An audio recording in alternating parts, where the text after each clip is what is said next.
Hey, Adam, I'm not sure if others can hear you, but I'm unable to hear you. And I'm not sure if anyone can hear me. I can hear you. Can you hear me? Yep. Yeah, that was you, Pete, right? Yes. I can hear Alan and Pete. I can't hear Adam. Okay.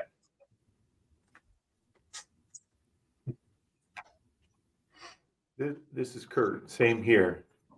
Thanks, Kurt. Thanks, Scott. I can hear you, Alan. This is Tom. Cool. Thanks for the feedback, Tom.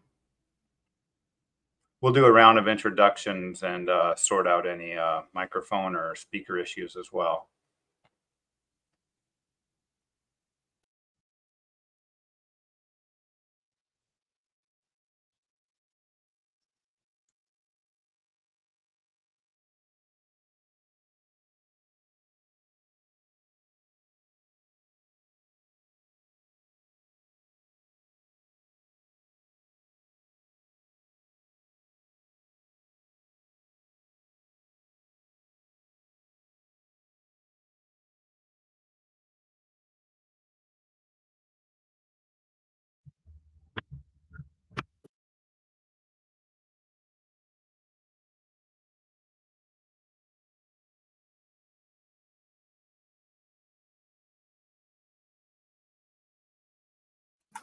We'll just wait for Adam to come back. Hey. Is that microphone working now? Can folks hear that? Yeah, we can hear you, Adam. Yeah. Sounds a little tinny, Sorry. but we can. Yeah, it's going to have to be the integrated laptop one, which means it's going to be more background noise. Sorry. No worries. Probably for the better to not have much microphone. I'm not feeling very well today, so probably don't want to hear all those sounds. Just going through the attendance list now to see where we're at. One thing I forgot to ask for, Alan, was if there was a list of registrants. Like, is there anybody outstanding that you know of that's missing here? I'm going through the list. It looks like all of the usual folks. Anybody else in particular waiting for, or perhaps from the Secretariat side for the office? Yeah, thanks, Adam. I haven't seen who has registered, but maybe one of the Secretariat has an idea. It looks like a pretty good attendance so far.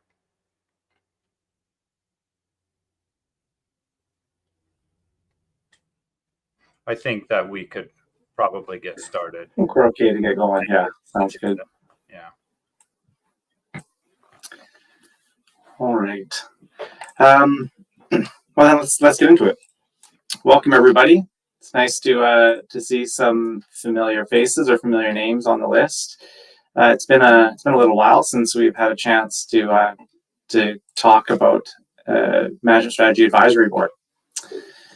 As you know, we have a brief 2-day meeting planned. The agenda was posted well in advance, along with the meeting materials. We'll take some time to go through the agenda and perhaps do a quick round of introductions, at the very least, to make sure that folks' mic audio setups are working. But before we do that, maybe Alan, Pete, I can turn to you for any housekeeping items.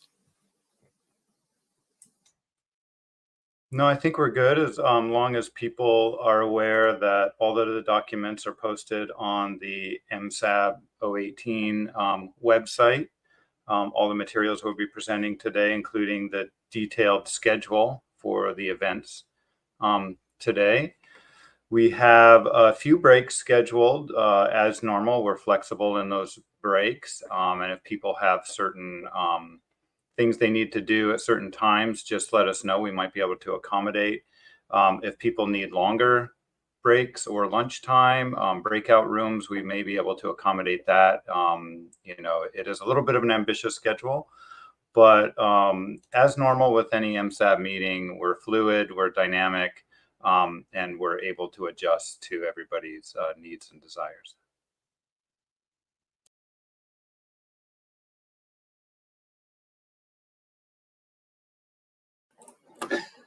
Excellent. And I see Dr. Wilson and others have joined in the Secretariat office. Can't see if there's the views a bit small on my screen. If anyone else is joining you, Dr. Wilson, there. No, it's just me at the moment. Good morning, all. Okay. Looking forward to a good meeting. Morning. Sounds good.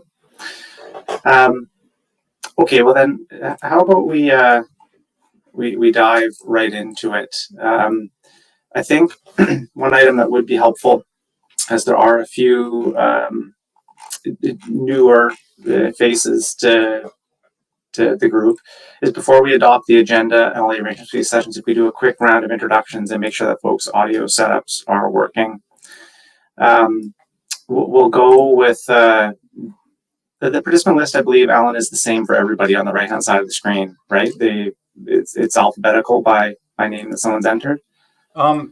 Mostly we have a 00 for the chair, 04 for secretariat, and 05 are MSAB members, and then unlabeled are observers. Okay, so let's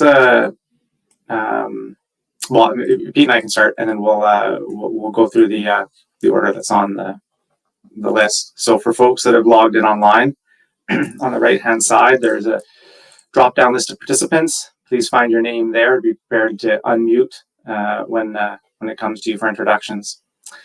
A couple of reminders too as we test out the audio visual. In general, these meetings, we've usually kept our cameras off,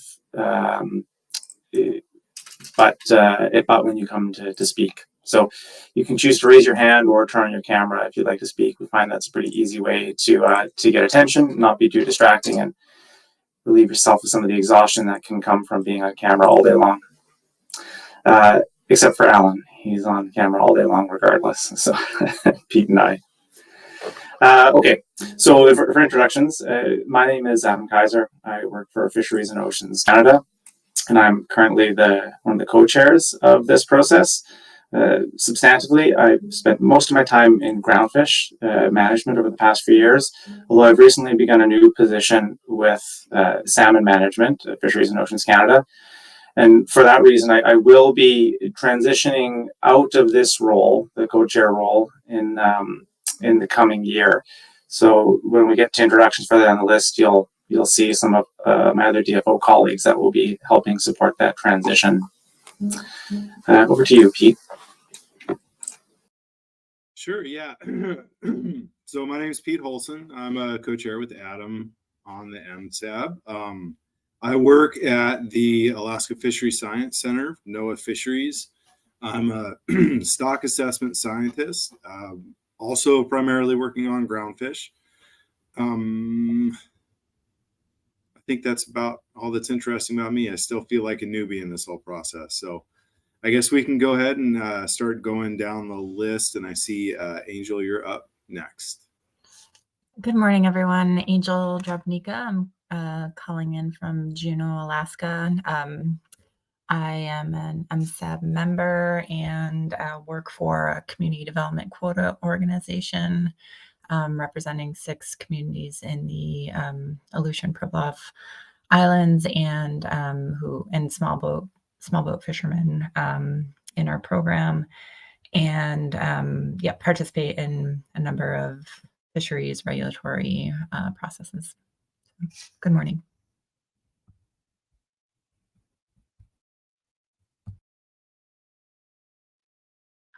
Morning, Anne-Marie Huang. I work for Fisheries and Oceans Canada.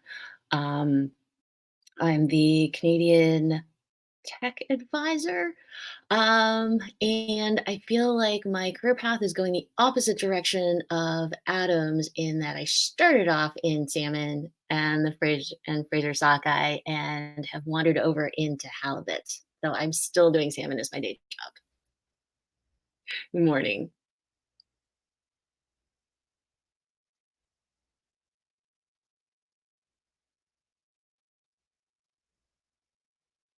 I guess it's my turn.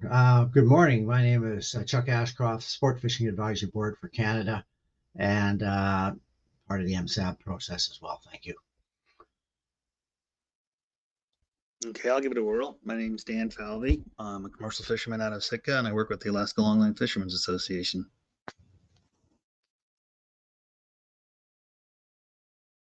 Hey, good morning, all. Forrest Braden, Southeast Alaska Guides Organization, executive. Someone's not muted. And recreational sport fishery representative for Alaska. And glad to be here. Thanks for putting this on. My name is Gwen Mason. I am with Fisheries and Oceans Canada. I'm with the Groundfish Management Unit as the halibut coordinator. And as Adam had alluded to with his transitioning out of the role, I will be helping with that. And I think the plan is for eventually, theoretically, me to try to fill those shoes. I'm here at RHQ in Vancouver, and I'm in a room with Chris Spohr, and I'll turn it over to him to introduce himself. Hello, everyone. Chris Spohr with Pacific Halibut Management Association, representing commercial halibut harvesters in Canada. Thank you.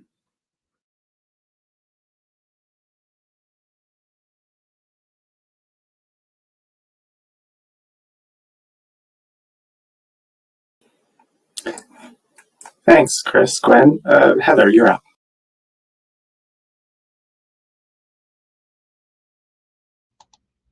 Thank you. Good morning, everyone. Heather Hall with Washington Department of Fish and Wildlife.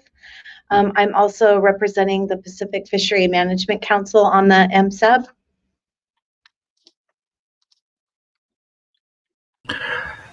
Good morning, everyone. I'm Jim Lane. I'm with the Nutchalla Tribal Council's U.S. Fisheries Program, Port Alberni, West Coast of Vancouver Island, and an MSAB member for Canada.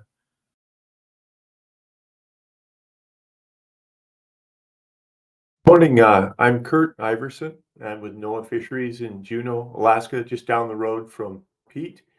And I am a fisheries handyman. I've worked on a lot of things over my career. A long time with the state of Alaska, in the last 6 years with the NOAA Fisheries, and involved a lot in all things IPHC, as well as the recreational fisheries coordinator for NOAA Fisheries.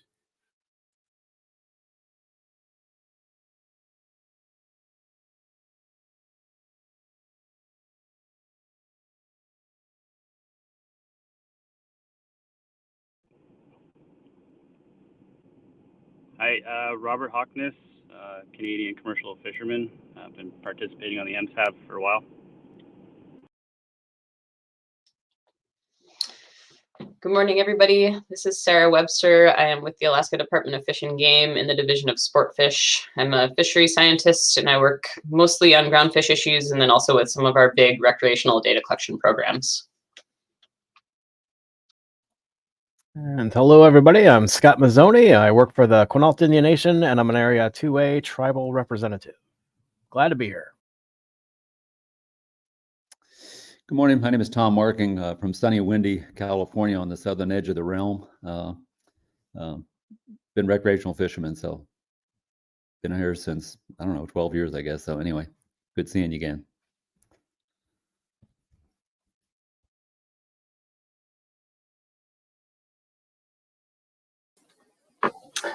Welcome, everybody. Thank you very much.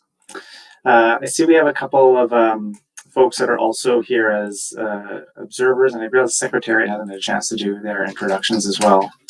Don't know that Alan or Dave need introduction, but I think for completeness, it would be helpful.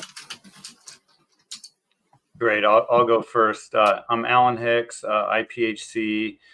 Been here since 7 years now, and I think my first MSAB meeting was MSAB018 or something like that. So it's been a pleasure working with everybody, and I look forward to discussions today. Yeah, and Dave Wilson, the Executive Director at the Halibut Commission. I've been here just a couple of months less than Alan, but thoroughly looking forward to the meeting and seeing if we can deliver on some of the requests from the Commission. Cheers.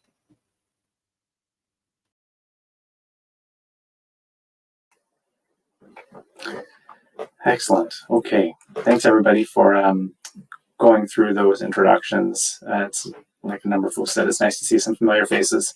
I've adjusted my mic volume too, Alan. Is that a little bit better? Is it still coming in loud? Yeah, it's good, Adam. I think it just had a little bit of little too loud. So I think it's about perfect now. Thanks for that. Okay, sounds good. With that, then I think we can get into the first formal agenda item, the adoption of the agenda and the arrangements for the session.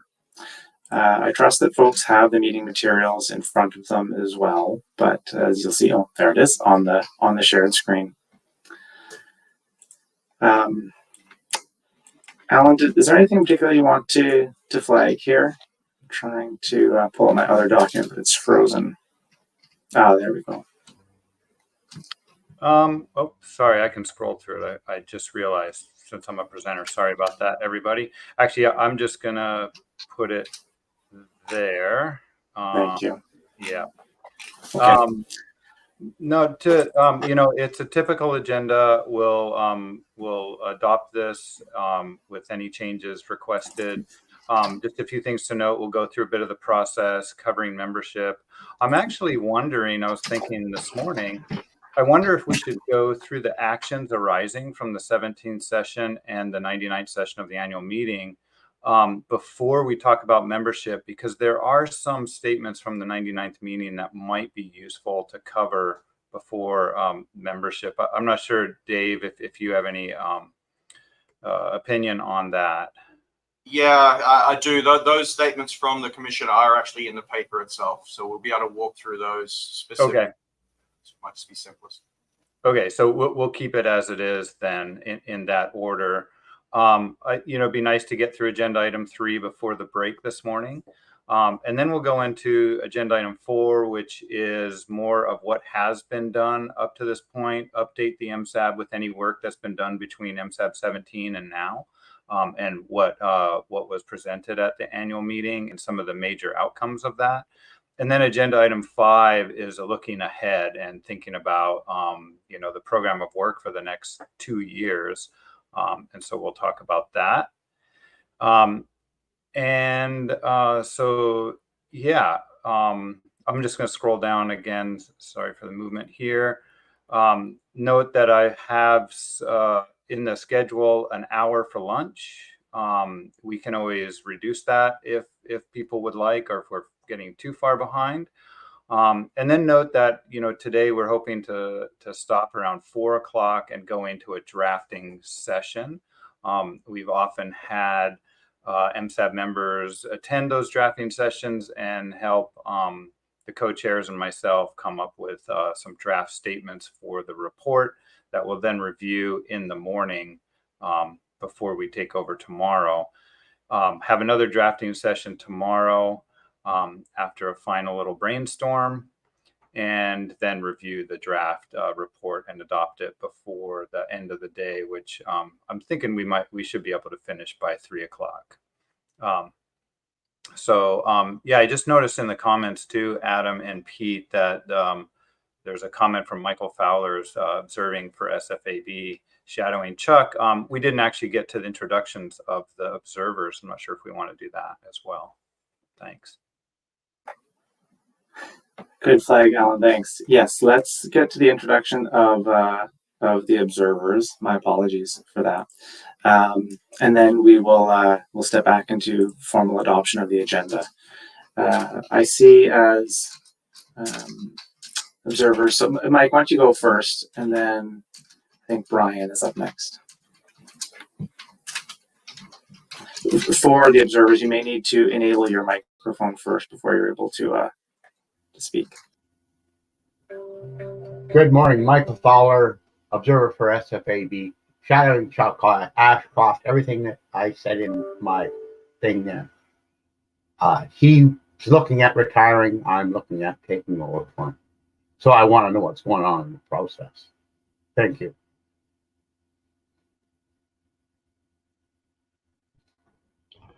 Good morning. I'm Brian Hoffman, observer, work for the Ho Tribe.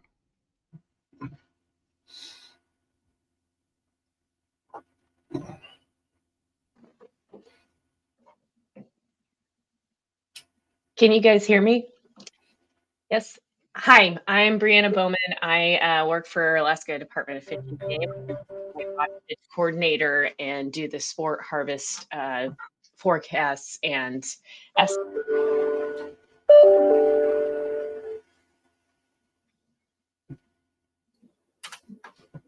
Okay. Thanks, everybody, and welcome to the observers. So for the agenda, Alan did briefly walk us through the timelines. As folks who've been here before know, there is some flexibility in terms of when we take breaks to work with the flow of the conversation.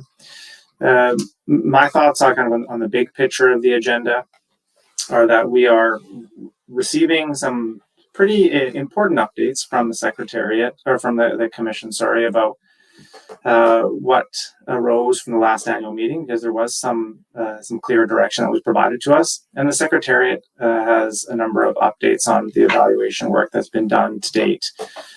So it's really a chance to get a number of updates and reaffirm our direction going into the new program of work for 2023 to 2025.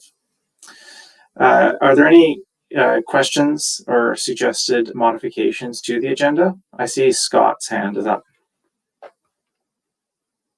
Yeah, thank you. Alan, I'm looking at tomorrow's schedule. I got a pretty packed day tomorrow, and it looks like tomorrow is basically a lot of review of what we're covering today. Is there going to be any really important things that we need to, or that we're going to be covering tomorrow that we should be in attendance for?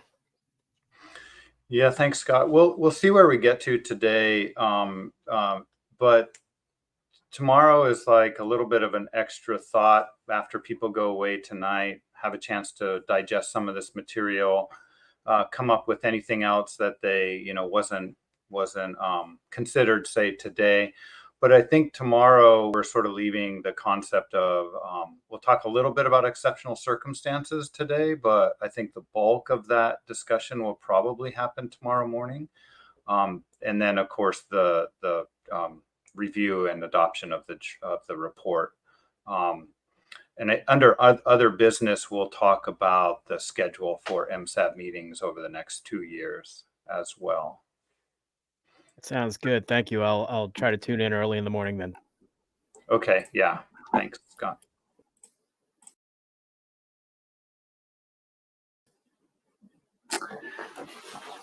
Okay. Thanks for that, Alan and Scott. Yeah, I do think it's important that folks participate in as much of the meeting as they're able to in the full meetings wherever possible. But of course, there's other stuff that comes up. The reports are available, as you know, published shortly after the meeting, and so any pertinent details will also be contained within that. I don't see any other hands for the agenda, so I'd say that we consider this current agenda adopted, and we move into the first discussion item, item 3, which is IPHC process updates. And I'll hand it over to, I guess, Dr. Wilson first. Yeah, thank you very much, Chairs. So yeah, I'm just going to handle the first one of these papers, and then Alan's going to walk you through the other couple. So if we could just have paper 3 up on the screen, please. Thank you. So this is, and I don't actually have the plus or minus on my screen here, so if the Secretary could just maximize that. And just a reminder, if you are at home, or you are all at home, just you can maximize it yourself by using the little square go full screen button just above the paper itself. So the purpose of this paper is just to provide you with an update on the membership as of the 10th of April, so when this paper was originally published. Since that time, between the 10th of April and now, we're not aware of any other modifications. And so in terms of background, a reminder that the rules of procedure were updated at the annual meeting this year, including paragraphs 3 and 4 related to Appendix 5 of the rules of procedure in the MSAB in particular. We've just provided those there for you for a reference. There was just updates in terms of who should be members of the MSAB, and then also to include the Commission's decision that in accordance with IPHC travel policies, the IPHC will cover the travel costs of non-state, non-federal board members to attend one meeting in person each year. And so that's just been incorporated. As part of the discussion of this paper, there are 4 paragraphs that have been lifted from the annual meeting report, and these are the ones Alan was referring to earlier. And I'll just walk through these very, very generally. The first is just acknowledging or agreeing to what the MSAB's primary objective is, what you should be trying to deliver upon. And just to indicate as well that the contracting parties have reviewed the MSAB membership. If you recall, that was one of the requests of the Commission at the previous annual meeting, that both the MSAB and also the Commission would go through that review process intersessionally. So as part of that, the Commission did agree, as paragraph 70 there, that the term appointments should continue to be renewed without limit at the discretion of the Commission. It also agreed that the MSAB membership terms, which were expiring at the end of last year, should be renewed for up to 4 years to facilitate a staggered term expiry among members. And so that's also done as part of Appendix 1. And then finally, the Commission noted that there are a number of vacancies that remain within the MSAB membership. There was quite an amount of discussion involving representation coast-wide and also across each of the membership categories. But the Commission did agree at the annual meeting that there will not be any active solicitations to fill the current vacancies. That said, the MSAB process remains open to observers, and everybody is encouraged to participate within the MSAB meetings and through the standard process, contribute and ask questions. And so with that, Chair, the membership list is provided as Appendix 1 to the paper. And I'll just pass back to you, Chair, to see if there are any questions on the current membership list or if there are any inaccuracies currently shown in Appendix A. Over to you, Chair. Thank you. Excellent. Thank you very much. I see Chuck Ashcroft has his hand up. I'll also add myself to the queue for a minor item. Yes, thank you. Dr. Wilson, I will ask if there's a potential for the Commission to be a little more flexible regarding membership decision to only allow observers rather than actually allow non-held seats to be filled. And I guess once you've answered that, I've got some things to say and maybe a suggestion as well. Or if you wish to hear the rest of it, I can go through it and you can answer afterwards. I leave it up to you. Yeah, thanks, Chuck. And go ahead. I think it'd be good if you just put whatever questions you may have, and then we can see what we can respond to. Go ahead. Yeah, thanks. In our case, with the Sports Fishing Advisory Board, we've been asked, as others have for a couple of years, to find delegates to fill, in our case, the second seat that we're allowed as for the recreational sector. And in fact, we actually accomplished this at our last SFAB meeting and board meeting, only to find that the Commission has decided not to fill the unoccupied seats. And in our case, we have chosen Michael Fowler to start this, to be part of the process, and he's attending today as an observer. And I'm not just asking it from our point of view for right now. It could be for any delegate that eventually says, it's time to transition out, and we're not going to be filling those seats until I'm gone, sort of idea. And when you think about it, it is difficult. I would feel difficult to ask a potentially interested person to be willing to potentially spend up to 80 hours as observers with no potential to actively participate over a 2-year term before you can actually get in, just to have the privilege of officially sitting on this board. And in this case, Michael is attending as an observer, but it could be several days. Like we've had 5 days per year to this point. Maybe it'll be a little less in the future. And as I understand also, the assigned observer, in this case, Michael Fowler, could not speak even if I, as a sitting member, could not make a meeting. He could still just sit as an observer with no say. Now, during a recent Canadian meeting, a few of us got together, and Jim Lane proposed a better solution, I think, as per allowing those wishing to transition to out from being the primary delegate to have an assigned alternate attend remotely with no say if the primary member is there, but if I'm not there or some other sitting member cannot make the meeting, this alternate would take over as a primary, a delegate, and have full discussion at the meetings. Now, there's not really an extra cost. It would be on the net webinar.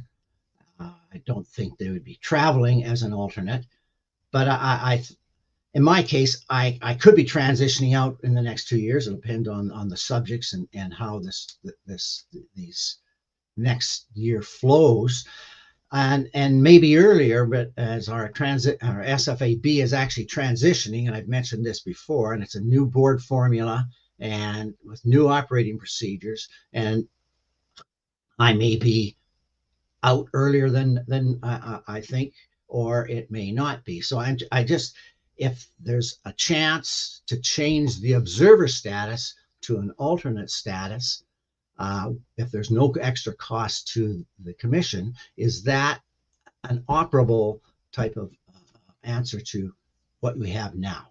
Thank you. Yeah, thanks, Chuck, and through the co-chairs. I guess the first response is regarding observers in general. And I just want to remind that while we do have a membership list, and we also have observers who are very welcome to contribute to the meetings.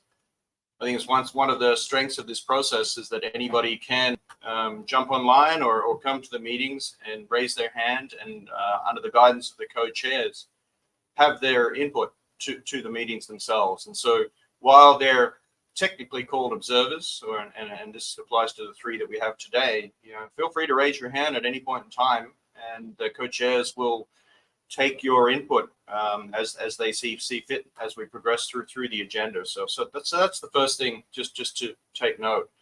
And regarding the membership itself, the Commission's directive was simply for the Secretariat not to actively recruit. It wasn't to stop the potential for the vacancies to be filled, or for there to be this kind of transition that you've spoken about.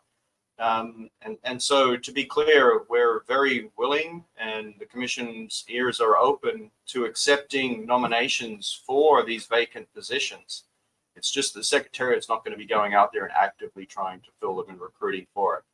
And so if Michael and yourself have a desire to put forward Michael to fill either that vacant seat there on the screen, or as a potential replacement for yourself at some point in time, please do so. I encourage you to do that. Don't feel like you are being stifled or held back at all. It's just the Commission has indicated that there are some funding limitations moving forward over the coming years, but at the same time, encouraging continued participation and potential replacement or filling those vacancies. It's just that from a Secretariat point of view, they're being held vacant. Did that provide enough answers for you, Chuck, or would you like to have a response through the chairs? Yes, thank you, Dr. Wilson. That's very encouraging. I guess, and maybe because I'm not sure what the actual process would be, is this a nomination that comes from the SFAB to IPHC directly, or does it go through our Canadian section, through, in this case, Adam Keizer? How is the process for nominating in this case, or do we just say, I nominate Mike Fowler to take the second seat for the recreational community? Yeah, thanks again, and through the chairs. It's really the latter. It's just a stakeholder-driven nomination process for the non-government seats. So if you would like Michael, for example, to be considered either for that vacancy or as your replacement, just go ahead and submit that to the Secretariat email account, and then we process that. We ask potentially for a little bit more information, and then we'll forward that as they come into the commissioners. Okay, thank you very much. Thanks. Yeah, I agree. Thank you very much for that clarification about what exactly we meant by held vacant. In particular, for me, the differentiation between not actively soliciting appointments versus keeping them empty for some time being. So what I've heard from here is, yeah, if there are vacancies that may be filled and folks have nominees, to please pass them forward. One point of clarification, if I may, though, for your comments, Dr. Wilson, about the observers. I agree. A real strength of this process is having observers present and having them participate in the process.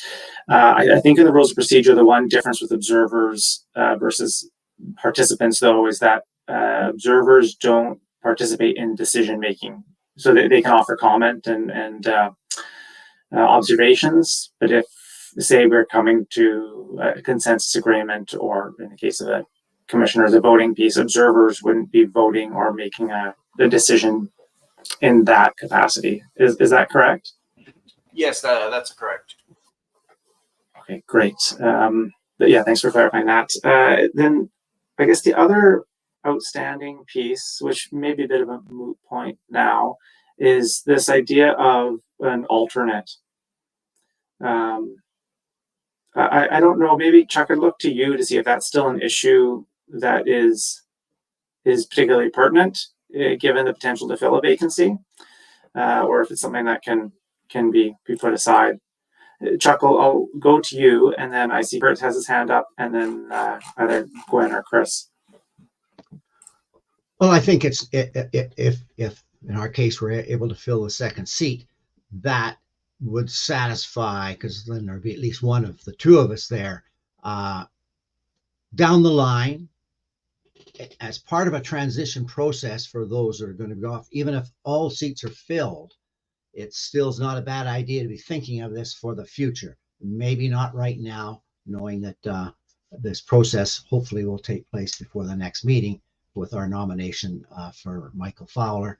And I think I'll have our chair of the SFAB actually make the nomination rather than myself, to make it more official. So I think in that case, we're okay for now. But for future, it might be something others will have a say in as well. Thanks.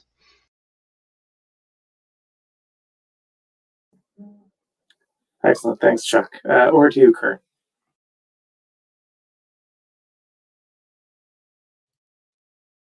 Okay, I'm trying to turn everything on here. Can you hear me? I'm trying to get my camera going. Yeah, maybe you can see me now too. I don't know. Either way, thanks first for it feels good to be here again and hear everyone's voices and everything. Among the U.S. stakeholders in this process, we had very much the similar questions and suggestions as Chuck just brought up. We were somewhat confused by what the commission meant by holding a particular position vacant. What specifically did that mean? And Dr. Wilson, thanks a lot for clearing that up. I think we have a better idea right now. But that also begs the question of the commission has ever considered what a minimum number of MSAB seats could look like. At what point do they start actively soliciting for seats to make sure that we have enough representation and that the parity is there?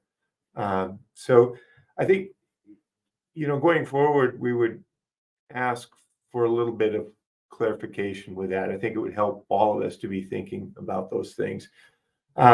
We also had very similar questions about the status of observers and alternates as well. And we realized, again, thanks, Dr. Wilson and Adam, for clarifying the distinction between a person who is actively sitting and a person who is an observer.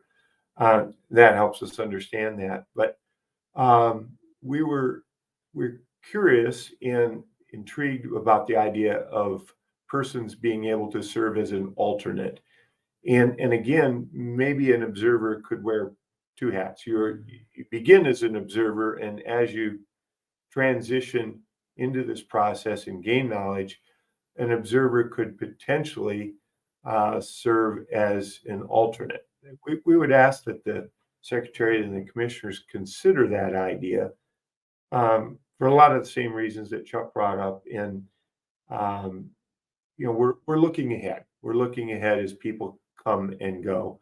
The idea of an alternate person is intriguing because that alternate person then could, as Adam pointed out, serve as part of the decision-making process. So with that's just some of the things that came up in our discussions going into this meeting, and I'd take any questions anyone has too.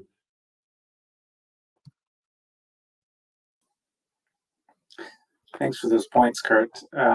I think maybe we'll, in the interest of time, we'll go to Chris, Gwen, and then circle back, because I think there's a few points we can tie up in the comments from yourself and Chuck. Thanks. Hi, Adam. It's Chris Spohr. Can you hear me? All good. Okay.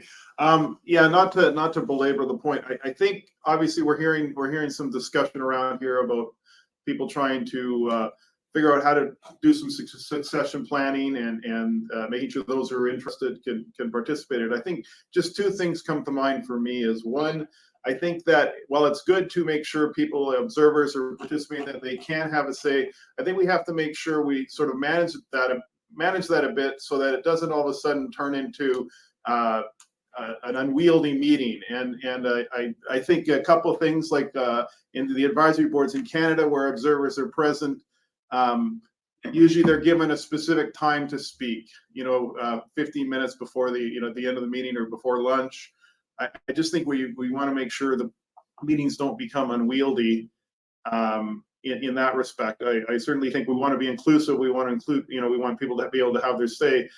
But I'm not sure exactly what the rules of procedure say about observers. The only thing I found, admittedly, I was looking at an old draft, was just that the general public, and it was more in the discussion of the commission meetings in general, they could submit comments prior to the session or something like that. But I might be looking at an old version of it.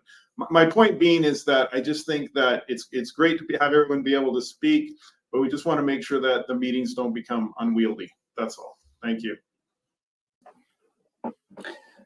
Thanks, Chris. I can, well, my understanding for observers, and look to the Secretary to correct me if I'm wrong here, is that there are observer testimony periods, both for the commission and subsidiary bodies, and that is when observers participate. So that sounds pretty analogous to the advisory board process that you speak to in that Fishery and Oceans Canada uses. The observer testimony period in the MSAB process is relatively ad hoc. I can only think of a couple of examples in the past where we've had time set aside. It's usually when it's pretty spicy topics like distribution, when we've had some time set aside. But I believe that's the case, is it's not just wide open. There are specific blocks of time that are set aside for observers to participate. Alan, Dave, is that correct? Yeah, look, that's generally correct. And the flexibility between the subsidiary bodies versus the commission, there's quite a bit more flexibility with the subsidiary bodies. So, as you said, while at the commission level they have very structured periods when the public comment or observer testimony can be heard, in the ebb and flow of the subsidiary bodies, it's up to the co-chairs to decide when they want to take that public or observer comment. And just on the nature of the subsidiary bodies, you usually just take that as soon as all of the members have had their say. You might take it on every issue, but that's entirely up to the co-chairs to coordinate.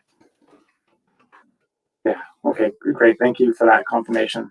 The other two pieces, though, are the questions around a role for alternates and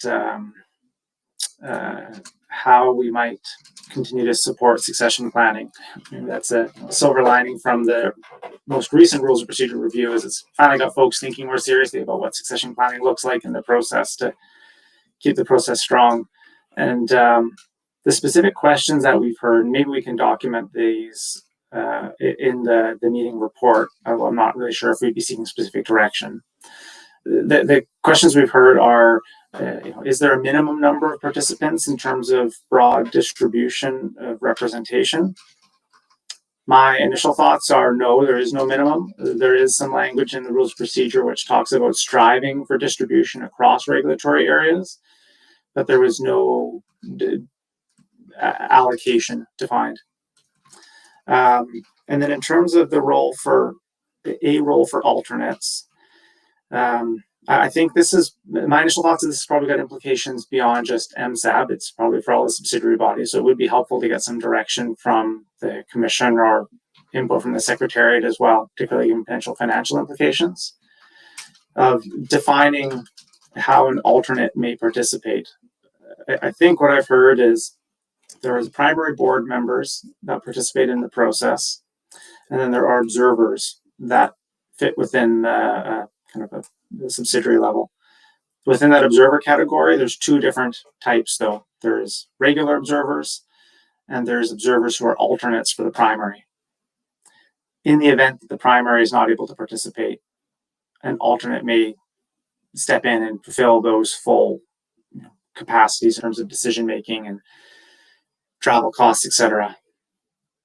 If I've described that correctly, I think the question is to the secretariat, is it possible then for an alternate to step in, or does that need some sort of formal commission appointment? Yeah, thanks. Does that make sense? Yeah. It does make sense. Thanks, Adam. In terms of a response, as you say, there isn't anything within the rules of procedure for alternates at this point in time, and so that would need to be an amendment. Once that was in place, though, I think that would be a relatively simple process to switch between the alternate and the primary. I would just encourage, if that's something that the groups or the members would like to pursue, that you consider drafting something up to recommend to the commission. And then they'll be able to take that on board as a potential amendment to the rules of procedure at the next commission meeting. The other component, of course, is the financial side, and our budget is certainly being squeezed. I think we still don't have an FY 2024 budget at this point in time, though we have been asked to reduce by about $500,000 from what we proposed. So just as I guess a friendly comment, I suspect there won't be an appetite to increase the budget exposure for the MSAB for 2024. But that said, it doesn't stop the MSAB from bringing forward a recommendation or surrounding alternates and how you'd like to move the group forward. Thanks, Jeff. Great, thank you. I apologize, my camera was off the last moment. I didn't realize. Yeah, that's precisely why I raised the budgetary piece, was I know that there are some constraints. That said, I think, this is I've heard it described here, the proposal with alternates is not to increase any of the operating costs of the MSAB. And the travel costs, I think, are the costs that would be borne by the Secretariat, would only come into place for the alternate if the primary was not there. So it's still one-for-one seat participation. Kurt, I see your hand is up. I'm not sure if it's a follow-up or if that's an older hand, but then maybe we'll turn it over to the broader group. Do folks feel it would be helpful to seek some guidance from the commission on defining an kind of alternate class within the observers to help with succession planning?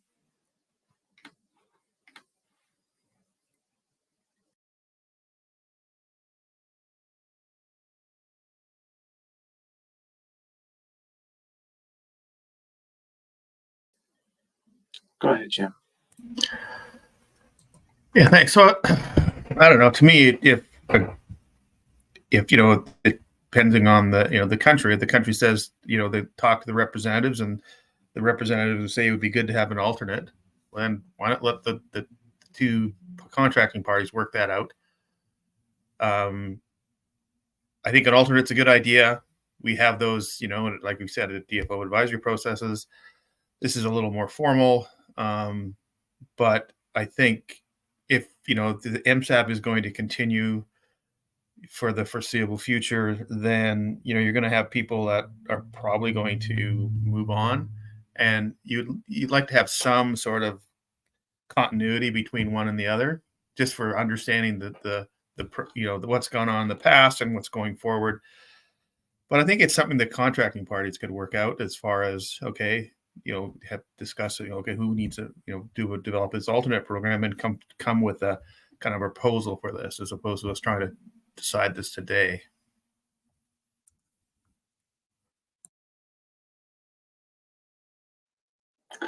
That's certainly a bit more expedient and flexible, Jim. I would look to the Secretariat to see about our ability to implement something like that. And while maybe they mull it over, I see Forrest has his hand.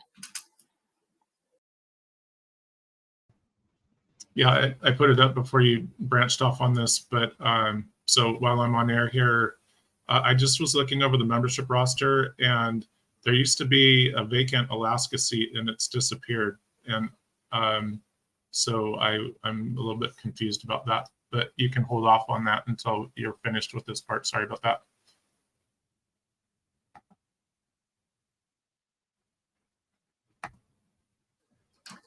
Forrest, could you expand on the vacant Alaska seat piece? Are you talking about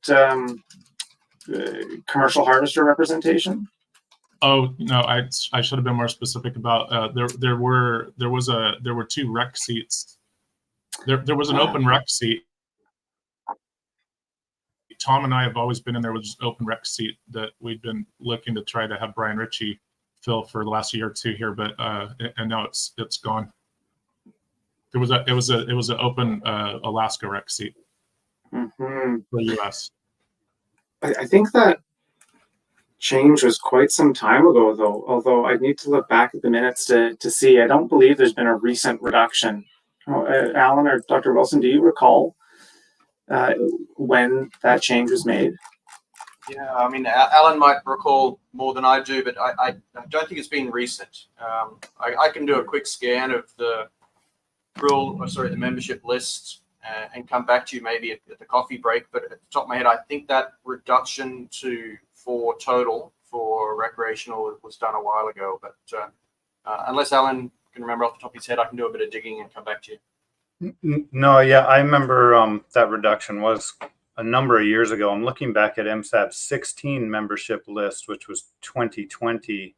And the confusion may come in that the fourth member of the recreational sport fisheries there is marked as vacant, and it's marked as open, not necessarily for Canada or the US, although it is in the US column. So there may have just been some confusion at that point and what that vacant fourth member was necessary to be from Canada or the US, or it could be either. Okay. MSAB017 was very similar to what the current membership looks like. Okay, I think it came up in discussion before how vast Alaska is, and Canada's Canada, and maybe there's a need for two sport fishing seats there, but Tom's got a whole different world going on down in that neck of the woods, and we do versus South Central. So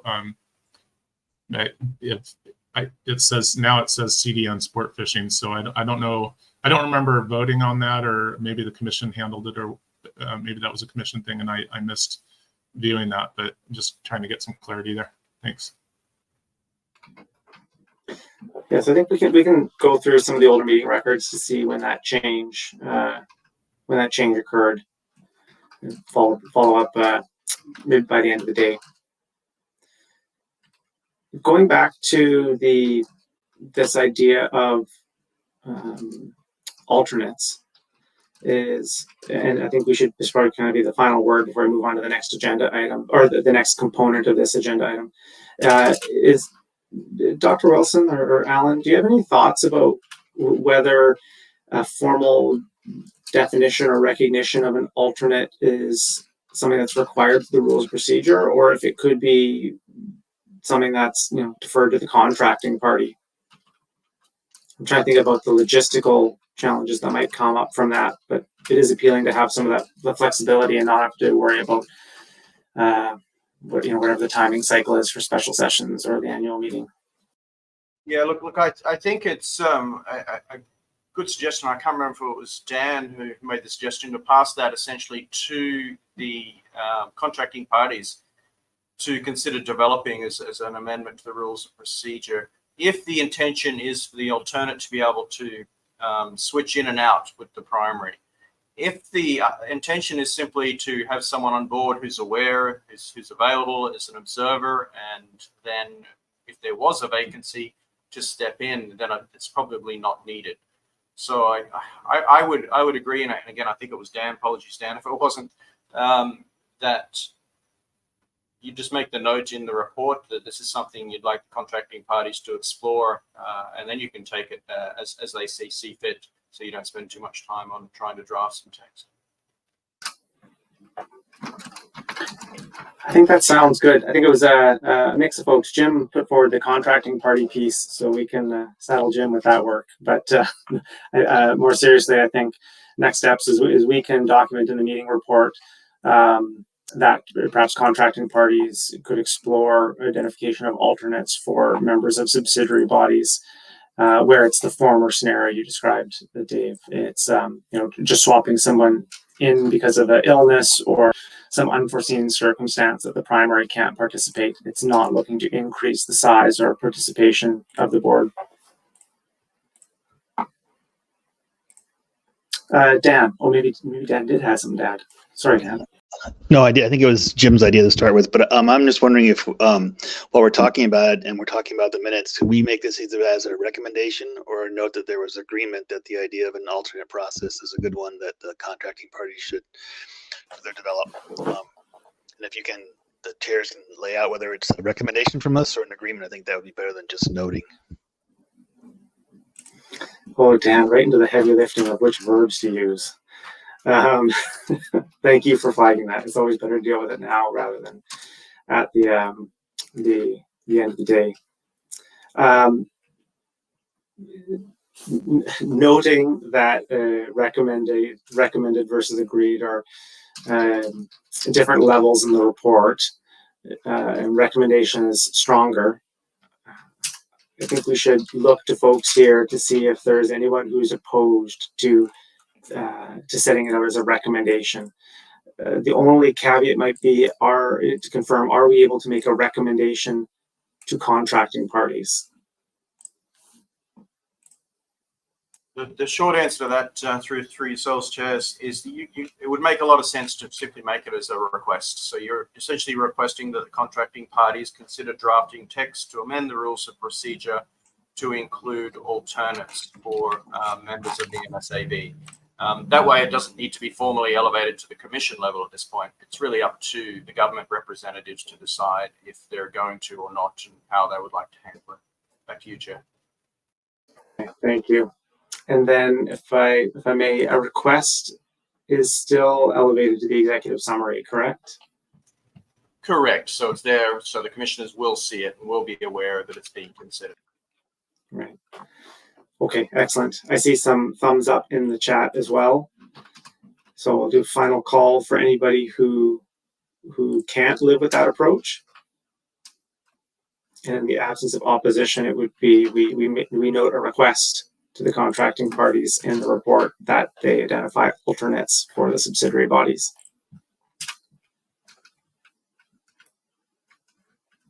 See lots of thumbs up, so that's great. I think we can proceed.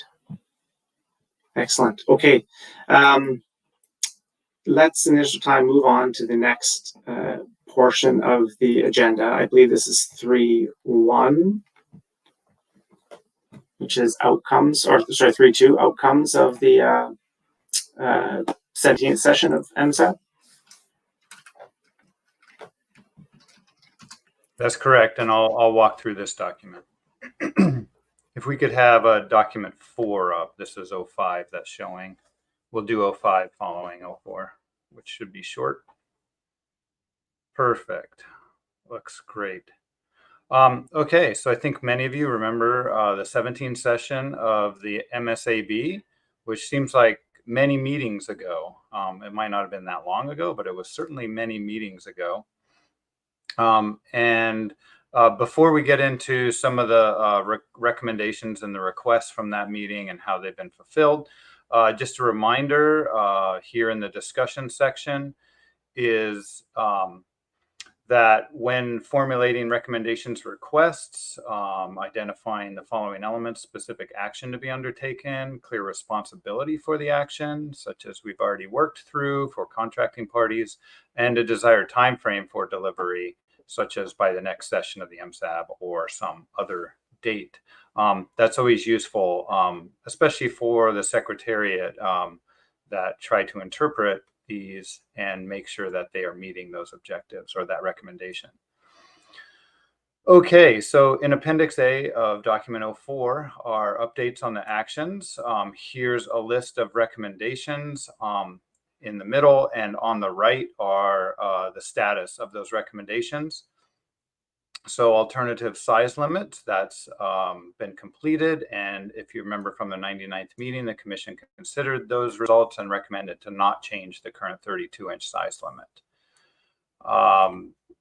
Further evaluation of multi-year assessments, the commission considered that and agreed there's utility in continuing to explore multi-year stock assessments. So that is a completed recommendation from MSAB. But at this meeting, we will further consider multi-year assessments and make any more recommendations. The further evaluations and reducing the interannual variability. There's no specific direction was provided for elements of the management procedures for the commission. But the commission did agree to that following an agreement on the distribution procedure, coast-wide elements of an MP should be evaluated. And I think this is actually an important outcome of the annual meeting, which we'll talk about later. But I've marked it here as completed, but this is something too we'll have a chance to further consider here at the MSAB, is what other performance metrics might be useful, especially if multi-year assessments are coming up. Okay, those are the three recommendations from MSAB 17. Here are the requests and the amendments to the terms of reference and rules of procedure, a number of requests made there, and note that the commission did make a number of agreements related to MSAB membership that are outlined in the, actually it's the previous document 03. And also in the annual meeting report. Some finer amendments, which you can see have been made, and there's an updated terms of reference. I've actually put a link in the chat, but if you, to the current terms of reference, if you go to the IPHC.int website and click on commission and near the top, then you will scroll down a bit and you'll see the current rules of procedure as a link there to a document. And the only one that is in progress here is the MSAB noted objective 2.1 stated as a target. And I put that as in progress as the Secretariat continues to work with commissioners in the SRB and the contracting parties to determine appropriate language. I do note, and we'll talk about this a little bit in the upcoming presentations, that the commission has slightly changed this language. And we'll talk about that, and it is moving more towards a threshold, and the MSAB will have a chance to comment on that during a presentation later today. So with that, any questions on outcomes of the 17th session of the MSAB?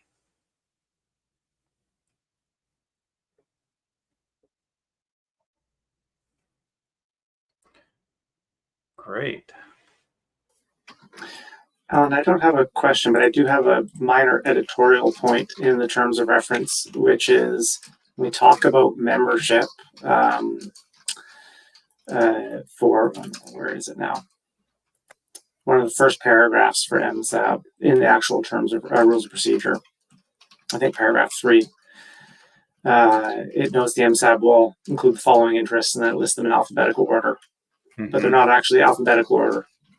So we could make that change. I think it's because it was harvesters, managers, processors, but then we added fisheries in front of managers. So anyways, it's really not consequential. But so this is terms of reference, Appendix 5, paragraph 3.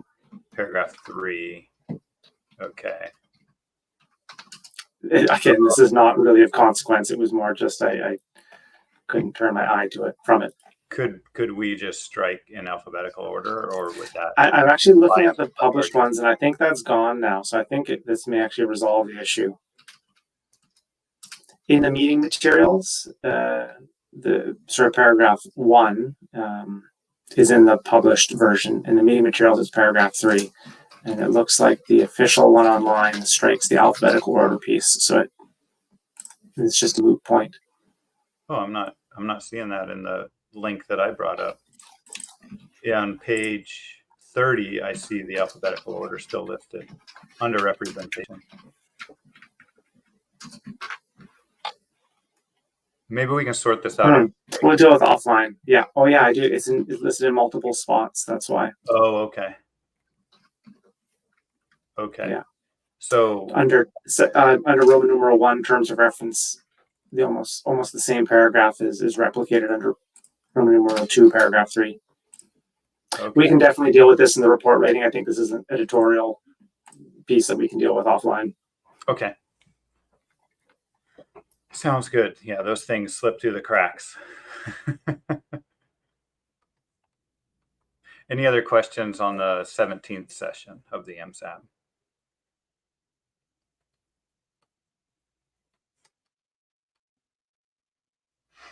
Okay, chairs, would you like to move on to document 05, the 99th session of the annual meeting? Yes, please. Perfect. Thanks for bringing that up. This will be very brief. Look at some of the outcomes from the annual meeting, the 99th annual meeting. Dr. Wilson has already presented some of the major points on membership. I'll highlight a few things here, noting that during the presentations, I really link a lot of the presentation or the material in the presentations to the agreement, the notes, the requests, and the recommendations from the 99th annual meeting.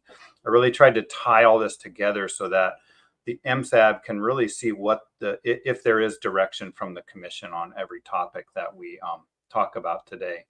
So we'll just cover this briefly. And here are the excerpts from the report from the 99th annual meeting.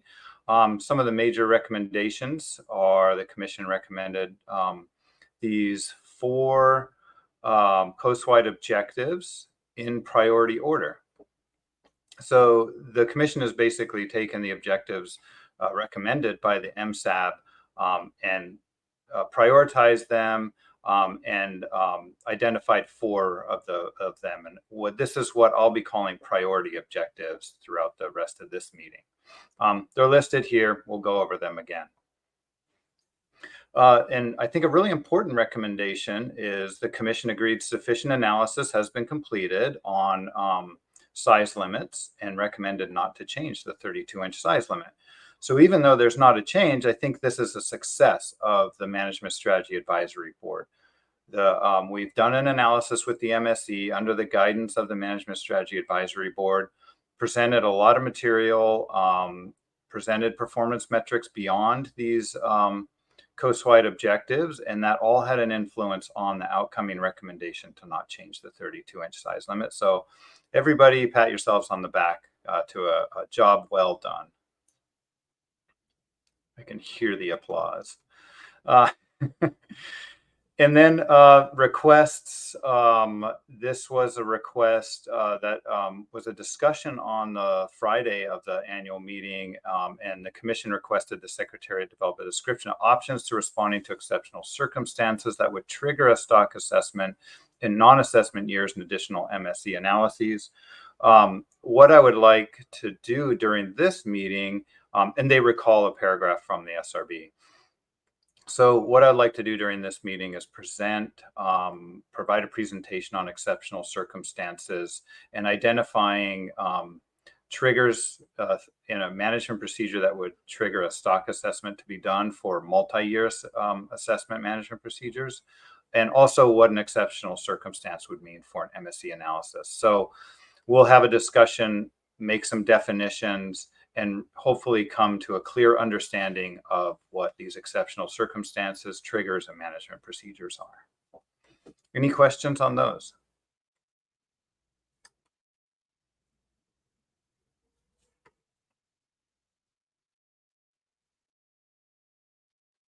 Perfect. And I think we're looking really good on time.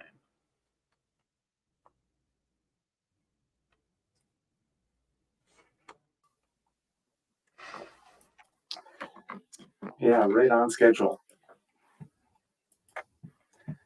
Yeah, so that will finish agenda item 3.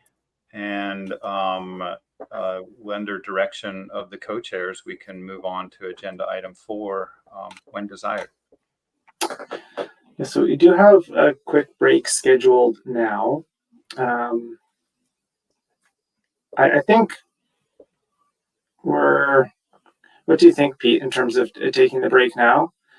I'm going to go get a drink of water, so I'm still feeling pretty unwell. But I can still listen to this next part. Or we can just take the break right now, as that's what's scheduled. Yeah, I think we could go ahead and take a break now, and we could either do it 15 minutes or we could come back at 10:30 when it's scheduled. Have a little minute longer break. I wouldn't be opposed to that. Okay. Let's take a quick break, reconvene at 10:30. I think that's a good idea, Pete. Thanks. One quick question for the chairs.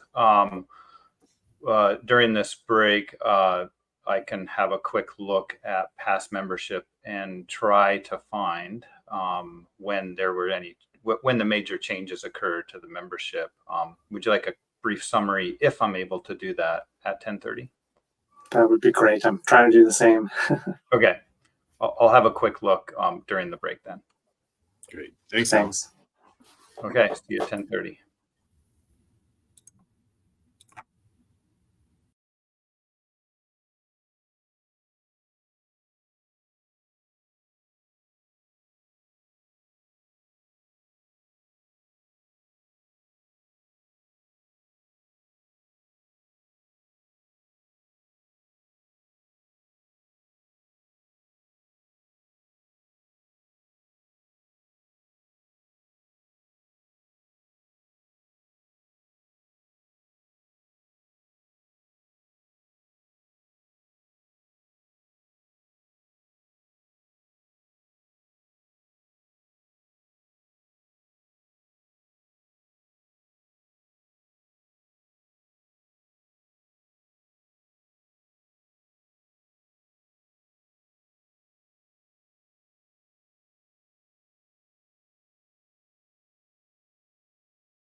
Okay, I think we're ready to get going. Hopefully folks can grab their virtual seats.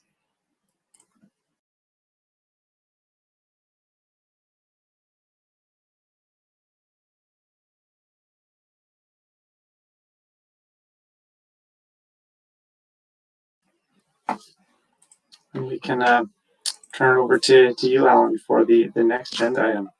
Sure. Would you like to have a quick discussion on the membership issues? Yes, really please. around Yeah, this question. Sure. So I did a 10-minute deep dive into the history of the MSAB and the history of the rules of procedure.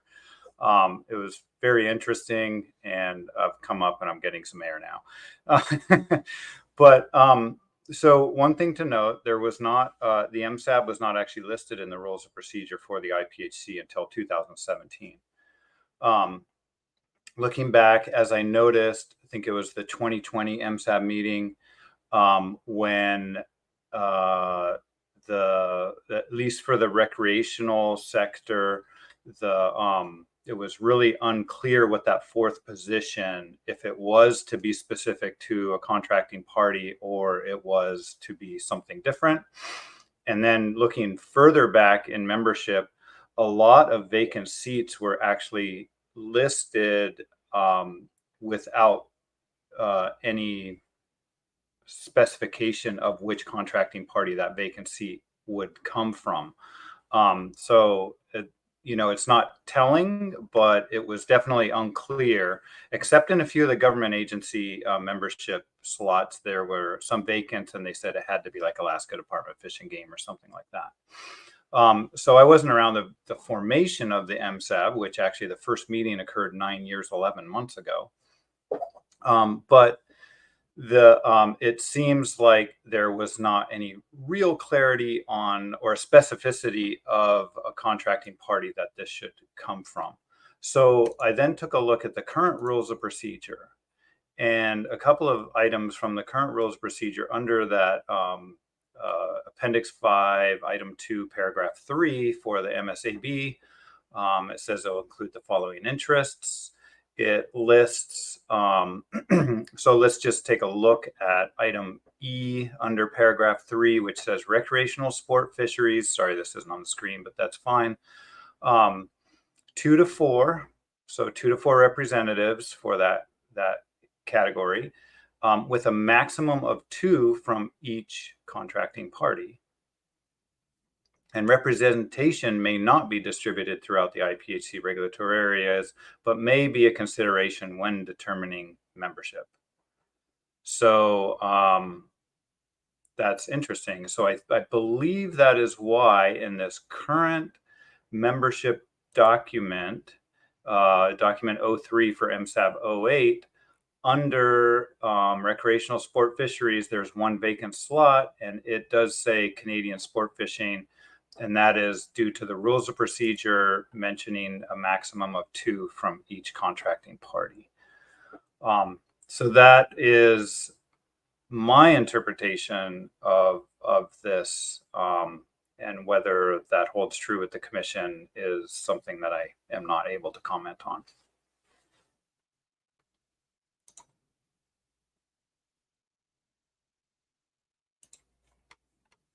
Any thoughts on that?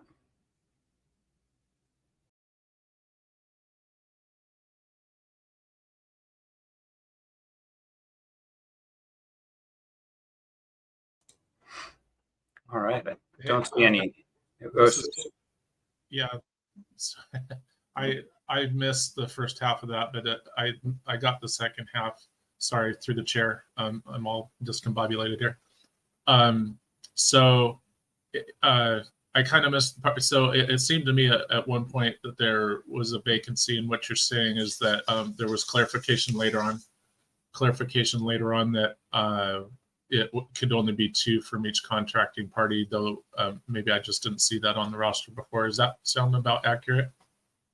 Yeah, thanks, Forrest. Yeah, I would say that's at least accurate with my interpretation. In the rules of procedure, it does now state maximum of 2 from each contracting party. There were a few changes to the rules of procedure over the years. I think there was 2017, 2019, and then, of course, the recent one that was adopted at the 99th annual meeting. I did not look back at former rules of procedures, but that might be something that would provide clarity to at least you. Okay. Hey, thank you so much for actually going through that exercise. Appreciate your time. No worries. Thanks for bringing that up for us.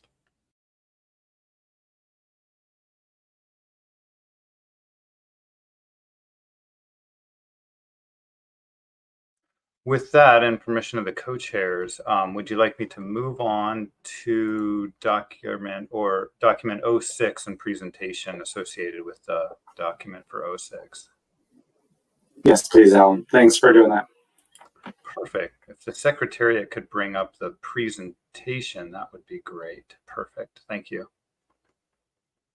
All right. It's been a little while since I used Adobe Connect, but it's all coming back to me.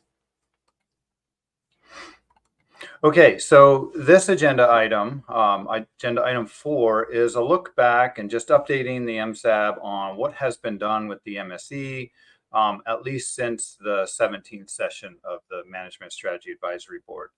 And then also a little bit of review of the 99th annual meeting. So first off is, why are we here at this meeting for the 18th session of the Management Strategy Advisory Board? And that was actually a agreement, at least from the commission in paragraph 74, is that an MSAB meeting should take place before the June SRB in 2023. And I note that the June SRB is occurring near the end of June, around the 22nd, I believe it is. Yeah, so here we are, noting budgetary constraints. This meeting may be electronic, and I think we can have that expectation at least in the near future. So here's a little bit of outline of this presentation, a review of the 99th annual meeting. I'd look at some of those priority objectives, some additional simulations that I've done, and then looking at long-term effects of PDO, the environmental conditions, and then updating the OM. So what has been completed? Well, we updated the operating model in 2021, and actually we did a minor update in 2022 just to bring it similar to that assessment at that time. But if you remember, the operating model is very similar to the assessment model. It consists of 4 models within it. And those are all sort of congruent with the 4 assessment models in the ensemble, the assessment ensemble. At the annual meeting, we discussed objectives and performance metrics, and some very good recommendations came out. Evaluated size limits, and as I noted earlier, the commission agreed sufficient analysis was done and recommended not to change that size limit. A real success.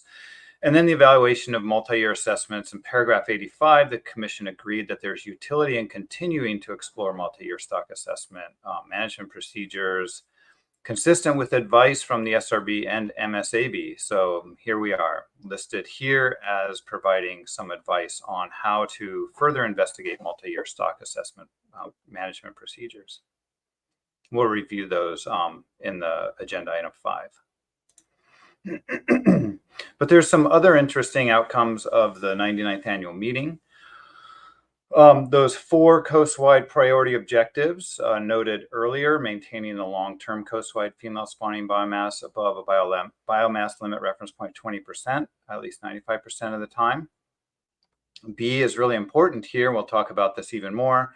Maintaining the long-term coast-wide female spawning stock biomass at or above a biomass reference point be 36%, 50% or more of the time. And then optimizing average coast-wide TCY and limiting annual changes in the coast-wide TCY. And these are in priority order as defined by the commission. And I note C and D were reversed by the commission from what had been previously recommended by the MSAB, where the MSAB had put limiting annual changes in the coast-wide TCY above optimizing average coast-wide TCY. But I think this works fine, and that's the recommendation of the commission. And fortuitously, the commission went even a little further and agreed on performance metrics associated with those objectives. And so I won't go through these specifically, but the first two are long-term performance metrics, and the second two are short-term performance metrics, where short-term is defined as 4 to 14 years in the future. And noting also that the MSAB has in the past defined an additional performance metrics related to variability in the TCUI, but the commission has adopted as a priority the AAV, which is a very common performance metric.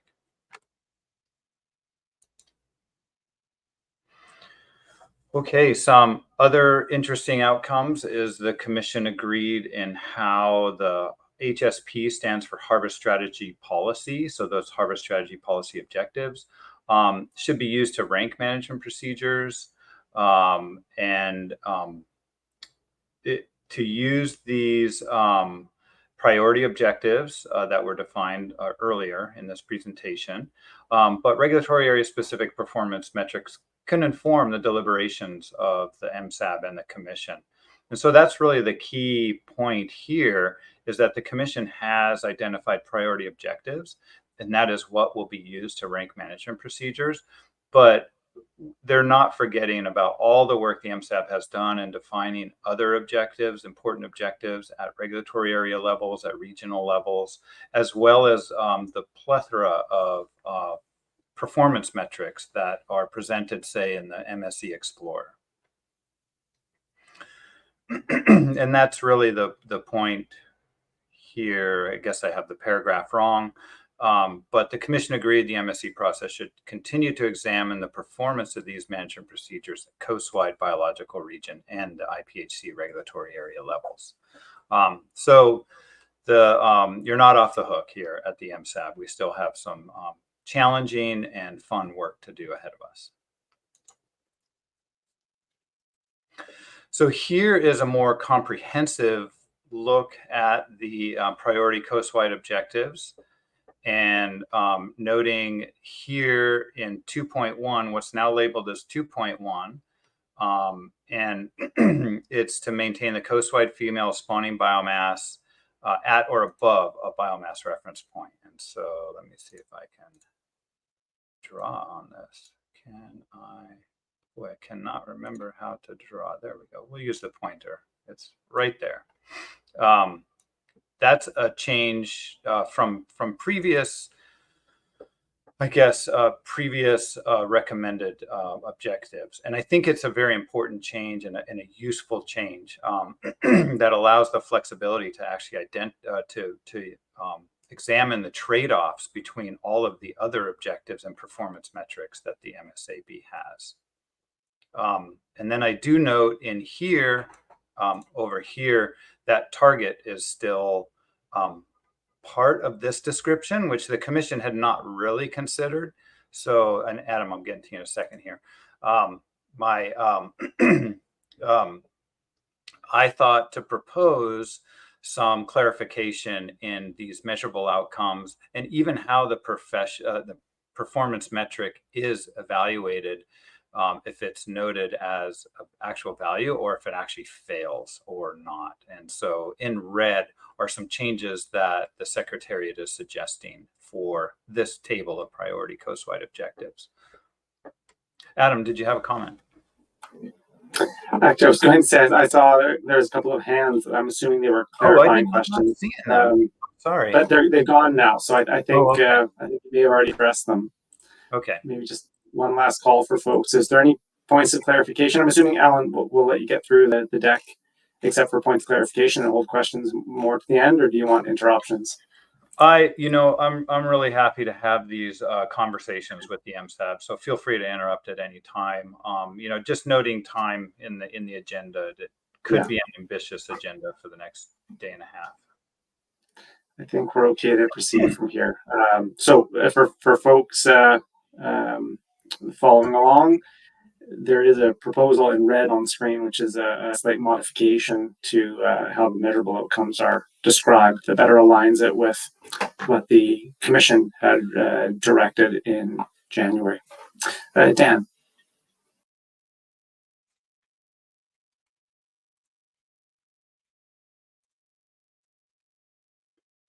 Hearing you, Dan, and if you're speaking, I'm sorry about that. I see your microphone's unmuted, but I cannot hear you.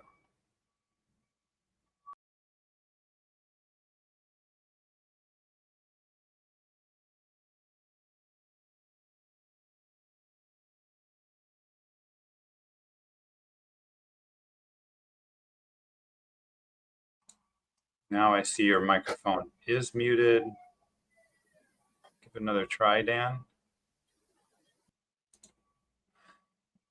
There's also a drop-down menu next to your microphone button. Sometimes you have to choose the actual one if you're on a laptop or something.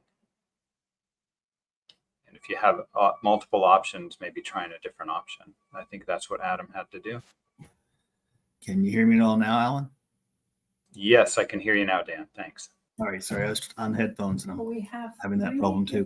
I just was wondering if the commissioners talked about anything higher than a 50% tolerance, because I understand that 50% tolerance means we'd be below MSY 50% of the time.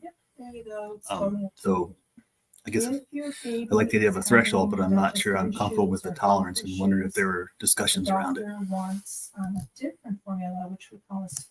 Yeah, thanks, Dan. I don't remember specific discussions at the commission of a tolerance greater than 50%, but I do remember having those discussions at what time. Maybe it was during the MSAB. But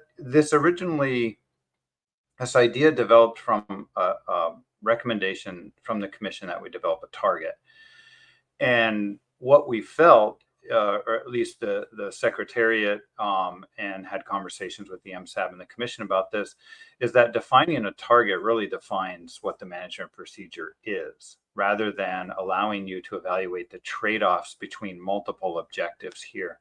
So if you were to have an objective where you were to meet that target with a 50% probability, we would just adjust the SPR until we met that target, and we'd be having a management procedure with an SPR of about 39 or 38%, I believe it was in past work. So I think that's why we presented at the 99th annual meeting at or above a biomass reference point. The commission agreed with that, but had not considered any of the other details of this further. So we could discuss the tolerance.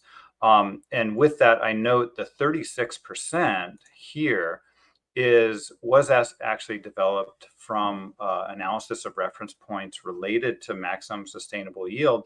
But the 36% also accounts for some uncertainty in that through steepness and other parameter values, such that it actually is a precautionary threshold. You might say related to MSY. It's MSY we actually predicted was closer to about 30%. And then we felt there were some uncertainties that we needed to account for. And so we did an analysis and found that 36% was a reasonable value for there. Can't remember which MSAB meeting that was. Yeah, I remember the origin of the 36% kind of being a proxy for MSY. Really, it's just a tolerance, and whether or not that really reflects the type of decision making we would actually undertake. Because I think, we've seen that people are a lot more conservative than wanting to simply have something that could be below MSY 50% of the time. So I don't know. At some point, I guess I would just note that there might be some discussion about whether that's the appropriate tolerance. That is an excellent segue into a future topic we'll be discussing, Dan. I'm happy to discuss that now, but I will be talking about the decisions made at the 99th annual meeting regarding the TCUI and the precautions that were being taken, and does that relate to the objectives we have? And so if we want to move on, we can bring up this tolerance topic later, or we can talk about it now as you see fit. I think it would be helpful in the interest of time if we could deal with it during the next steps from the AM99, because Dan, I had similar thoughts as well. I think there is time, pardon me, I think there is time in the agenda to delve a little bit into that at that point. I just going through my notes too, I don't see anything from the commission in the report that specifically talks about adjusting the tolerance for it. So that's something we can talk about later. I also note that the SB 36%, it was something that we had first seen when we were at our MSAB meeting in Sitka. And it was at that time actually a proxy for MEY, because we were trying to determine a level that optimizes fishing activity. And so it was, I think, a multiplier applied to MSY to get us approximately a value of maximum economic yield. Yeah, that's correct, Adam. It was a very general multiplier on MSY. Yeah. And so we also justified the increase as a precautionary approach, given that steepness wasn't evaluated and Right. some other reasons as well. But it certainly does align with somewhat, at least some literature on MEY multipliers based on MSY. Okay, sounds good. More to come. I saw a few hands come up and go back down, so I think we'll have a lively conversation when we get into that next part.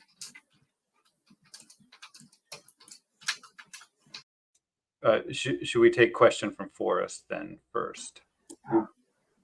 Yeah, sure. Let's do one last Forrest and then we'll move on.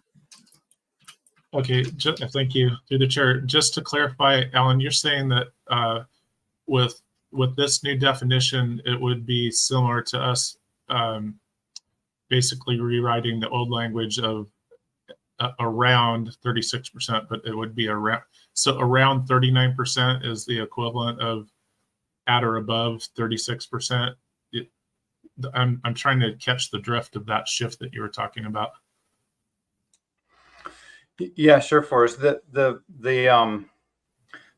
real meaning here is when we've been evaluating past results, say with an SPR 43%, we've always seen that the median relative spawning biomass is about 39 or 40%. I think between 38 and 40%. And the probability of this performance metric for the management procedures we've been investigating is always around, say, 28%. So it's much less than 0.5. So there's less, there's a small probability of going below 36% in the management procedures we've been investigating.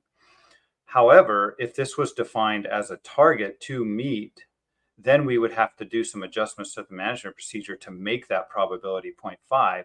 And that would then begin to trade off with, say, variability. We'd see more variability in yield from year to year. And I think that's something that the MSAB has actually justified in their choice of a 43% SPR, is let's not manage down to 36% MSY or MEY or proxy, whatever it is, because we have trade-offs with these other objectives.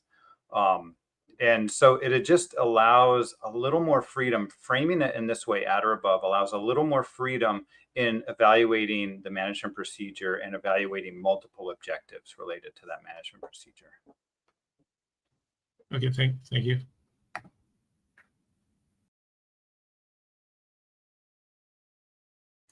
Okay, so that's all that I wanted to bring up on objectives at this point. Don't worry, I'll bring them up again because I know they're everybody's favorite topic, including mine.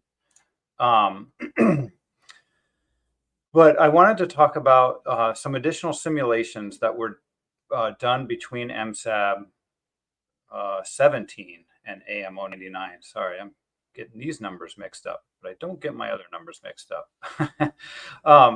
So what happened at MSAB 17 is we had a lot of management procedures to simulate and evaluate and look at. And in the interest of time to get that large set done, because if you remember, these simulations do take quite a bit of time. We presented 500 simulations for each management procedure, or replicates. Think of them as replicates. But we found, and if you remember, I think there was even a note at the MSAB017 about the variance looking across the multi-year management procedures didn't seem to follow the pattern that was expected. So we decided to, before the annual meeting and really presenting this to the commission, to supplement that with extra replicates.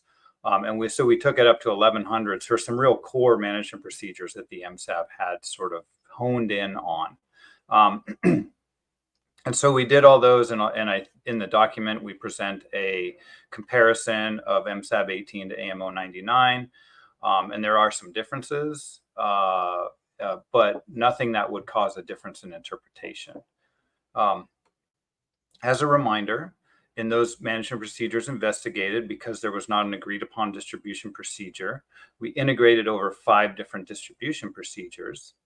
And then for the multi-year assessment, there were 3 options for those non-assessment years, just keeping the TCY the same from the previous year, updating the TCY, and using the FIS distribution updating the TCY using the FIS WPE at the coastwide level, and updating the distribution of the TCY using FIS results. And then also maintaining the same TCY, but changing the distribution using the FIS results. And option B is really, the most complex and probably the most accepted procedure in a non-assessment year for these, but we wanted to show the range of them. So here are the results presented at the 99th annual meeting. And what I wanted to really, let me just orient you to, it's been a while since we've seen these tables. Across the columns are the management procedures.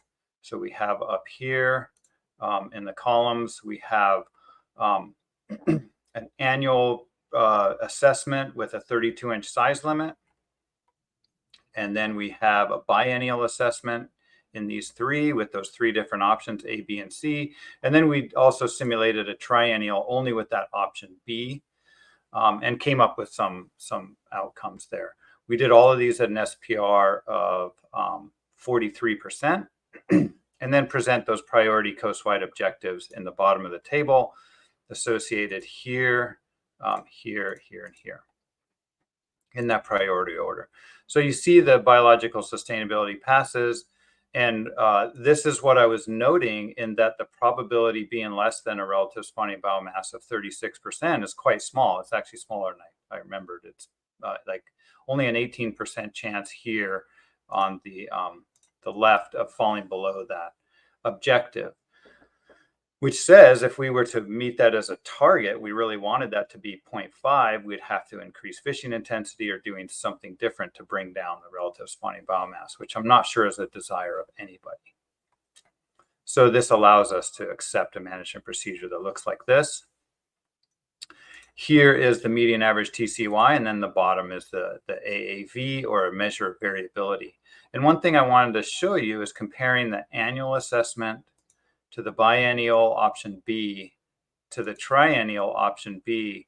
Now we have this expected decrease in the variability of the TCY from year to year, which I think at MSAB018, it looked like it had slightly increased or stayed the same with the biennial option, and then greatly decreased. So we're just basically added replicates to improve the accuracy of these. I see a hand up.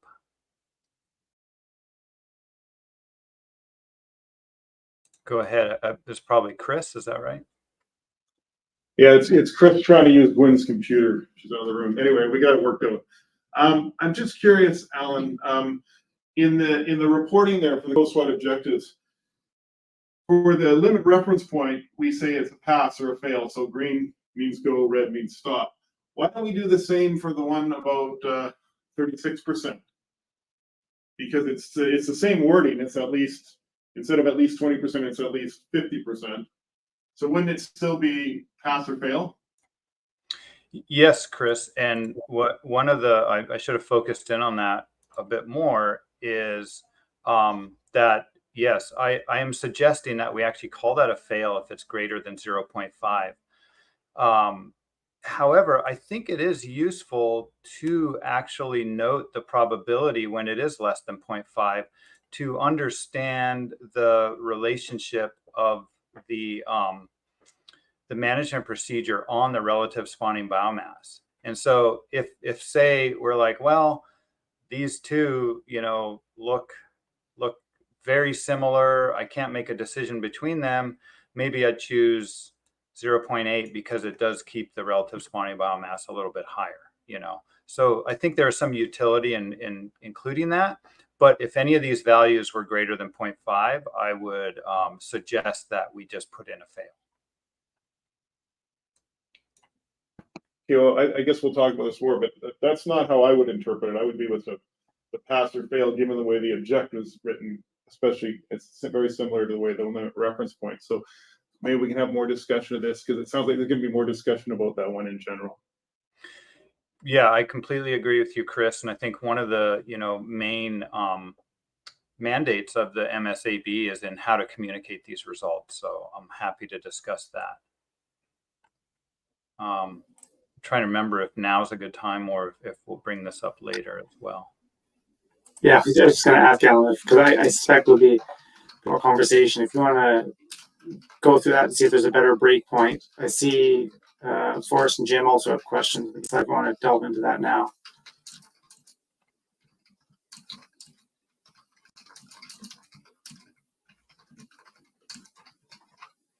Okay, are you calling on me? Yeah, go ahead, Forrest, I think. Sorry. So, Alan, you mentioned that this was done at F43 and then in the spot biomass target and above, which probably necessitates backing off on the SPR number or, reducing fishing pressure maybe to maintain that. And do you expect much change in these relative percentages using a different SPR?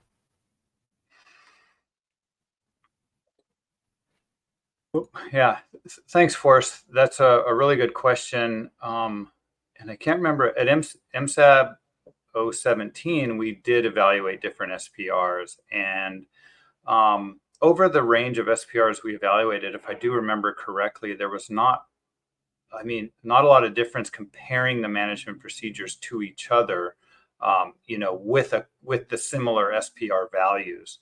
So I think they all sort of showed very similar trends across them and comparisons across them. Like one didn't stand out differently at a different SPR, but we only looked at 40%, 43%, and 46%, which is actually quite a narrow range. We're quite a ways above the control rule. We're quite a ways above the relative spawning biomass at 36%. So I wouldn't expect there to be much difference relative. Now, the different SPR values, of course, have a very different effect on the TCY and the variability comparing across SPR values. But for one SPR value comparing across these 5 management procedures, the relative sort of look at them would not change as much. Thank you. Hey, Alan, I had a quick question on this, and you've showed these results before, and I apologize in advance for maybe asking this question, and you can certainly shoot it down and say, let's talk offline about it. But it's particularly about the median AAV. And I'm still trying to wrap my head around, specifically the comparison between the biennial and triennial. Why that variability decreases by that much? Do you have a quick answer to that? Or if not, we can just forge ahead and talk about this another time. No, it's a great question, Pete. And I think it's amazing that we only have 4 objectives and really only three have numbers here. And we could even reduce that to only 2 having numbers. And we could still contemplate these results for hours. It's great. And that's what I love about MSE. But and we can always dive into that in more detail. But I believe what's happening here is that with the triennial, you get 2 out of 3 years as a more consistent TCY, I guess, where the variance on the survey, the FIS, is quite small. It's a very accurate survey, or very precise survey.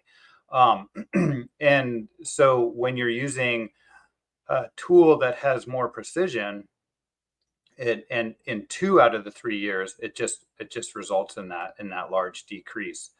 But I haven't really looked at it in particular, and I think one of the recommendations from the annual meeting, and a recommendation from past MSAB that we talked about earlier today, was to look at what is the variability in only assessment years and what is the variability in only non-assessment years. And so that's something that I'll dig out in this next year, and we'll have a closer look at those. Great. Yeah, I seem to recall that too. I guess this kind of sort of speaks into like how closely the assessment tracks the FIS in those on years in the simulation. So yeah, I see that may have sparked something from Tom. We could. Yeah, so it's definitely something we'll consider when talking about how to evaluate multi-year management procedures.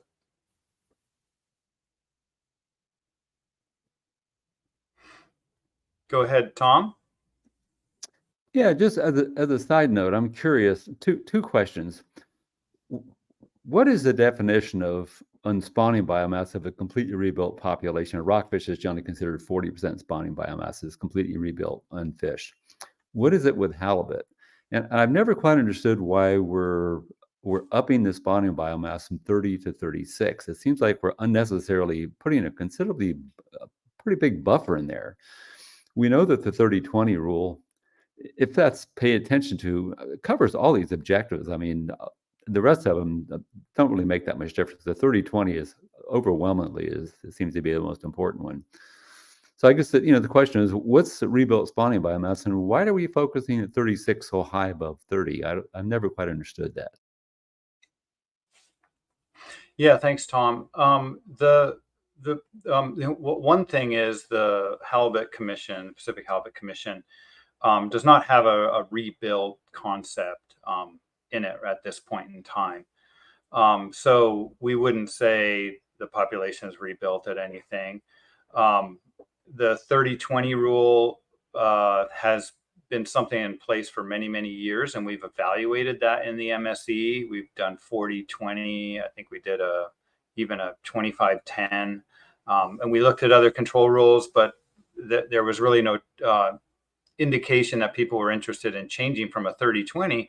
But the 36% really comes from an analysis of reference points, where the population would produce maximum sustainable yield about a relative spawning biomass of 30%, and then we add in some precautionary factors on top of that to bring that up to 36%. And then we choose to actually implement right now a reference SPR 43% for even other reasons related to the variability in yield from year to year, et cetera. So the 40% proxy, and like rockfish, it's a proxy that is somewhat based on concepts of MSY and precaution thrown in, but remember that is a proxy as well. So yeah, but I think the process of MSE here is to address the questions that you're asking, like, what is a proper relative spawning biomass to hold this population at? What are the objectives of managing this population? And where might we actually, where might the population actually be fluctuating around given all of these objectives? And if we were to choose one of these management procedures, the population would be more like a 38 or 39% relative spawning biomass. I hope that answers your question. Yeah, thank you.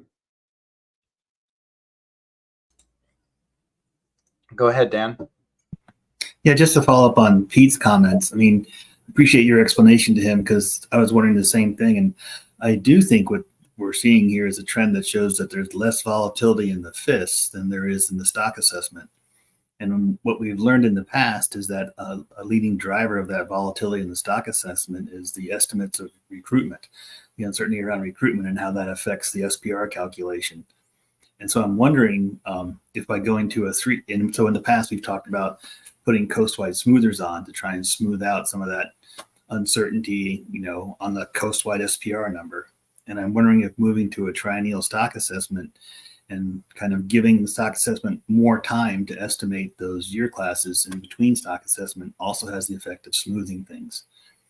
And so the reason I'm bringing that up now is I think it's at some point as we talk about moving towards the multi-year assessment, I would like to try and see, incorporate some idea of the smoothers we've talked about, both at the coastwide and perhaps at the fifth scale, and try and understand, do we need those if we move to a triennial assessment, or do we not at some point? And I don't know how to do that unless we actually look at scenarios where we have a smoother at the coastwide. But, to me, again, just the takeaway is that the stock assessment is more variable than the FIS. And I think we know that one of the leading causes of that variability is just the effect of uncertainties and recruitment estimates on the SPR calculation on an annual basis. Yeah, thanks, Dan. I would completely agree. And I think by first sort of looking at this difference in the variability and the yield between non-assessment and assessment years would be the start of looking into that a little bit deeper. There's also decision-making variability in here, but that is on an annual effect, so that would affect each one similarly. So it really does come down to the stock assessment related to the FIS.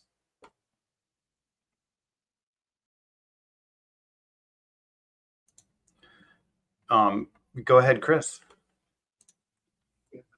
Thanks, Alan.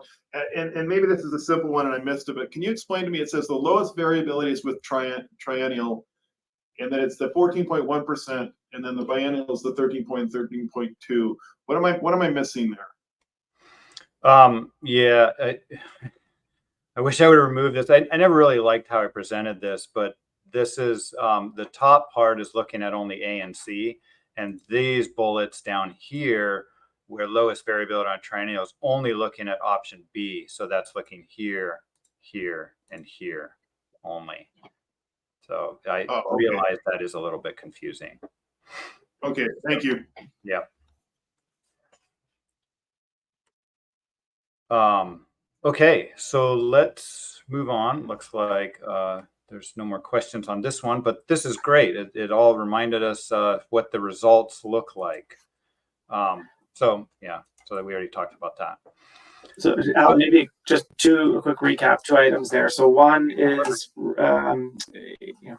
reminding ourselves of our recommendation for MSAB018 about the importance of constraints on the TCEY in evaluating future MPs. I think that's a point Dan raised well just a moment ago. We've talked about it a few times, raised again here today. It's definitely something that's going to be on our work docket as we have new MPs going forward, I think. The second item is to circle back to this proposal or idea of having just a pass-fail for objective, the 36% threshold objective.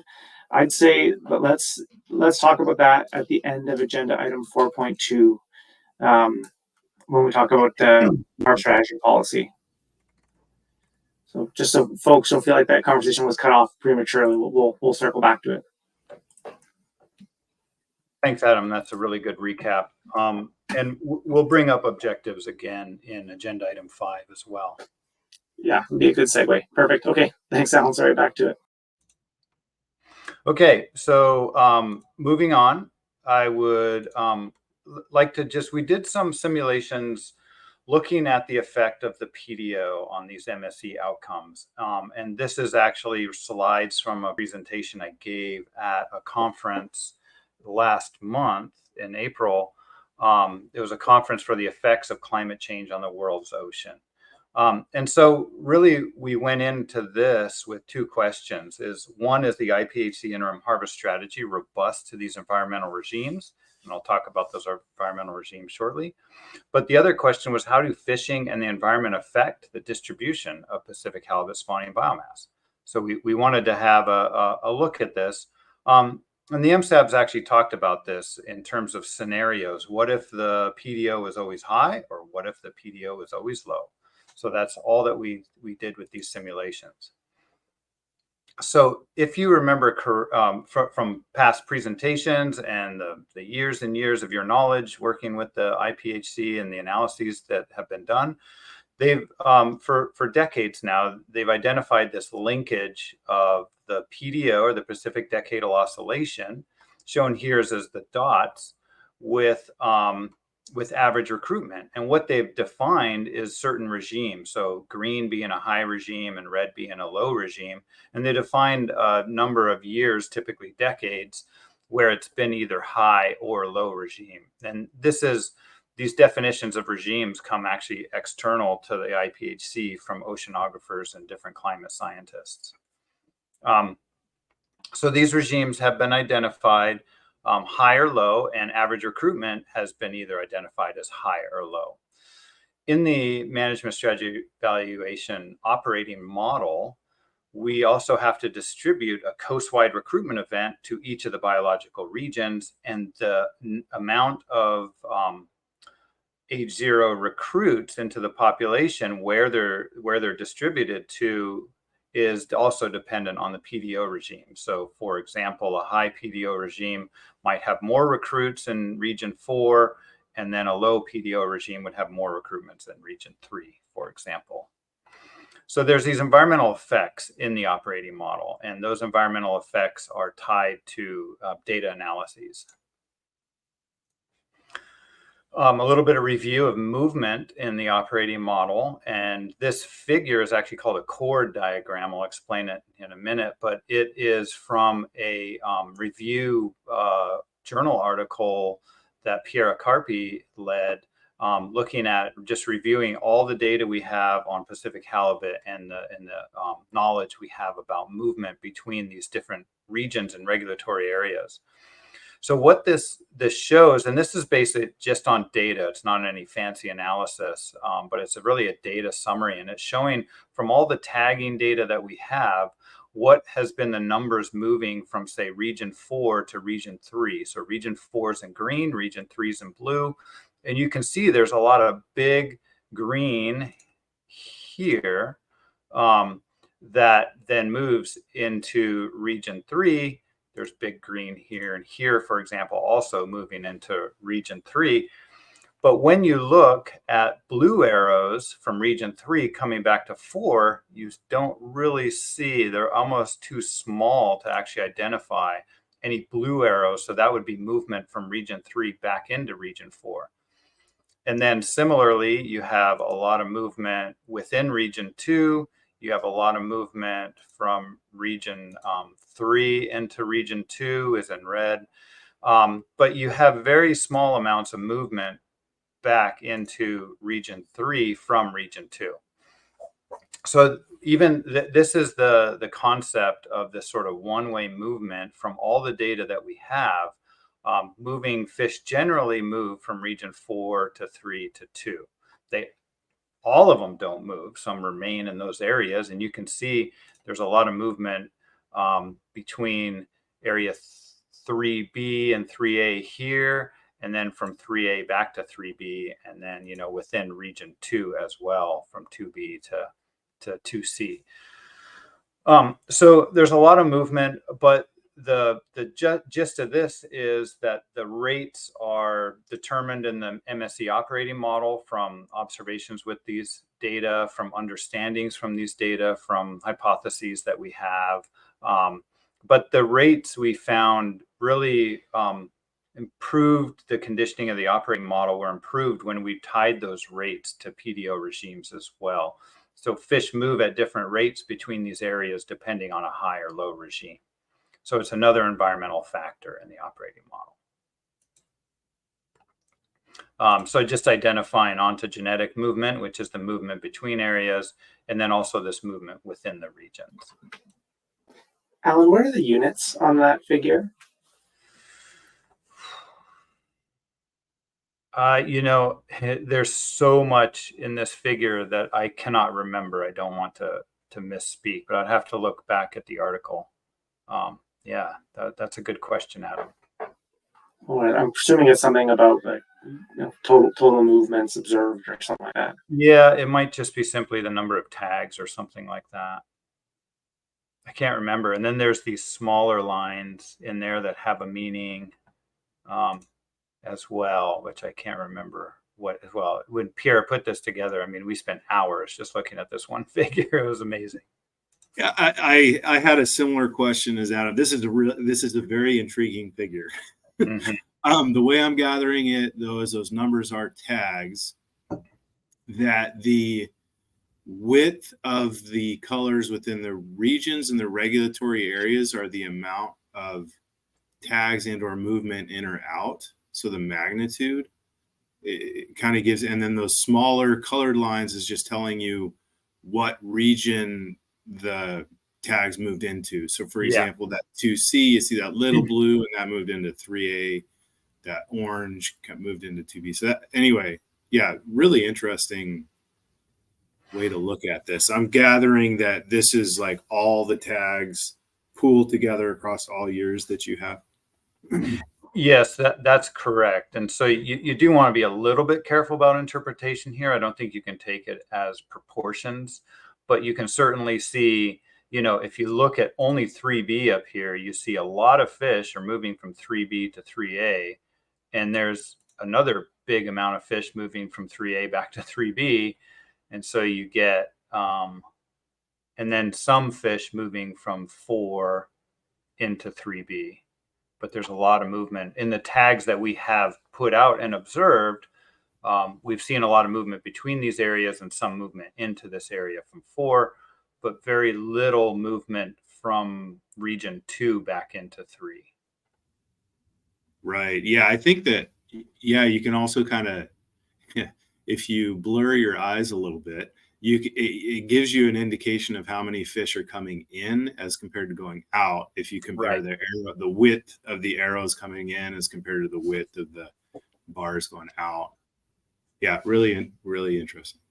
Yeah. Sorry, I'm geeking out on spatial stuff. I should just keep my mouth shut. No, it's a lot of fun. And we should I'm wondering if I can distribute the paper in any way to the MSAB. I'll try to work on that and see if it's actually open access. I'll figure that out over lunch. We may have distributed in the past as well. Okay, moving on. And thanks to Pierre for that. That was an awesome figure she created. So one thing we looked at as well is just what were the changes in the historical percentages of stock biomass in each of the different biological regions. And so you can see in the upper left there, region 4, it was a smaller percentage in the 1990s and around 13, 14, 15%, but increased quite rapidly to about 20% and even as high as 23 or 24% in some years. Region 3 has generally declined in more recent decades. Region 2 has increased in its percentage of stock biomass considerably. And then region 4B has declined from some uncertain early years to more certain recent years, but has shown a slight increase in the percent in region 4B. So that just sort of gives us, wow, there's been a lot of changes historically in the distribution of this stock. Whether that's fishing or the environment or both is something to be investigated. And here come the hands. Go ahead, Scott. Thank you, Alan. I just want to clarify, we're looking at changes in distribution, and that's based on the overall biomass. So for region 2, it looks like there's been a huge increase, but that could potentially simply have to do with a decrease in the population in area 3. Is that correct? That's right. So first off, this is all sizes FIS, WPUE. And you're right. This doesn't delineate between there's been an increase in spawning biomass in this region versus the spawning biomass could actually decrease, but it's decreased at a faster rate in other regions. It's just showing the percent of the stock biomass in each region. Good point, Scott.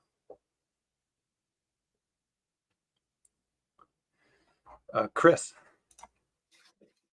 Yeah, I think you kind of answered the question or said what we get. My question was, like, if you look at 2 and 3 and maybe 4, region 4, something happened in 2004, 2000 and around there, like something happened, that all of a sudden you had this change in the trend changed in both regions, and maybe a little bit in region 4 as well.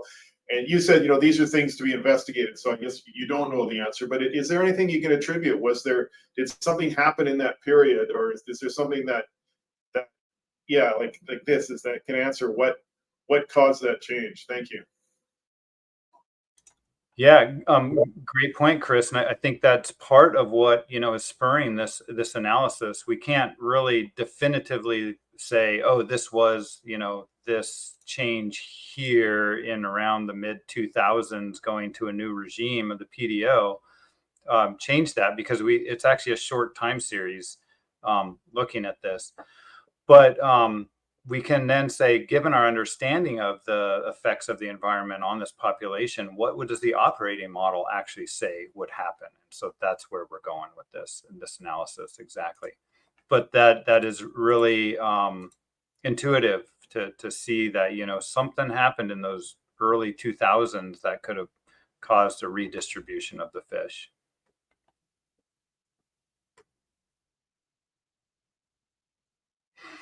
Okay. Moving on, and this is a little bit of review here from SRB 15, document 11. This is actually the analysis that resulted in the 36% reference point being related to MSY proxy.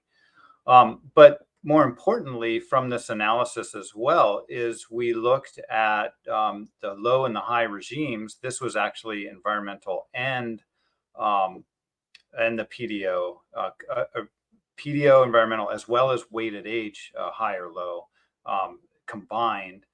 But it did show that when managing consistently, say an SPR 43%, under each regime in blue or red, the spawning biomass, or the MSY predicted, was quite different between the two regimes. And these were just two different models we had at the time. But when you looked at those relative reference points, like relative spawning biomass associated with MSY over on the right, or the SPR associated with MSY, you can see that's around 0.3, 30%. That was quite consistent between the regimes. And so what this tells us is that this type of reference point management, which we're using in SPR and RSB, is actually robust to the types of variability across weighted age and environmental regimes that we would expect for Pacific halibut. So that's an interesting result to note first off. So in other words, these dynamic reference points provide stable management quantities. And then in the analysis that we conducted recently, we looked at this as well, where here along the horizontal axis, or the x-axis, we have both low or high. Both just refers to the PDOs being modeled as switching, where low is as persistently low and high is as persistently high. And these are just outcomes of managing at an SPR 43% with these integrated over these 5 distribution procedures. And so you see the relative spawning biomass is just below 40%. And it changes a little bit between the two regimes, the low and high regimes, and sort of a gold color and a red color. But it doesn't change a whole lot. It's relatively robust to those two regimes. Whereas the fishery limit, depending on the regime in the middle plot there, changes by quite a bit, changes on average. And I think this is long-term. Yeah, this would be long-term. 55 million pounds or, 70 million pounds. And then the variability is not as affected as, say, the TCY. So basically, these results just basically agree with the results we showed in the previous slide as well, where relative reference points are robust and sort of these specific biomass values can be quite affected by the regime. So I wanted to put the table up here looking at across these management procedures, which they're all the same management procedures. So I want to make this point now. All of these columns are the exact same management procedure. We now have just defined different scenarios. The first scenario is a PDO related scenario of its model that's switching. The second scenario is persistently low simulating into the future. Historically, it's been switching. And then high is this persistently high simulating into the future. And then these are just the numbers from that plot. And I've shown long-term metrics for all of these things, as well as short-term metrics. Yeah, and so I won't dwell over the results, but they're there, and I'll summarize the outcomes at the end of this presentation. Go ahead, Chuck.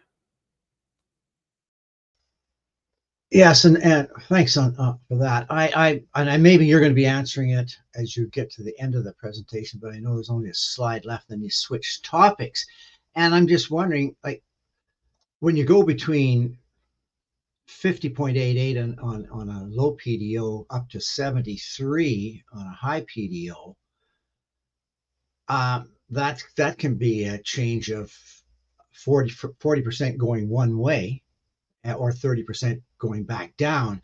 How do we incorporate that into how we're calculating AAV and whether we stay in? And that's on short term, 4 to 13 years, at least in the document.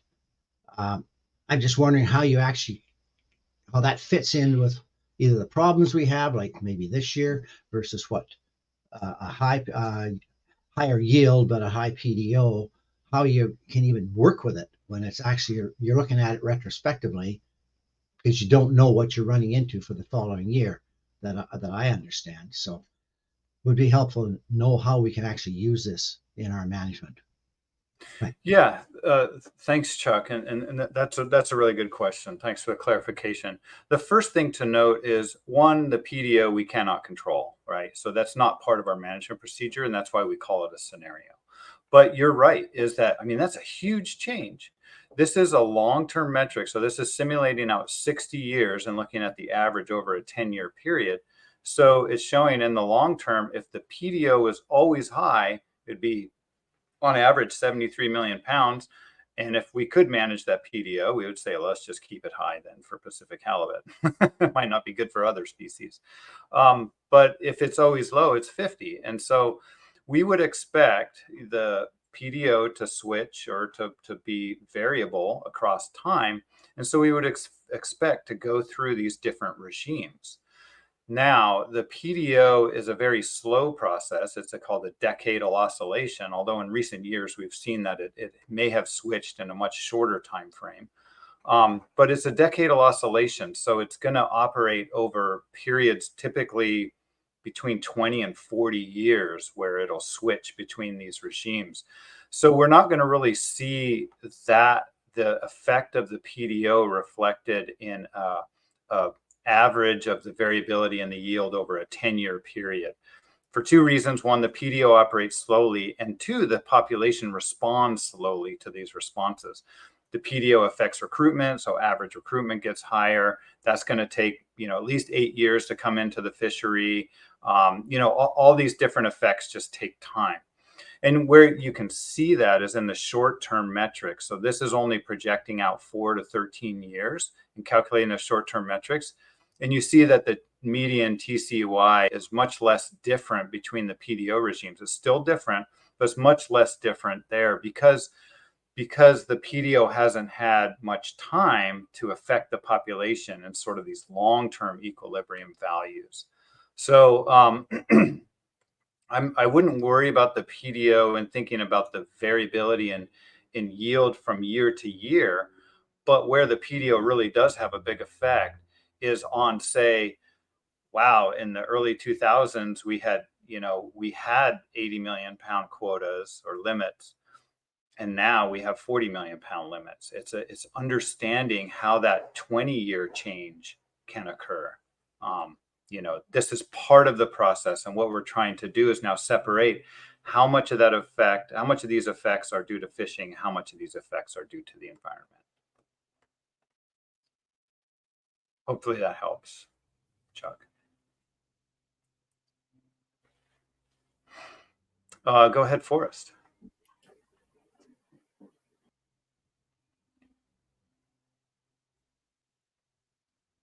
Not hearing you yet.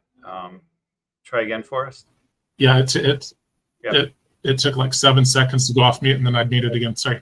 So I'd love to take the I'd love to take the PDO both in the short term to the bank, 58 million pounds average median TCY, sorry. And then so I'm assuming that this is all the latest modeling. It's the 20% natural mortality in the third model, and no, it's not. No, I should have specified. This is the old operating model. I'm currently conditioning the operating model to then reflect the updated assessment. We'll talk about that in a few slides. Okay, and I guess you've always cautioned us to look at these things relatively, and not really focus too much on like a TCY number, but that is a beautiful number, 58 in the short term. If you know, I'd love to know why that couldn't be real, or but anyway, I appreciate it. Thanks for clarifying that. Yeah, sure. And yeah, we've discussed that. Remember, this is like an average in 4 to 13 years in the future, so the population does have chance to rebuild a little bit. Go ahead, Scott. Yeah, thank you. A little more clarification. I recall when you guys first started discussing PDO, you said, well, there's a correlation between PDO and the spawning events, but there's not a direct tie to the two yet. You couldn't establish that the one is directly related to the other. You just said, hey, this is an interesting trend that we're witnessing. Or is that still the assumption going on, that it's an interesting trend, or has new information surfaced? No, I wouldn't say new information has surfaced. So what we understand about the PDO is that these regimes affect sort of the average levels of recruitment, where the recruitment is better, I think, in the high regime than in the low regime. So that's been a long, we understood that before Ian was even at the IPHC. Bill Clark did a lot of that analysis originally. New understanding in the past, say 3 or 4 years, I forget, a paper by Laurie Sidoris and Ray Websters and others, looking at sort of the distribution of recruits based on currents and how they are affected by low and high PDO, and sort of that concept is brought into the operating model as well. But nothing new since really those two understandings. Okay, thank you. And another, you mentioned that PDOs are 10 to 20 year cycles usually, and so that'll help buffer things out. What happens if in the near or later future, due to climate change, these cycles start happening much more rapidly? And that is a fantastic question, and something I can't speculate on exactly what the effect of that would be, but it's something we can certainly model. Thank you. Go ahead, Dan. Yeah, just on this a similar topic, but a little different approach to it is, we're always talking about what type of outreach would be helpful to stakeholders. And one of the questions I always get, and I hear at the annual meeting all the time, is if we're a little more conservative now, can we rebuild the stock for my kids? So like 5 or 10 years down the line, will cuts in fishing pressure now really have a big effect on the stock? And we always have to try and temper that about, well, how much of the stock is driven by fishing pressure versus environmental factors. And, what you're presenting now really does help kind of answer some of that question, and also on the timescales that, those might be. In other words, fishing pressure might keep you about where you are, plus or minus, because the regime is really what drives the highs and the lows, and so backing off on fishing pressure will get you a little higher, but if you really want to get back up to that 80 million pounds, well, then that's Mother Nature. Yeah. And so I just flag that so that as you're going through and thinking about outreach, that is really a perennial question. And I think some of the work you're doing now can help frame that. And then picking up on Scott's comment, it would be nice to say, this is what we've seen with the typical decades-long PDOs. But if they were to get shorter, then this is what you might expect. But, that would be a really wonderful use of the work you've done, is if you can help stakeholders understand the effect of nature versus fishing pressure and the timescales those both work in. Thanks. Yeah, thanks, Dan. I really appreciate that. And that's really where this work is going, is to try to understand that a little better. And we even take it a little further, as you'll see in a slide or two here, of looking at how it affects certain regions, biological regions, and it affects them differently, to give you a foreshadowing. So, on that topic, I was going to say, really well put, Dan, in terms of how this information might be used. Time, we are definitely going to run long in this topic, I think, because there's still quite a bit more to go. So, Alan, as you're going through, maybe keep an eye out for a natural break point around noon to have us take lunch and then delve back into it. I see Tom also has his hand up, so I've got a comment. We'll go to Tom and then go back to you, Alan, for the next couple of slides. Building on Dan's point, and I think the question that Chuck asked, I can't remember who it asked, how do we use this information? I want to remind folks that one of the greatest strengths for management strategy evaluation is that we are able to evaluate what types of management procedures are robust to things that we can't control. PDO is switching regardless of what we do. And how we can use the information that's on the shared screen now is we can evaluate against our objectives, or even identify things that we think are really important. Like, for example, maybe a median TCY of 50 million pounds was some no-go threshold, like a collapse threshold for the fishery, where the fishery just can't operate below that. I'm just making this up. But if that were some really bad value that we need to avoid, we could say, well, any management procedure that has to operate within this low PDO regime needs to be robust to that type of outcome. So it's the beauty of this is it allows us to identify how things might perform in conditions that are outside of our control, and to identify those procedures moving forward.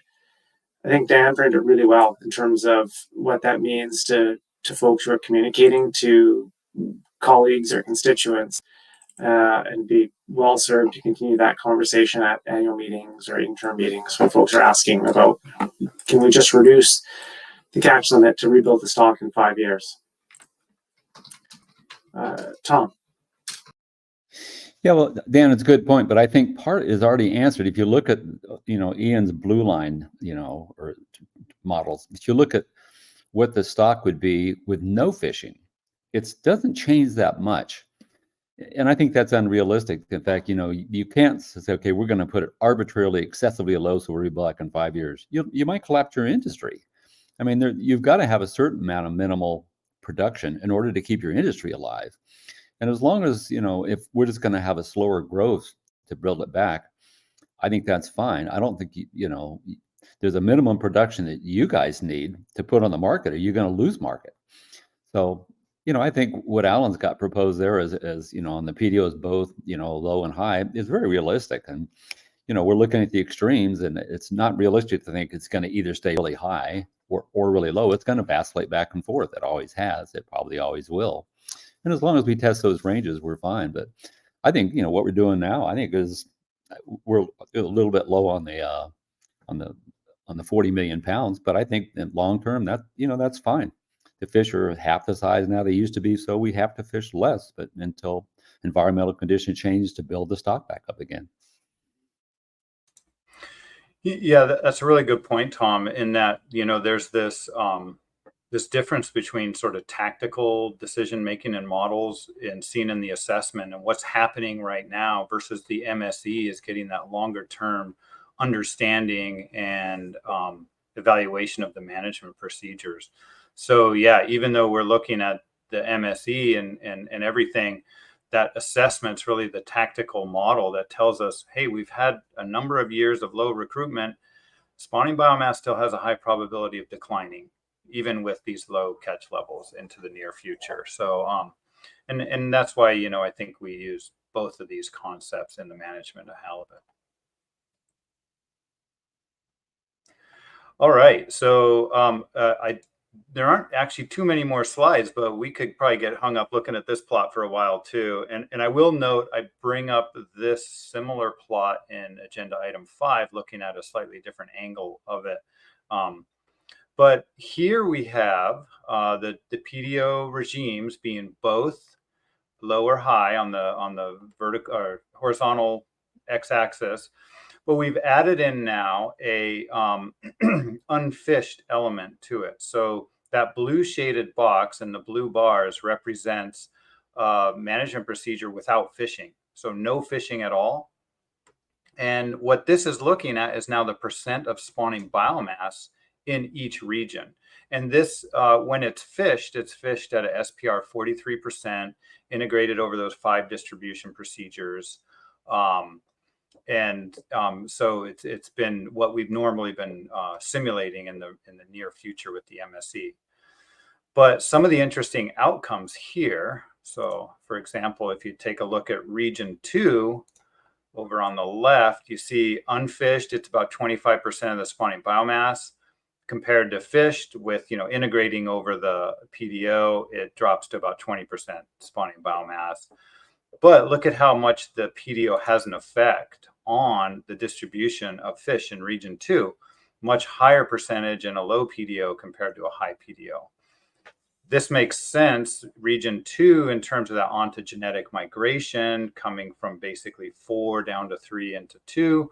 Migration rates and recruitment distribution are all affected by the PDO. So you would expect that tail end of the distribution to have some effect due to the environment. Now, when we look at region 3, which is, really the core biomass of the Pacific halibut stock, a lot of biomass in this region, it's less affected by fishing. You can see the blue and the black here are very similar in terms of percentage of spawning biomass. Noting again, this isn't the amount of spawning biomass. This is just the percentage when fishing in this manner. And the PDO has some effect on it as well. So here and here, low PDO, much less, or smaller percentage as compared to a higher percentage. So maybe this is getting at Chris's point is, what happened in that since 2004?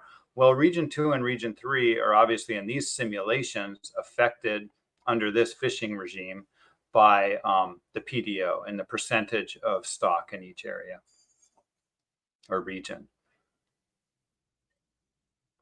Now, what's really interesting is region 4, where the percentage of spawning biomass in region 4 actually increases with fishing and is not all that affected by the PDO regime.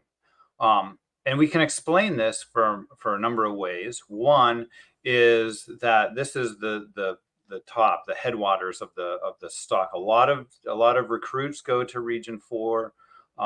Fish move out of region 4, but also movement isn't affecting it as much. Movement differences between the PDO regimes. But also remember, most of the distribution procedures have higher fishing intensity in region 2 and 3 compared to region 4. This is that 0.75 to 1 fishing intensity, relative fishing intensity.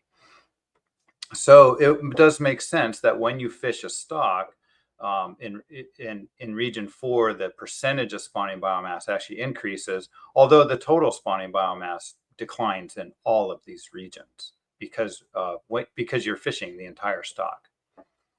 And then finally, 4B is sort of a mixed bag.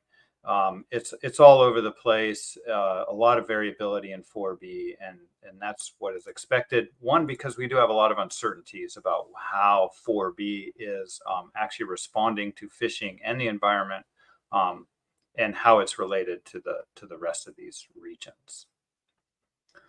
So I have a summary slide next. I'll go over the summary slide. We can pop back there to that figure if anybody has any questions or clarifications. But these are sort of some summaries that we've got so far from this analysis. And I really appreciate the suggestions of what might be done in the future to improve this analysis. So appreciate that.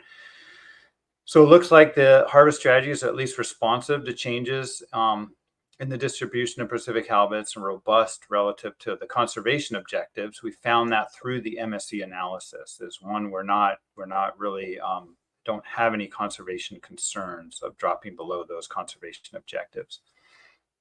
And even though we cannot manage the PDO regime, it's useful to understand these effects for what everybody here has so eloquently already stated.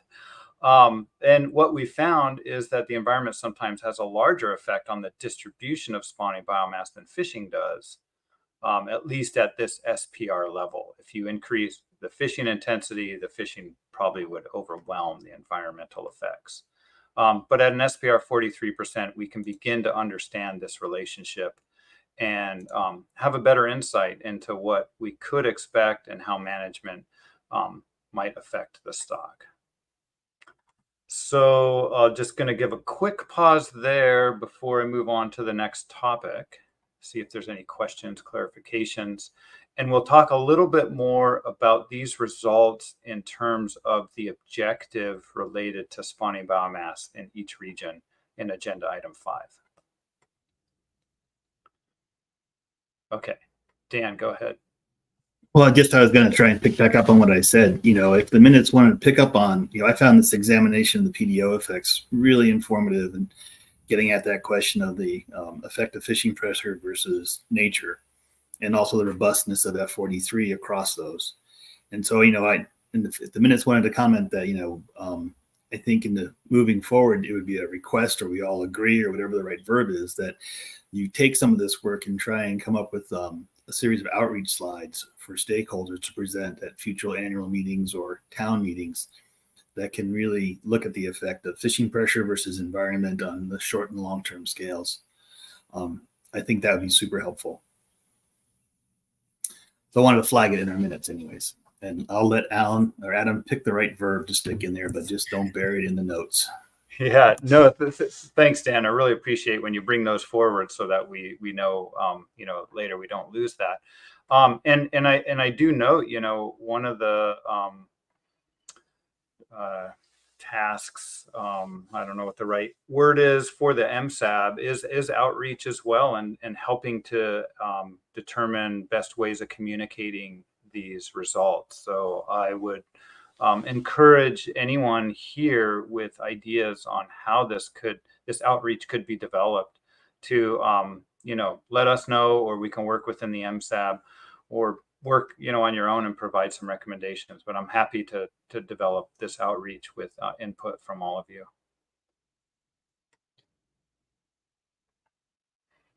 Forrest, go ahead. Yeah, thanks, Alan. To that point, whenever you make these presentations, my mind always wants to transfer the sort of the abstract bars and stuff into poundage, so that I can, like, you know, track through and say, okay, what does this really effectively mean for our fisheries? And I don't know what that would look like, but in terms of communication on a layman's level, which I'm still at, anytime that anytime that it can be converted to something that people can wrap their head around more, including myself, might be useful. And maybe a little back and forth later on the side would clarify what that might look like. But just letting you know, that's what my mind's always trying to do, see how it actually relates to our fisheries. So, thanks. And poundage. Yeah, really good point, Forrest, is this stuff really has to be presented in what is meaningful to the audience, really. And I presented this at a conference where, you know, these are a lot of scientists working on environmental issues, and they think about distribution and all that stuff. But percent spawning biomass in each region is like, great. What does that mean to me when I can go fishing? It doesn't have a whole lot of meaning. So yeah, definitely taken into account. Chris. Yeah, thanks. Yeah, Forrest raised a good point, and also Dan too, about, you know, trying to communicate this out to other stakeholders. And I guess I don't know, you know, we talk about poundage, and I try and you know, I guess maybe some guidance on this. When I try and discuss this with people, I don't get into this one's going to result in that many pounds. It's more, no. You have to, you're using this to compare one management procedure to the next. This one will produce more pounds. Don't worry about the exact number, because that's just an estimate anyhow, and there's a big confidence interval around it. I try and focus on the comparing the two, but if you have any thoughts on how best to present it as we're thinking about this, that would be helpful, because it's using graphs like this to say, don't worry about the number, just this one's more than that one type of thing, because that's what MSC is about, is my understanding is it's about comparing the different procedures or the different scenarios.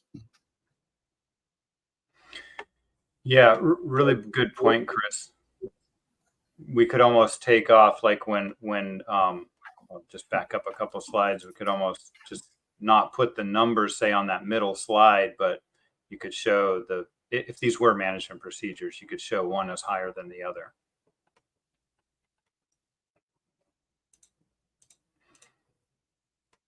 Okay, thanks everybody.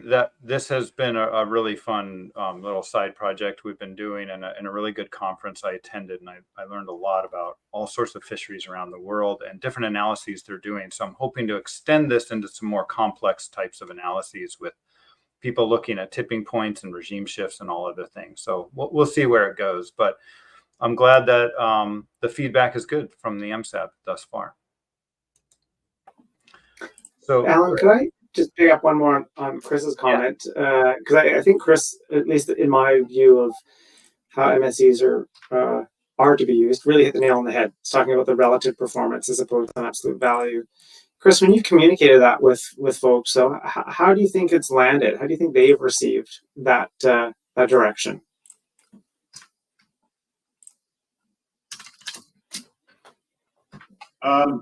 Just in general, I mean, people struggle with this, and in my experience, first of all, because a lot of people, and we're still learning about MSC and how it works, they're used to the traditional stock assessment. Hey, here's the number, boom, boom, boom, like Ford said, you get a number.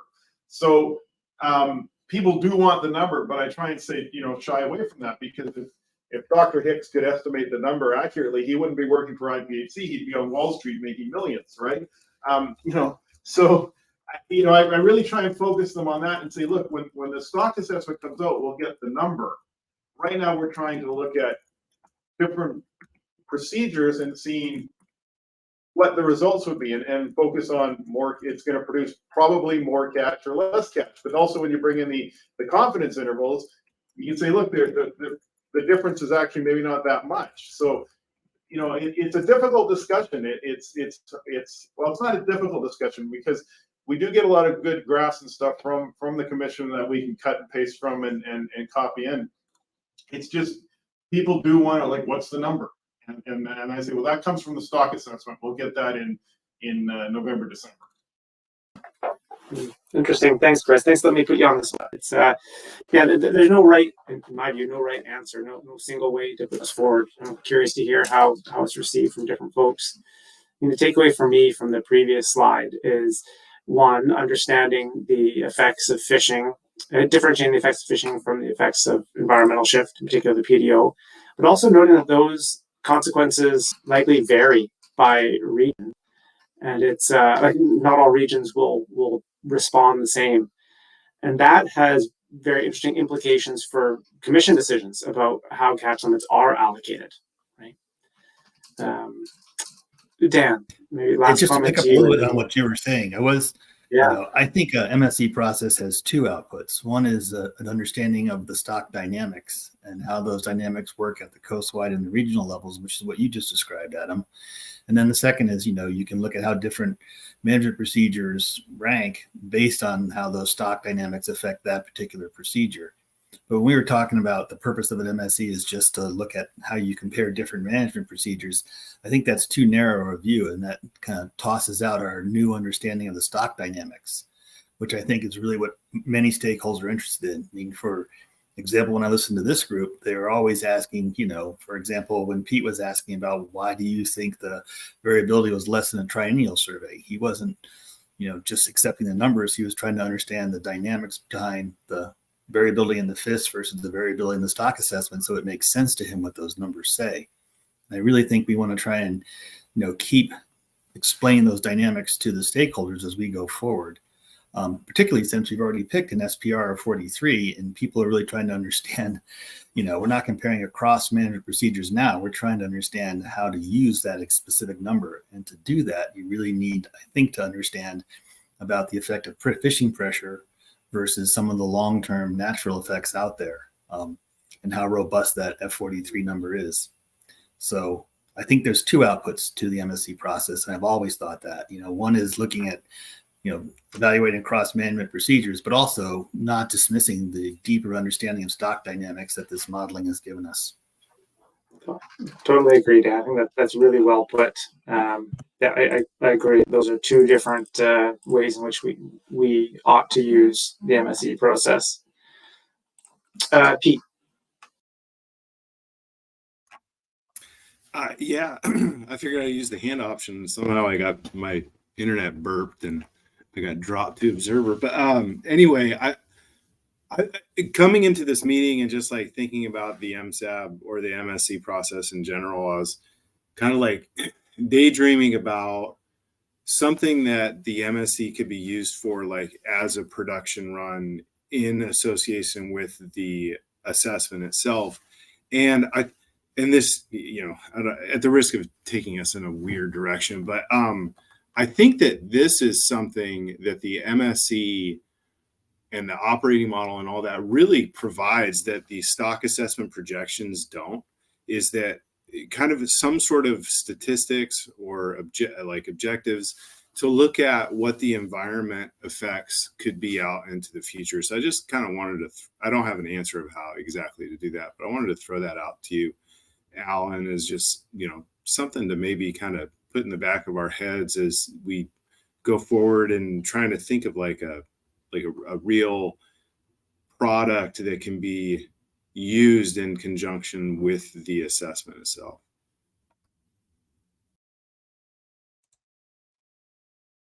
Yeah, thanks, Pete. And I think, a lot of people use the MSC process. Well, I agree with, what everybody's been saying. There can be a lot of different outcomes of an MSC process like this. And fortunately, I think we've matured here to where we now have a framework where we can really start answering a lot of these questions, whether they're more understanding dynamics, understanding management procedures, and just providing better understanding overall. But a lot of people do use the MSE, and we can certainly do that here in relation to how robust our management procedures to future changes in the environment or climate change, and how might the stock dynamics change with climate change. And Scott's already alluded to this. What if the oscillations between the PDO are shorter time periods? How would that affect our management? Are we prepared to manage that way? Are we ready to? And what are the effects on the changes in distribution? We understand that. How might we expect those to change? So there's so much that we can do with this. It's a lot of fun. I'm glad everybody's seeing that. And Pete, I agree with you. How do we really bring this into the management arena in a real formal way is something that we've been working on for a while yet, and something that, I think everybody's starting to embrace more and more. So it's still maturing and developing. And then finally, I just want to say, the one thing I really look to the MSAB for are recommendations how to present material. If you're taking a slide that I produce, or you even look at an MSC Explorer and creating your own plot or own table or something like that, and you're modifying anyway, please let me know, because that might be a great way for us to adopt presenting material to the MSAB and other people, during the annual meeting process as well. So I really appreciate all the input everybody has here, and I'm willing to work with everybody on improving the ways that we communicate these results.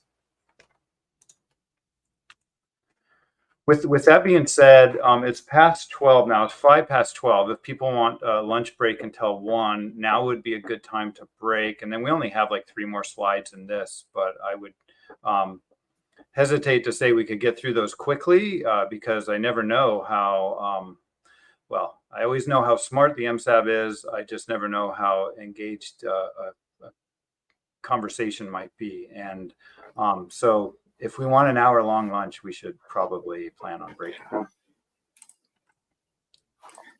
think that's a good idea. So we'll come back at 1300 Pacific here. Thanks everyone for the conversation this morning. Get a chance to get them to eat, and we'll talk again soon. All right. Thanks, everyone.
Afternoon, everybody. This is just an audio check.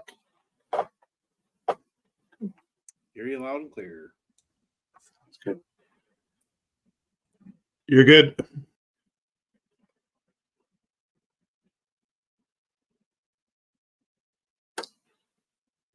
Look at the attendance list. I see a couple more folks trickling in. Maybe we'll just wait a minute or two to let folks read it.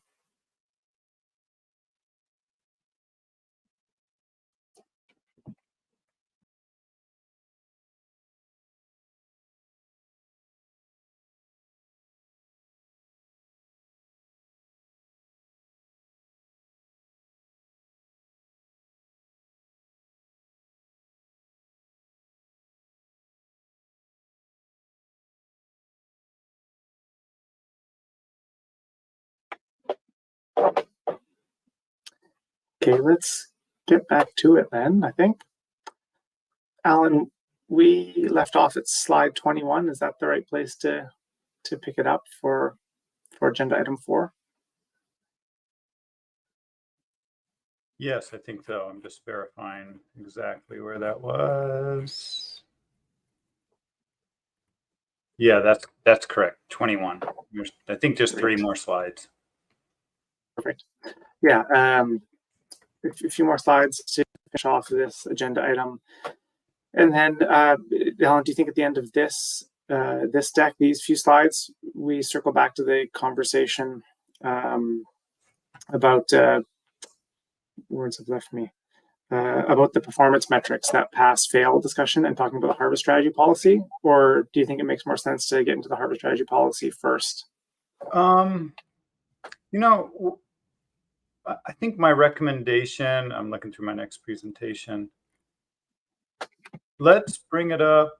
I actually have a slide in the next presentation that has the title Discussion Objectives and Performance Metrics. So maybe that was sort of a catch-all. So maybe we bring it up there. We have the whole picture. We can really get a good think about it. Does that sound reasonable? Good plan. Yeah, thanks very much. Does that work for you, Pete? Great. Yeah, because I have that pass fail, and then also, you know, just verifying that threshold, and also a discussion of the tolerance as well related around that. Yes, excellent point. Right. Okay, well, let's jump back into it. Back to you, Alan. All right. Thanks, everybody. It's you know, it's amazing how fast these meetings go. I can't believe we're already through lunch today, and I'm already thinking about populating the report.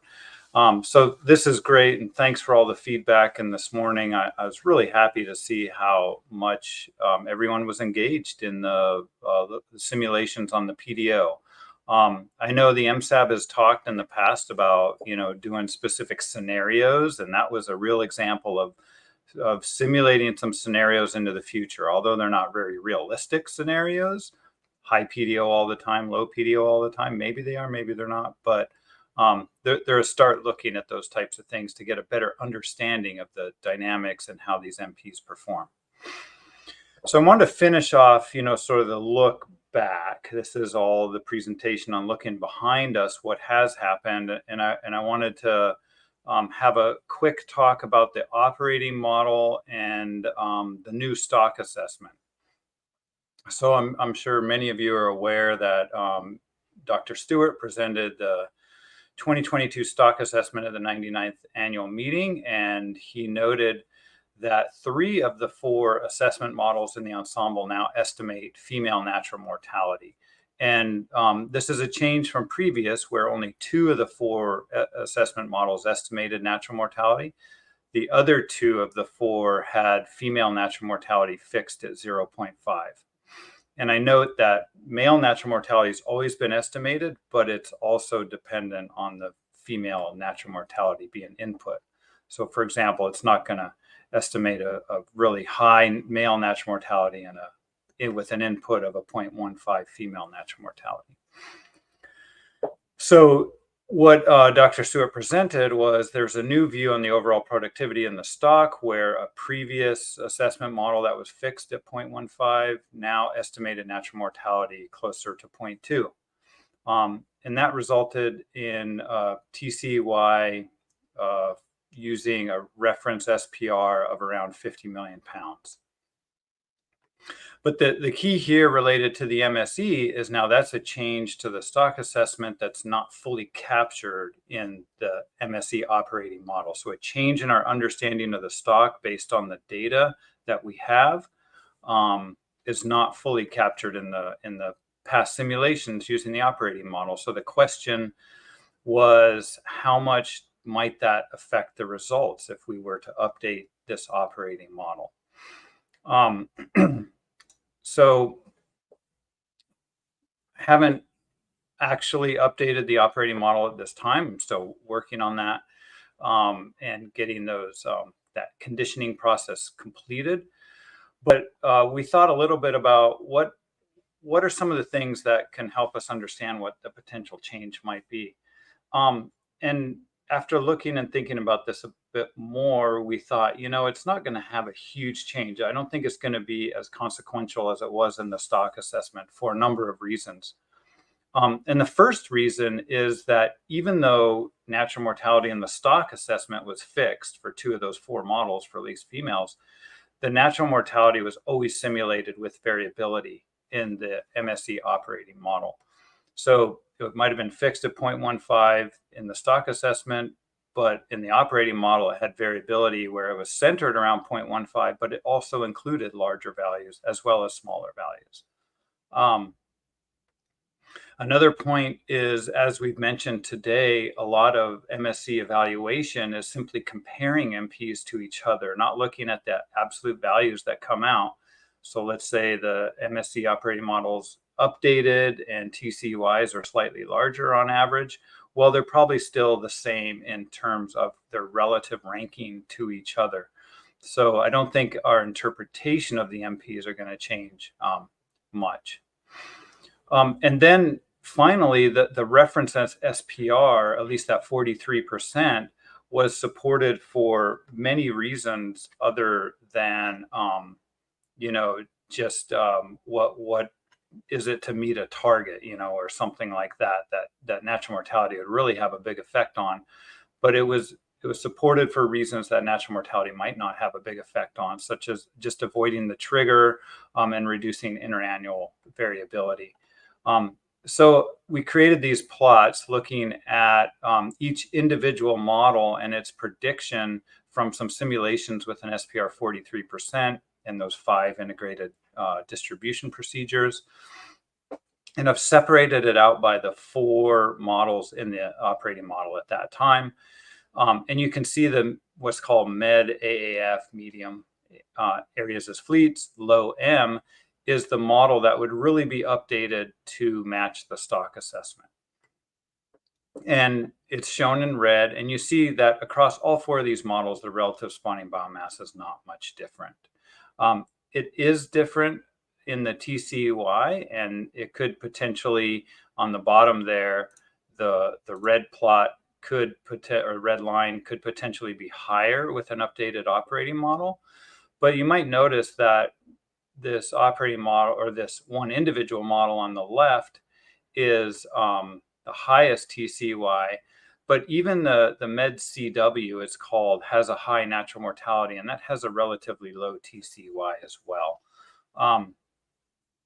So, it could be that this med AAF with a higher natural mortality, mimicking the stock assessment, might not have a big, huge change. And it's only one of these 4. So overall, we don't think the changes are going to be extremely large and hugely consequential, and the ranking across management procedures is likely to remain the same. So the plan then for now is to update the operating model for 2023 and to really align it with that 2022 stock assessment and the change in our view of productivity, basically. Here are the 4 individual stock assessment models. These are not the operating models. These are the stock assessment models, and looking at them, and you see this areas as fleet short in the black color, which is the highest one, is that updated model. And I believe that's a bit different than it has been in the past. It's been closer to the green. But you see in the more recent time series, it's they come somewhat to similar, but they have different sort of productivity assumptions about them now. So that's the sort of process we're looking at. We're going to review the conditioning process with the SRB next month. What I'm going through now is if you do want to look at this in the SRB document, we talk about how we're going to condition these models for the SRB 22 meeting coming up. That's already been published. And then I'm getting that process done right now and hopefully be able to present some initial outcomes to the SRB to see if they have any advice on how to proceed. We'll condition those after the SRB to final, and then we'll be able to start any sort of simulations shortly after then. So we just want to make sure that the conditioning process is reviewed correctly through our SRB process. So that's it for the updating of the operating model, which actually, let me just back up a second here and updating that. Talking internally here at the Secretariat, we thought currently the stock assessment's on a 3-year cycle where a full stock assessment is done every 3rd year. So 2022 was a full stock assessment. So 2025 will be the next full stock assessment. And we thought, well, let's actually link the operating model with that, that timeline, being when a full stock assessment is done, because that's the most in-depth look at the stock assessment. Some of the biggest changes may occur then we will condition the operating model after that full stock assessment. So what we're basically hoping for is we'll condition in 2023, and then we'll have a set of or an operating model that we'll be using for simulations over the next 3 years. And so it's sort of linked with that update full assessment cycle. Okay, so that brings us to the end of this agenda item. Some potential recommendations are noted in the paper, noting that the additional replicates for those simulations resulted in more precise and slightly different values of the performance metrics, but comparisons between the management procedures remain the same. And then noting for the different PDO regimes, always high or low, that's what that means, has little effect on the priority conservation objective, but the low PDO resulted in low TCYs, high PDO and high TCYs, as we saw. It affects the long-term distribution of spawning biomass differently in each biological region. And the PDO regime may have as much or a larger effect on the long-term distribution of spawning biomass in a biological region than fishing with the current interim harvest strategy policy. So with that, that brings us to the end of that agenda item, and we can have questions or discussion. I see Anne Marie, you have your hand up. Thanks, Ellen. I guess the question around the last couple slides that you just had in terms of updating natural mortality. Yep. And I was wondering whether after you've got the model conditioned, whether there were plans to review with this group what we had in terms of discussions with SPR as well as the SP target/threshold values, because they were based on a previous OM, and whether that might change our thinking in terms of what our picture of what SPR 43 or SB 36 means. So that's one question. Should I go through all of them? I think I've got 3. You know, I don't have a very long-term memory, so okay. I'm happy to answer them one by one if you're okay with that, unless they're really related. Yeah. So answering your first question is yeah, the SPR 43, the natural mortality should have a small effect on that. You know, if we had a very small set of objectives that we were analyzing, especially a target objective, then the associated SPR with that target may change quite a bit. But SPR 43% has been supported by many other objectives. And so I don't know that we'll find that changing the SPR is going to have a big difference on sort of the overall holistic look at all the objectives that we evaluated. But you're right. We'll update the operating model and we'll have a good look at this, and we can discuss that when we talk about management procedures this afternoon. Super. I think the other two are probably more closely related, so I'll go with them at once. And it's, I'm not quite sure how to, okay. When we changed over from using, when we first originally came up with our management objectives, I think we were also looking more at absolute spawning biomass. And then somewhere in the last few years, we changed, I think both in terms of the stock assessment and the IPHC process as a whole, from spawning biomass to relative spawning biomass. And I don't remember us revisiting the objectives after we made that change. In terms of, or the objectives or the performance measures, maybe more the performance measures is what I'm thinking about.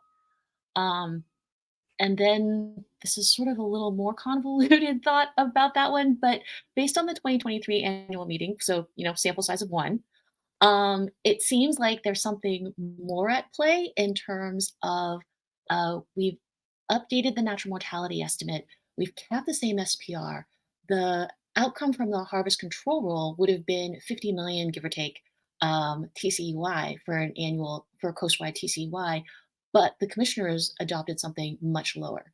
And so it seems like there's something else that we're not capturing. And that might be part of the discussion that you're planning to have in terms of the management procedures later. But it just sort of all bundles into one big knot for me right now. Yeah, thanks, Emery. I completely agree. On the first part, the only absolute measure of spawning biomass that I was aware of as a previous objective, at least, was the numbers of spawners coast-wide. And that's actually reported, I believe, in the MSC Explorer, but we've never really used that in evaluations. It is very interesting. What has been done in the past is we used a relative spawning biomass that was calculated relative to one fixed historical point, which was, I think, something like the low weighted age, high recruitment, what that B0 would be in that case, in that scenario. And then we moved over to this dynamic look based on the research that I showed earlier, and that the dynamic approach has a more stable, robust management across these environmental regimes. But so that was a move a number of years ago. Boy, that might have been like 2017 or 18, a while ago. But I'm not sure about the absolute spawning biomass. Sorry, yes, that reminded that is the change that I was thinking about from the previous relative spawning biomass to the current more dynamic. Yeah. Yeah. Yeah, so it's yeah, I think there's a lot of it's interesting. People have been discussing that in the fisheries world for a number of years now, and that was certainly a topic at this conference I attended, detecting regime shifts and all those sorts of things. But really it comes down to the SPR concept is a dynamic concept in how it's calculated. And we wanted to have this internal consistency with the harvest policy in terms of a dynamic SPR, and then just having a relative spawning biomass against some arbitrary historical point is a little bit more risky, and I think a little bit more robust in terms of its management. So I think this might be something that would be a good, if you're interested, maybe and the delegation's interested, to have a conversation with the SRB. But yeah, we've been operating under this way for quite a while, and it's been supported by the SRB for a number of years now. Mm-hmm. Yeah, I think my question was more about, I think when we set up our performance measures, it was under the previous relative spawning biomass regime. Oh, right. So just whether change, I don't remember us revisiting the performance measures when we moved to the dynamic spawning biomass, but I could so be wrong. Yeah, so the way that occurred is we had conversations about the 20% threshold for the conservation objective coastwide. And I remember those conversations, and it was, boy, that was a presentation a long time ago. But we had that conversation with the SRB and the commission and the MSAB.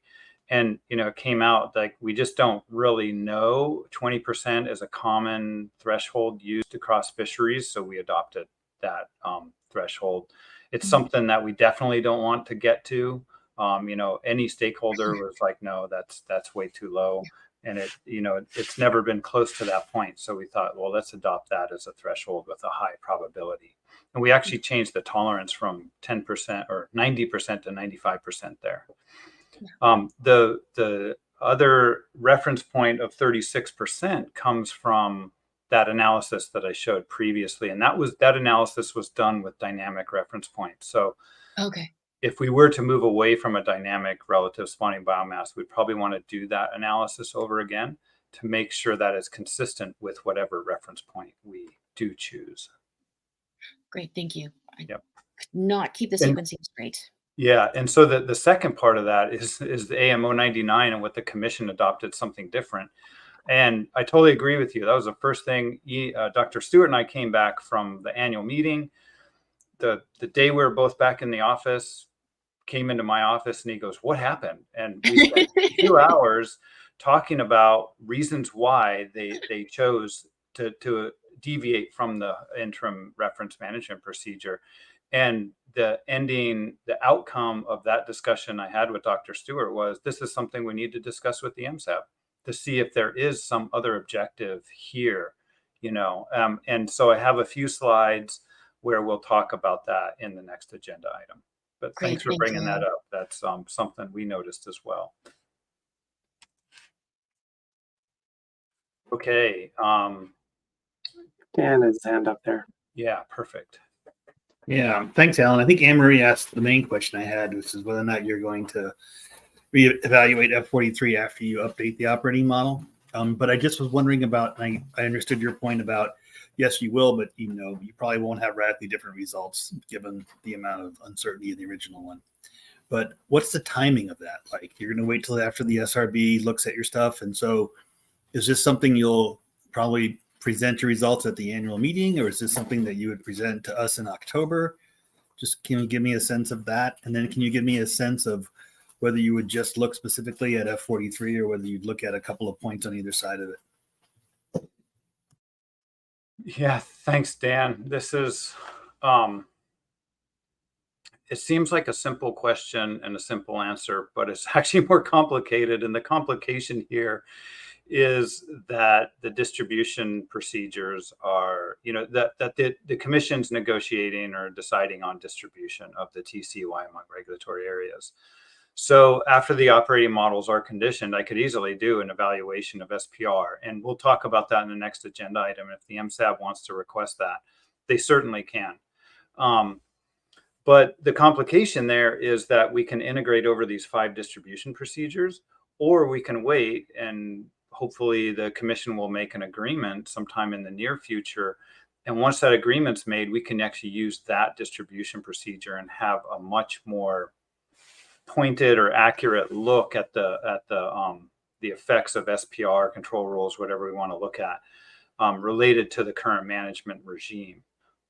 So if I was to say start the analysis tomorrow, we would be using the 5 distribution procedures and integrating across those 5, which may have a little bit of more uncertainty in the results than if we knew what the commission was going to agree upon in the future. So is one of the things that you're looking for this group to perhaps comment on, if we want to, is whether to hold off, and support the idea of waiting until we have a final distribution procedure before doing the, evaluation of the target SPR with the new operating model, or jumping into it right away? Yeah, if we knew exactly when the commission was going to come to an agreement, that would be easy. And then we'd all be on the page and said, okay, let's do it this time. And this is the best. That is uncertain to me. I haven't been part of those discussions, so I have no idea if it's tomorrow or a year from now. But but I am looking for the MSAB to make comments on what would they like to see investigated next, what things can be investigated immediately, and what sort of things would be best to hold off until an agreement was made. And then that's coming out of the next agenda item, which is the scope of work. Got it. Thanks. Yep, no problem. Okay, Forrest.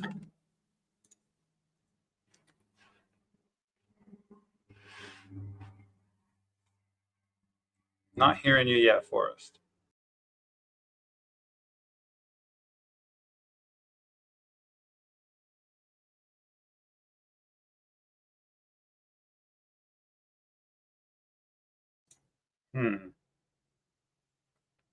Still not getting you through. Oh, I hear something. That's probably me. I think Forrest, you likely need to try changing your microphone with the drop down just to the right of the mute unmute button. Otherwise, feel free just to interrupt as we move along. We can circle back to your question.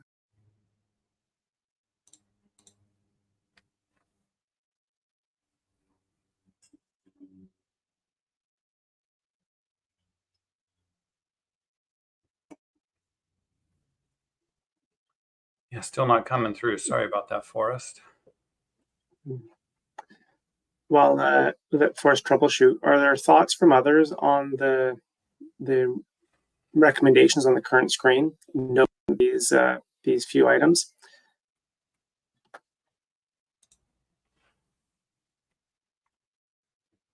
In the absence of any additional comment, I would anticipate the report look pretty similar to what we see on the screen now. Well, and are we going to talk about the pass-fail idea on the 36 metrics here? We'll get into that at the end of agenda item 4.2, the next item. Oh, actually, this does complete 4.2. We'll take that up in agenda item 5. Oh, yes, sorry, you're right. Yeah, the harvest strategy policy.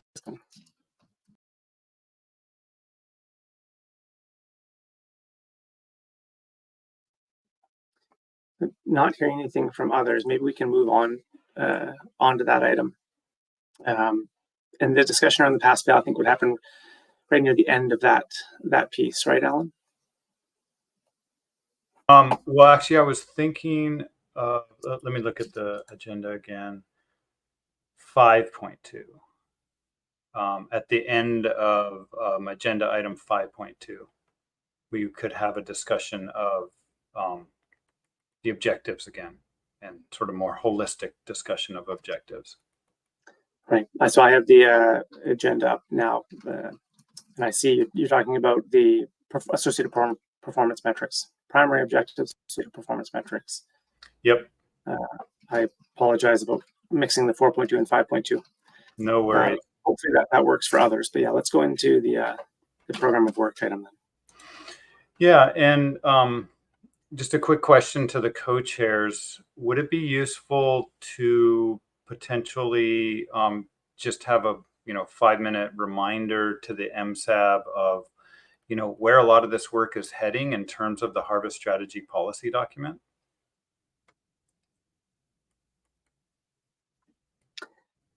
Yes, I think so. Maybe we could actually pull up the document or demonstrate where it is to folks on the Secretariat's website.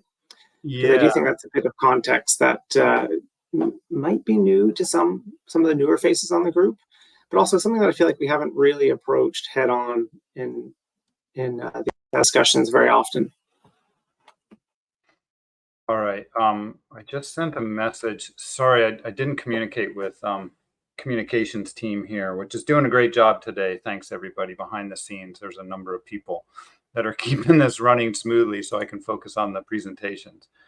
I didn't do my job by asking them if they could bring up this website on the harvest strategy policy, but under on the IPHC website, it looks like they're on top of it. Great. They're saving me today. Yeah, so there's this website, which I've just put into the chat, which has a harvest strategy policy draft document there. There's 2 of them, And the interim harvest strategy policy posted in 2020 is just a summary of the harvest strategy or the management procedure and harvest strategy policy that we've seen in that figure, that illustration I've been presenting for a number of years now. But the first document, if we click on that first PDF, will that actually show on the screen? Excellent. So I don't want to go into detail on this, but I just want everybody to be aware that this really is the goal of the MSC, or one of the major goals of the MSC process, is creating a harvest strategy policy document. I think nearly most fisheries agencies have a harvest strategy policy. I've helped work on one in New Zealand when they were developing their harvest strategy policy. The U.S. operates under the Magnuson-Stevens Act, but they have fishery management plans as well within each of the councils and areas within each of the council. But this is something that has been noted by many fisheries agencies that's missing from the IPHC. So it's imperative that we do develop this policy document. And a lot of this document will be filled with outcomes of the management strategy evaluation process. So for example, if you can just scroll down maybe to the table of contents there and just have the table of contents. If you can make it just a little bigger too, that would be fantastic. Perfect. That's great. I won't go through the entire document, but you can see there's a scope and then there's objectives and key principles. Well, we have certainly been working on objectives and key principles. So we'll populate this document with a lot of the work that the MSAB has done and the commission has adopted right there. And then that will be a great place to reference where the current set of objectives are, because I even have a hard time. Where did I put the most recent objectives? What appendix and which document? So this is going to be that one place for all of this stuff. And then applying the harvest strategy policy. That sounds sort of like a management procedure right there. That's exactly what it is. What are some of these aspects of the management procedure, including reference points and proxies, for example, the 30-20 control rule, as well as, the technical evaluation of the harvest strategy, the MSE process. And then even down there is some rebuilding if the stock becomes overfished. So we do want to define all of this. So we just bring this up as reminding the MSAB that this is one of the goals, and we've been already working a lot on this. And as I mentioned, we had a big success at annual meeting 99. We presented results for size limits. The commission made a decision based on those simulations and this process that you are all part of. So that's a big success. This populating certain sections of this is also going to be another big success for the MSAB. So I think the Secretariat's task first is going to be identifying what's missing here, what's already here, and what we can fill in with the work that's already been done, and then what needs to be filled in with further work. And that might help with also defining the further involvement of the MSAB as well. So just a quick reminder, and you can get to this document from that link. And hopefully we'll be bringing a draft to the commission at the 100th annual meeting for them to begin considering and then working through with the MSAB in the following year as well to make sure they're online with a lot of this stuff as well. Any questions or further comments or fill-ins on that?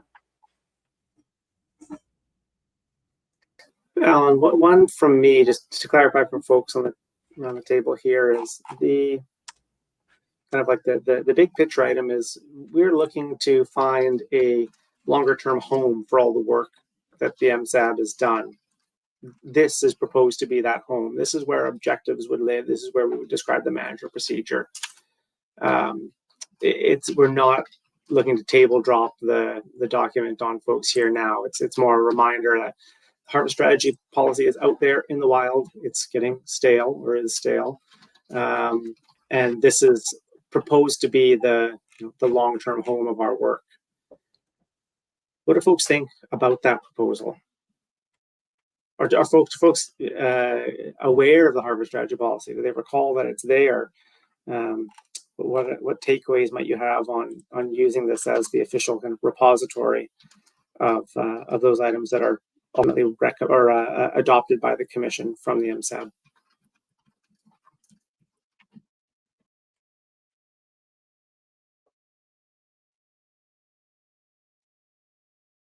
Looks like consensus, Adam. Oh, Dan. Well, I mean, just off the cuff, I think there's going to be an interesting amount of work trying to reconcile that we are now down to 4 primary objectives, but we're also supposed to consider regional and area effects in making our decision, but we're not carrying those metrics and objectives forward into the harvest strategy policy. So, you know, the question in my mind is, how are you going to blend those two things? I know from my perspective as a U.S., stakeholder, just looking at the coastwide perspectives really isn't enough to understand, why we're selecting the things we are. There are regional impacts. The U.S. has to manage across 4 regions. We have to manage 9 management areas. And those area-specific metrics are very important to that decision-making, but they're not necessarily going to be carried forward into this document. So that's one red flag I would put up there right there.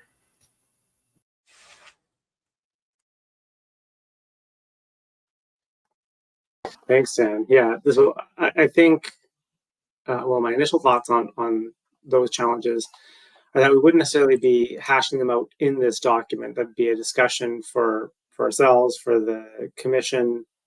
This is the documentation process. I think the point you raised, it's a really strong one, is to flag with commission if we need maybe additional guidance on how those maybe more qualitative area level assessments occur. Like how do we document that, or how what instructions might be provided to look at those trade-offs? I mean, I think about when we made a recommendation on the SPR, there was a table that had our primary considerations in it, but we also had other points that affected our decision-making. And, I really think there needs to be room in this document to incorporate those. The MSC is a very good process, but the greatest weakness is when you try and fit everything into 4 objectives. Decision-making occurs beyond that. It considers more than just those 4 primary objectives in reaching a decision. So there has to be room for being able to include some of those other factors that influence our decisions. Yeah, I would agree with you, Dan. That's going to be a challenging part of writing this document. But this document is really meant also as a pretty high level for anyone in another agency or anyone just understanding these key principles that have guided this harvest strategy policy, and then the details of the harvest strategy policy. So I see it, and this is something we're working on here, is how much detail to bring in, how much detail to just sort of reference and say a lot of this work has been done in the process, and to get, the real nitty gritty of how these decisions were made would, you'd have to go back into the document line of that. But, there's these high level objectives that the commission's already agreed upon that would go in here, and then how much we bring in other aspects of that would be probably an iterative process with both the MSAB, SRB, and the commission.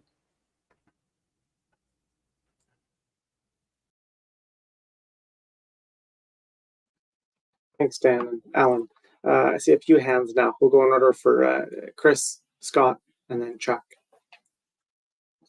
Yeah, I just wanted to comment. I think, this is going to be high level. And I think with respect to what's happening at the regulatory area level, that's going to come from direction from, if the commissioners reach an agreement, that will be sort of the driving factor there. The other thing I just caution as we talk about what to include and priority objectives and some of the primary objectives, I think it's important that we remember twice now the commissioners have taken the objectives we've been using and pared them down. We had, I don't know, was it 12 or something before, and they cut it down to the the 6, and now they focus it down. And I think that's a clear message. Twice they're telling us, look, keep it simple. We want to look at these metrics. So I think we have to keep that in mind as when we're doing our evaluation.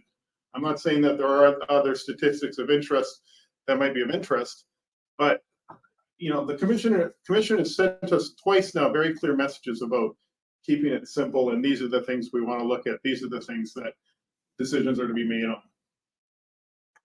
Thanks.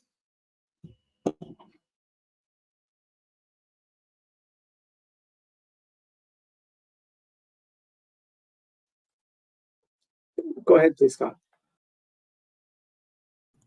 Yeah, thank you. I'm hoping this is going to be a living document. As we started out the MSAB process, the idea that I understood was that we're going to come up with objectives, we're going to analyze the objectives, we're going to test the objectives, and if they work, okay, and if they don't work, then we reevaluate and come up with new objectives, and it's going to be constantly changing over time. And I'm curious if that is still the long-term plan here, or are we just working toward a fixed document, and once this is complete, that's it, we're done.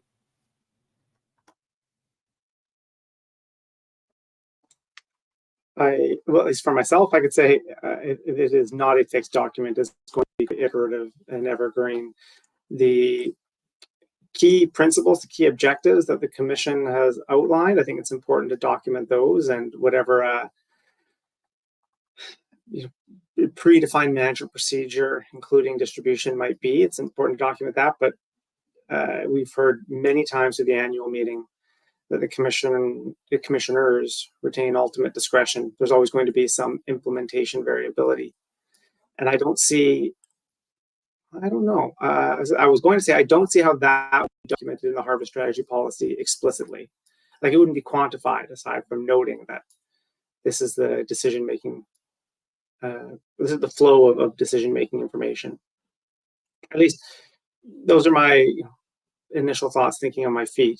I by no means the final word here on this, but what do others think? So I guess my follow-up would be, is this the commissioner's harvest policy, or is this the MSAB's harvest policy? I'm struggling to understand where this fits in, I guess. This would be the commission's harvest strategy policy. So again, really high level, specific to what's happening currently, and that's why it's not fully complete, because we're still coming up with parts of this harvest strategy policy. So to answer your question maybe a slightly different way or a different angle than Adam had is, we've been developing the harvest strategy policy with the MSAB for a number of years now. And so this document is a living document as we develop things. It's just 5 years ago, SPR 43%, or it's 46%. And then it became, okay, 43 is actually probably a better choice. Let's modify that. And as we develop this, we start filling in these details. But I see over time, maybe this document does become converging towards a more stable document, one that could change, but with further analysis, but it becomes more stable as we input these elements that we've tested and negotiated and all the other things we do to develop this. Okay, that helps my understanding. Thank you. I was thinking, if I may interrupt, Scott, related to that, it just occurred to me that potentially there's, and I hate volunteering myself for more writing, but potentially, there will be things that the MSAB has worked on that would not be in this document. And that's, like a list of 200 different performance metrics that we use in the MSE Explorer. Potentially we could have like more of a MSAB or an MSE process document that is home to a lot of things that don't fit in this document, but that we really want to have documented on at least through a document on the website at IPHC. And there is a MSE page. There's a research under research on the IPHC website that has like the technical document for the MSE, the review, that peer review that occurred a number of years ago, and et cetera. And that could be a place to have more details of the process that occurred to develop this document.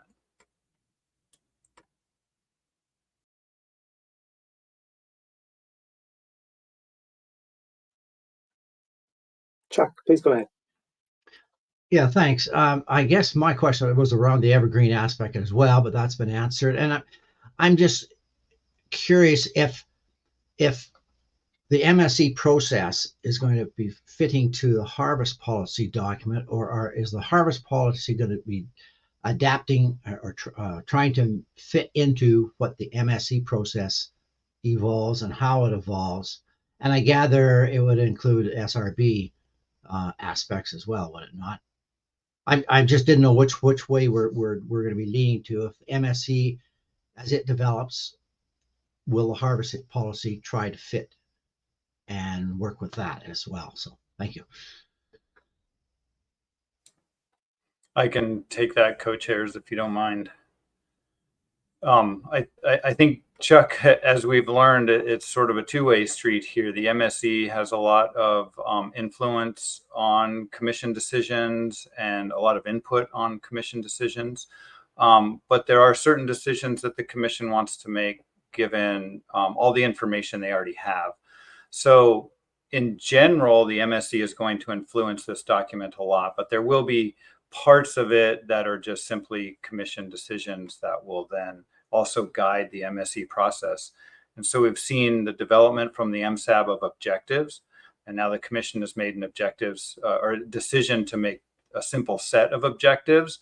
And so it's that two-way street of, okay, this is how the MSE informed the commission made a decision, and now that decision goes into this document.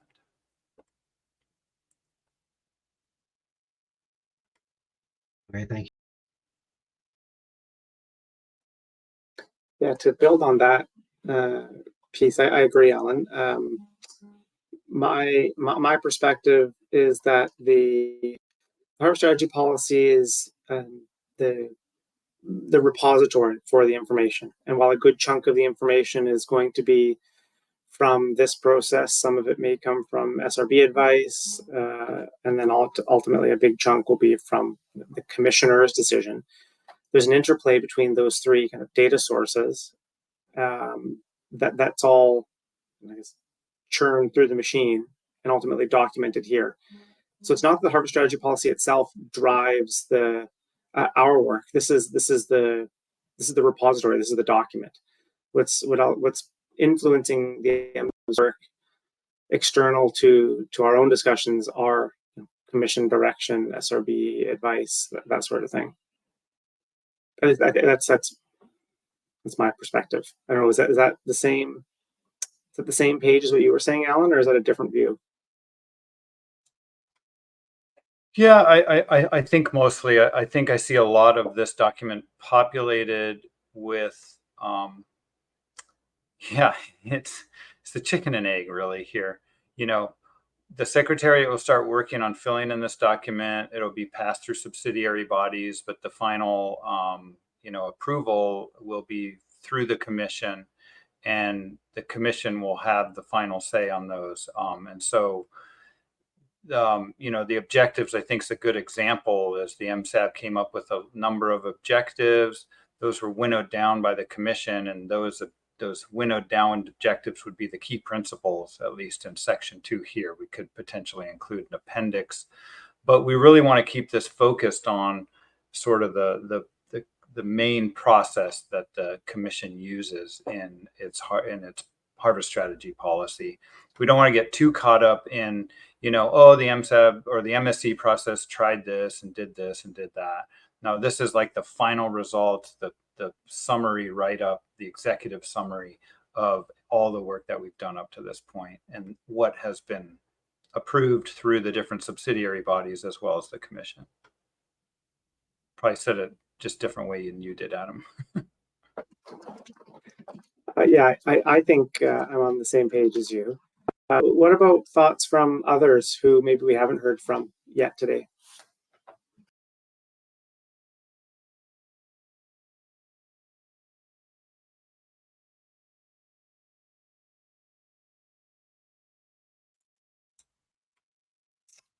So, you know, I don't have a problem with that. I mean, so it's Jim here.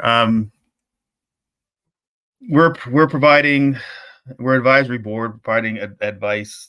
The commission doesn't have to take it. That's kind of the role of an advisory board. But I think, you know, I think everything you guys have said is okay.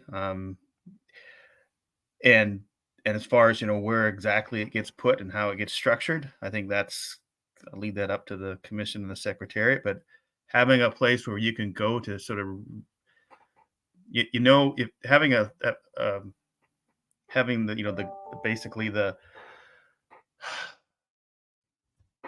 product where you can go, the finished product, at least as it stands, in a place where you can just, you know, say it's in the hybrid strategy policy document, I think is great, because, you know, you're not looking for it all the time, right? And you'll know where it is, and it stays there, and as you said, it gets updated as we go along, and you know, if the commissioners can, you know, come to an agreement, then I think you know, the other parts of you know, what our role is, about how that impacts other, you know, whether we evaluate how it does that on a regulatory basis, I don't know, right? That's kind of maybe up to the commissioners to decide what they really want us to do. But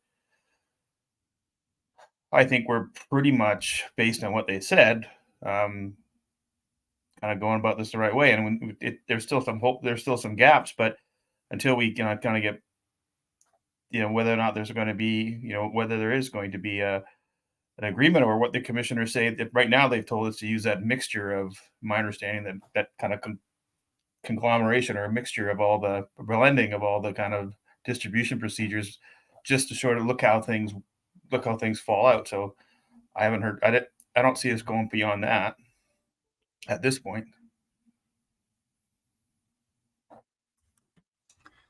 Thanks, Jim. And I would note that a lot of harvest strategies for other agencies really don't go too much into the allocation of limits across different areas. You know, even looking at the US, it talks about proxies and all these things, but a lot of time the allocation between fleets and between areas is something that's done out, that's not really listed exactly how it's done in these harvest strategy policy documents. So I sort of my way forward is, you know, looking through this document, there's a lot of material that's outdated based on the work the MSAB has done. The secretariat's gonna, you know, go in, review this, identify what can be updated, and then, you know, just work on that, and then hopefully bring that to the commission as well as the subsidiary bodies.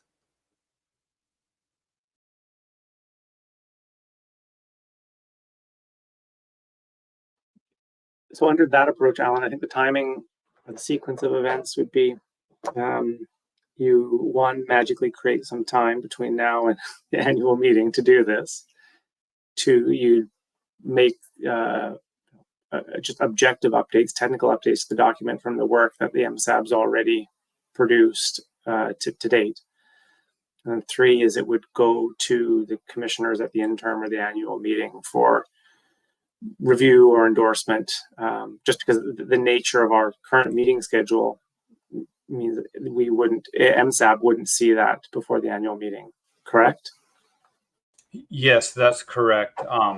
And I think that's fine. I mean, this document will not be complete at the upcoming annual meeting, the 100th annual meeting.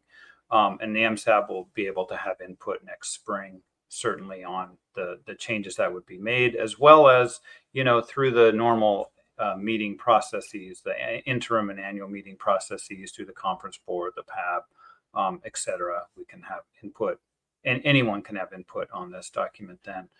But I think it's right now, it's time. This hasn't been updated since 2019, as noted on the website. It's time to reflect the work that has been done, and not only the work from the MSAB, but the work from the commission on the decisions that they've been making in the last few years.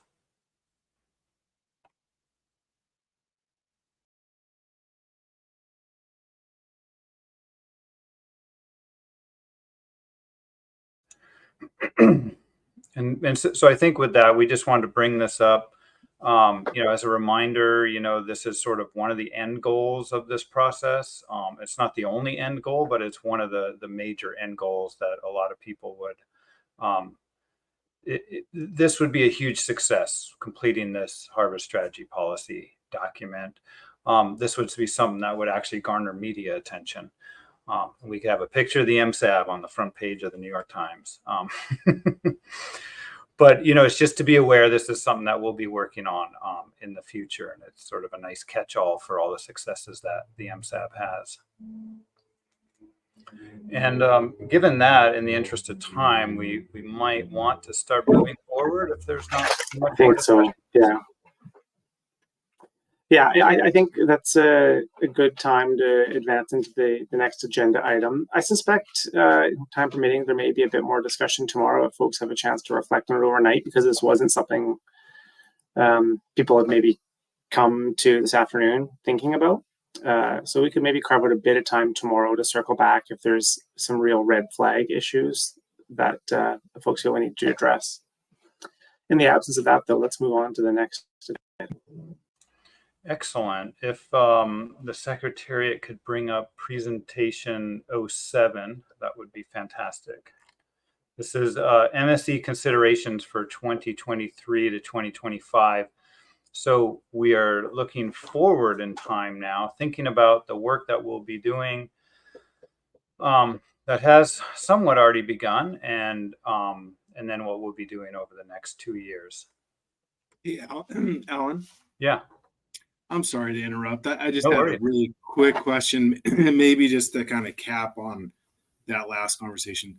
It may be helpful for me and maybe some of the newer ones. Could you just quickly speak to why that harvest strategy document is so important? Well, and the significance of it? Yeah, it's extremely important. If you look across any sort of news or something like that, and there's been a lot of work in the tuna world on this, you see all these media releases. It's like, I forget which one was recent, but there was a recent one in the last year, like Tuna Commission decides how to manage this stock, and it's a big deal because what fisheries communities really want is some indication of how these stocks are being managed, that they've been through a process, which is, stakeholder involved process, to develop a policy for managing these stocks in a sustainable manner and robust manner. And where this really comes and where I struggle with this is when the Marine Stewardship Council comes to IPHC, and there's a couple other certification bodies that we talk to every year, and they say, okay, is your harvest strategy simulation tested? And we have to say yes, and here's the thing, and this document and that document and this MSAB meeting and that SRB and this peer review. Whereas, putting together this harvest strategy policy is that one place where any agency, whether it's a certification agency, another fisheries agency, the North Pacific Fishery Management Council, to understand how we're managing Pacific halibut, is the place where they can go that provides the framework for applying this science-based approach to setting our harvest levels. And so, it's very important. I was involved in New Zealand in helping in the initial stages of this development of their harvest policies.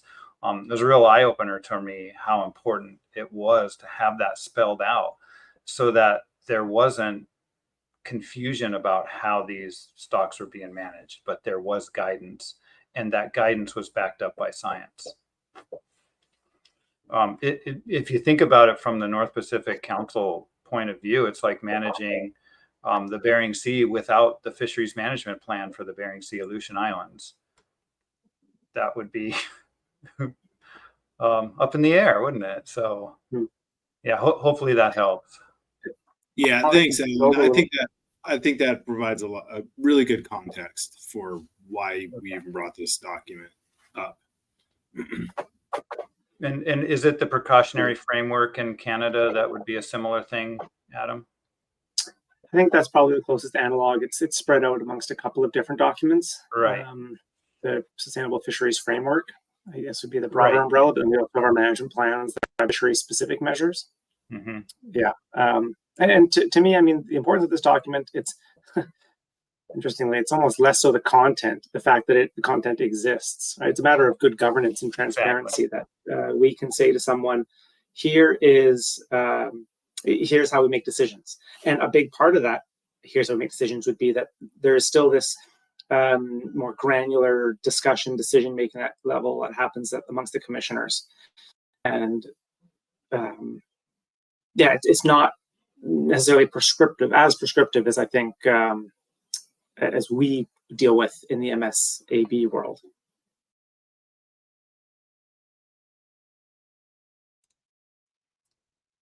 Yeah, I agree. Thanks for bringing that up, Pete. I think that was really the goal of this, little interlude we had here, was to remind people that, this document is out there. It's out of date right now. There's a lot of successes we can put in, and let's work on getting something out there for good governance of Pacific halibut.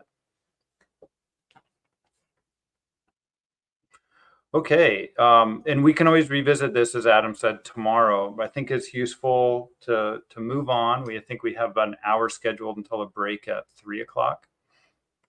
But I wanted to go through the MSC considerations. So now looking into the future, and this this presentation will be divided into, first talking about management procedures. So that's going to be agenda item 5.1.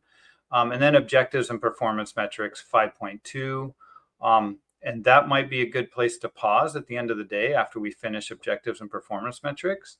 Well, we'll see how far we get along.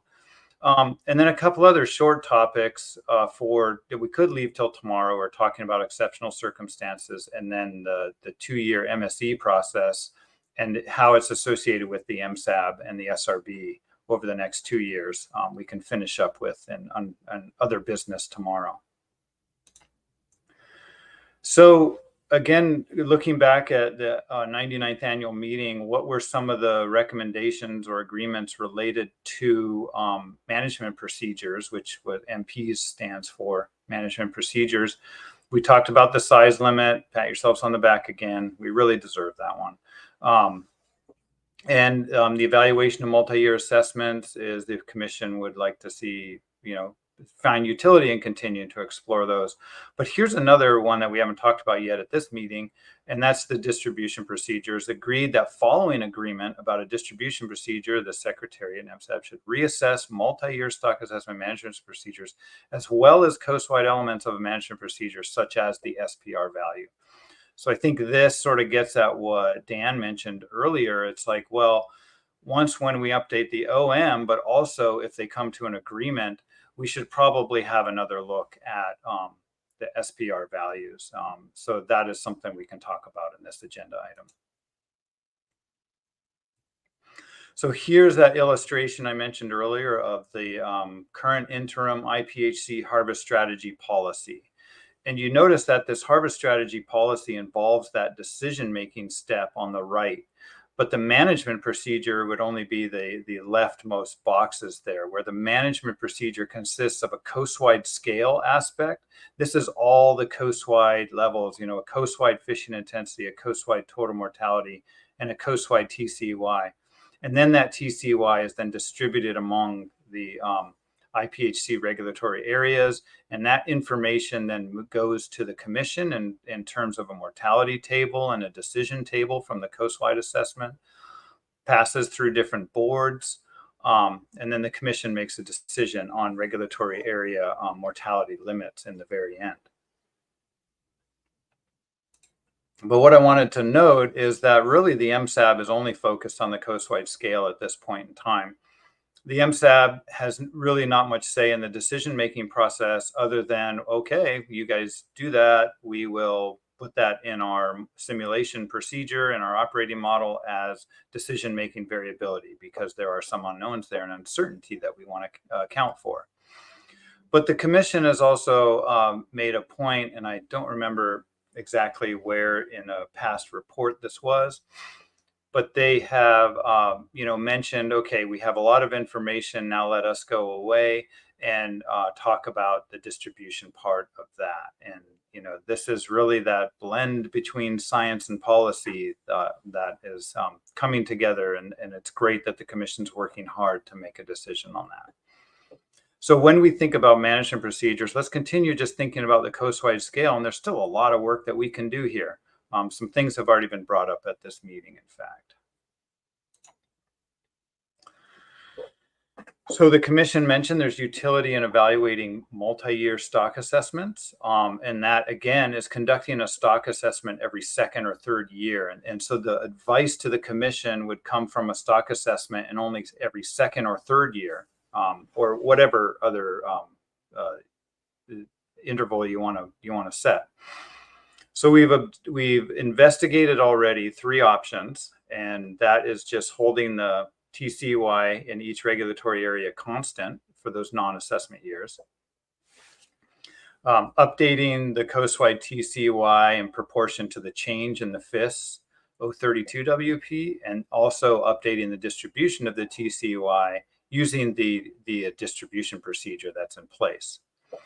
And then the third is just maintaining the same coastwide TCY, but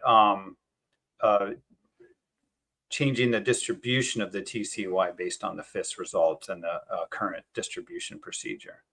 So we've already investigated these 3, and we saw A and C had a lot of stability because it holds it constant in those non-assessment years.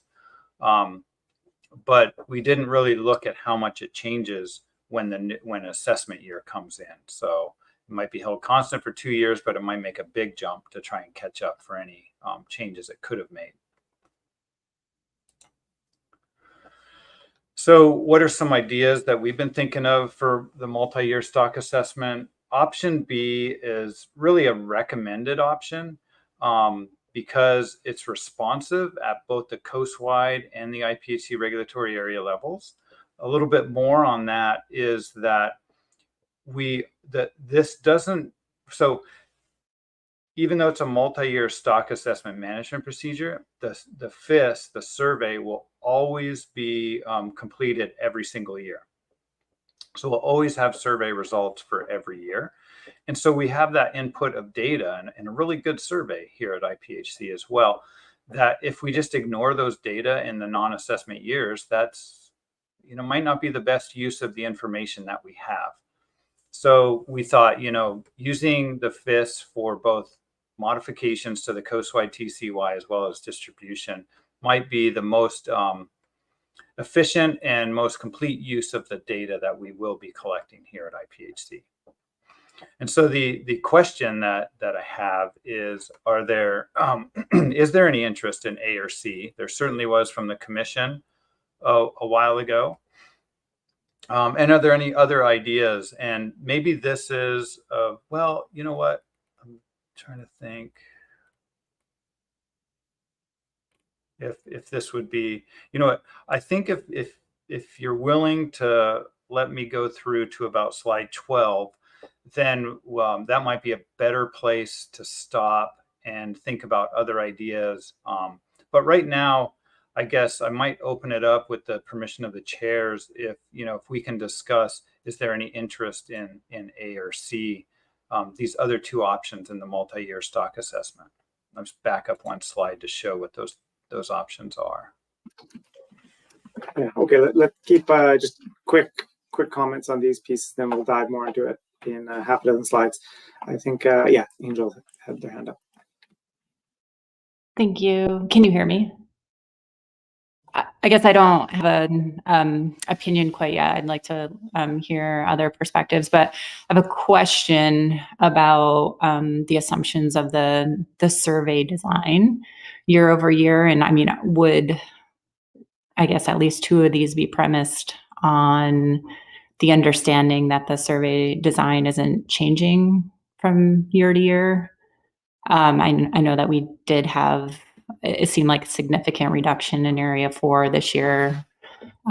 based on a cost optimized design. So yeah, just wondering if you could speak briefly to that and the potential impacts and that would have on any of these options. Yeah, thanks, Angel. Really good point, and that is something to be aware of. Yeah, we have rationalized the survey for various reasons over the past few years, and so all areas are not fully sampled as they might have been 10 years ago, for example. And that's okay for a number of reasons. One reason is we have the space-time model, which will be able to predict any station as well as indices in any of these areas with reduced data or even no data. It uses observations from previous years and spatial and temporal correlations to fill in missing stations as well as missing areas.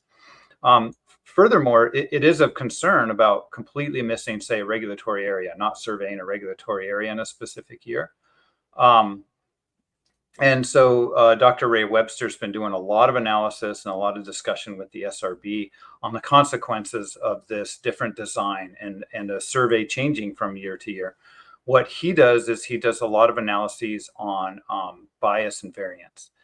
And he's looking at, okay, if we miss the survey in this year, one, do we still get a good survey in terms of the coastwide index for the stock assessment? And we found that, yes, we're surveying the core areas and we do get a good coastwide stock, a coastwide index.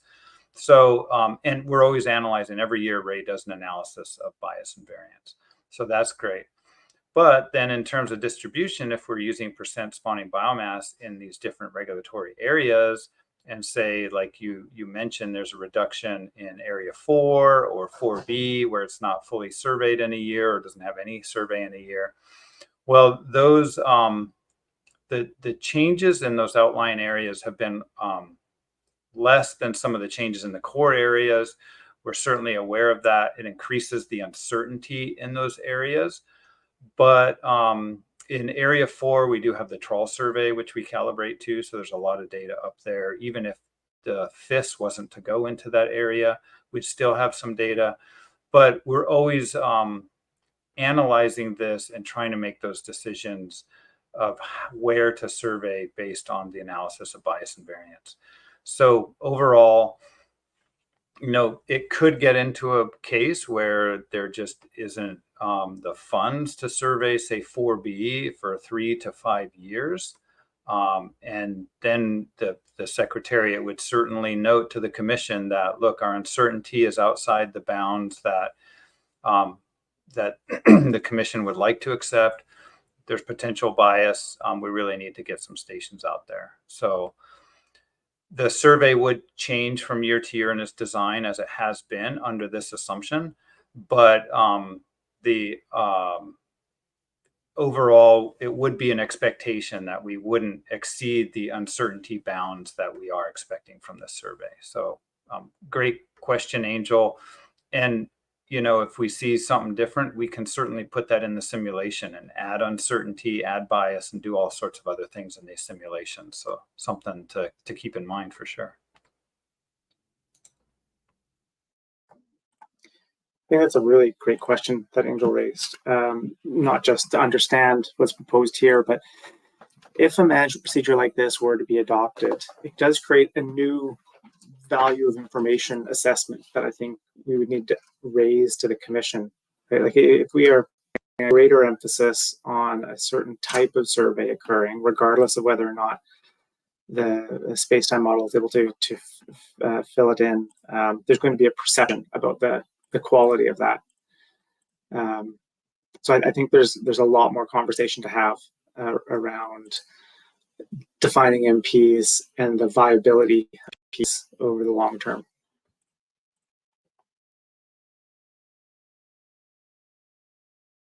I like how you put that, Adam. It puts a bit of a bit more pressure on the, you know, conducting a survey and the input of that information directly. Yeah, and it's not a negative. It's just if we Yep. want to drive a Cadillac, then we need to make sure we're paying for the Cadillac. That's probably a really outdated reference now. Yeah, way out. Rivian? I don't know what. Okay, so Scott and then Sarah. Yeah, thank you. I apologize if I missed it, if perhaps you've already mentioned this, but on off years, when you're not doing the full stock assessment, are you also, besides the FIS, are you also looking at commercial CPUE when deciding on the distribution and the TCUI? And another, we were just talking about not doing the full CIS every year, and that's a concern that I also have, is especially in area 2A, is in the recent years, they've been doing a very minimal FIS. Basically, it sounds like the commissioners are trying to break even on the cost. And I think if we elect to only do a full stock assessment every 2 or 3 years, but there could be that mindset, well, it's that assessment that we do that year is the one that really counts. So we could go a decade, and that's actually only 3 assessments that really count. And if we only get a full coverage of area 2A in one of those years, and it could be, 10 years before we get full coverage again.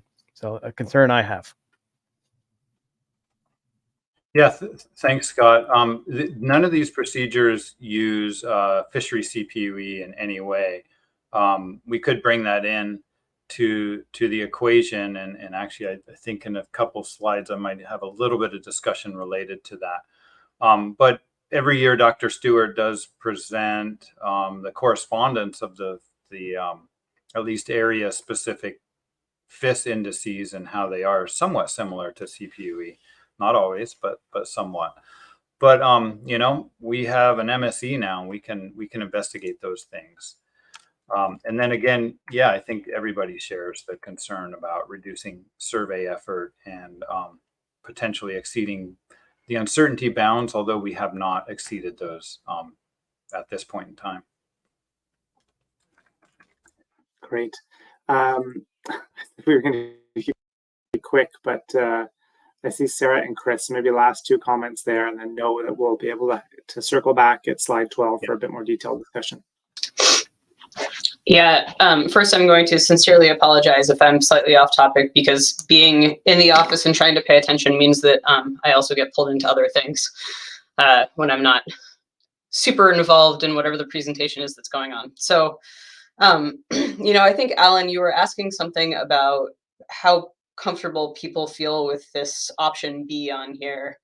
And I think one of the things that I would like to understand better, and again, I really apologize if you've already said something about this, is how closely correlated the FIS 032 WPUE is with a coast-wide TCUI, say like a constant SPR of 43 or something like that. Because I think that there are other components that are included in the TCUI that are not just 032 fish, and WPUE doesn't necessarily reflect all of those things perfectly either. So, I'd be quite reticent to make a recommendation to stick with the FIS 032 WPUE when I don't really know what the broader picture is.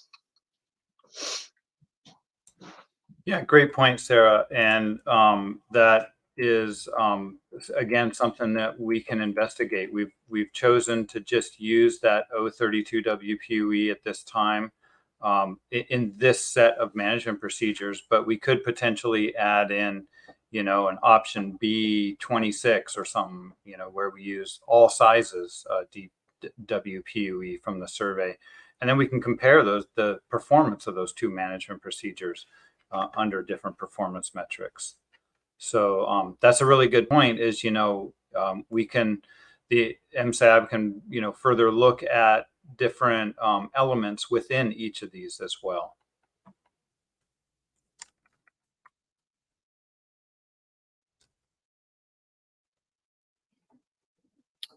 Chris?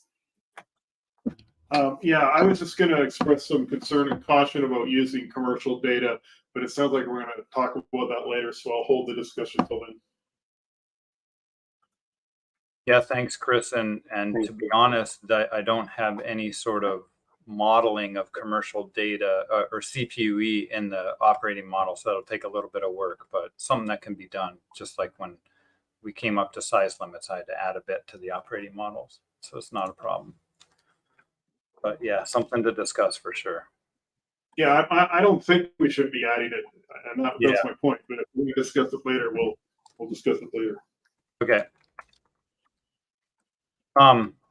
Okay, so let's move on briefly here. And so I wanted to talk about maybe some additional elements of the management procedures, and then we'll circle back to all of this. So a couple of things I just wanted to bring up regarding exceptional circumstances, and we'll talk about exceptional circumstances later, is, and this is related to multi-year MPs as well, is the commission requested the secretary develop a description of options to responding to exceptional circumstances that would trigger a stock assessment in non-assessment years and additional MSC analysis. And here's from the SRB. The SRB recommended that exceptional circumstances be defined to determine whether monitoring information has potentially departed from their expected distributions generated by the MSE. Exceptional circumstances may warrant reopening and revising the operating models. So we had a bit of discussion at the 99th annual meeting. And I think there was some confusion about exactly what an exceptional circumstance is. And so an exceptional circumstance is really monitoring information that's potentially departed from their expected distributions generated from the MSE. A change in the stock assessment that could be something different than what the MSE was expecting, but a potential, let's go back here, triggering a stock assessment in non-assessment years could be something that's not necessarily an exceptional circumstance, but something of concern. And so I note here in the second bullet point, an undesirable situation such as low catch rates or a low WPUE from the FIS could trigger a stock assessment in non-assessment years that would not necessarily be an exceptional circumstance. So in the assessment from 2022 presented recently, it was noted that there was still like a 38% chance of decline in the spawning biomass. Can't remember, I think that's with the current adopted TCY. So if the spawning biomass continued to decline and the WPUE continued to decline from the FIS, that wouldn't necessarily be unexpected, but it might say, hey, if we're not doing a stock assessment, let's do a stock assessment. So to summarize, my point here is that we can simply just define this as an element of a management procedure. If we're getting somewhere undesirable, then something happens. And we've already have an element similar to this in the management procedure, which we call the 30-20 control rule. It's undesirable for the spawning biomass to go below 30%, and it triggers an action of reducing the fishing intensity when that happens. So we could actually have two of these defined, for example. So what might a trigger an assessment look like? Well, some observed value was concerning. Fish catch rates were below a desirable level, and the stock was last estimated above 30% of E0. Okay, so we're not invoking the control rule based on spawning biomass, but catch rates are low, and we want to avoid that. So we could then back off on fishing intensity, and that's sort of the decision that was made at AMO99. I'm not saying that's exactly why it was made, but this could be an element that we add to sort of make that decision made at the AMO99 of reducing fishing intensity. But in terms of a multi-year stock assessment, if we could just put in something that would trigger a stock assessment in a non-assessment year. So a couple of thing, so if we saw this concern, would we want an assessment run? Could an assessment be run in time? That's another question that we do need to ask. But the point here is that we could add an element to the management procedure that would simply indicate when that would occur. it wouldn't necessarily be an exceptional circumstance. So I mentioned, we could put in something else related to this to mimic the TCY decision at the 99th annual meeting. And Anne-Marie actually brought up a similar concept earlier on this. So a little bit of review from this is the advice from the 2022 full stock assessment was that with the SPR 43%, the coast-wide TCY was 52 million pounds. The commission, however, adopted a coast-wide TCY of about 37 million pounds. And the commission made a couple notes about the reason for this. One, they noted that the adopted mortality limits for each contracting party represented 10.3 decrease from 2022. But furthermore, that it corresponds to a 38% or 38% probability of stock decline through 2024 and a 36% probability of stock decline through 2026. So the question is, how could we actually mimic this decision in terms of a management procedure? Could we put something into a management procedure that would have said, okay, the management procedure is not 52 million pounds. Instead, it's about 37 million pounds. So that's something that we've been thinking about here as well, and Anne-Marie brought up earlier.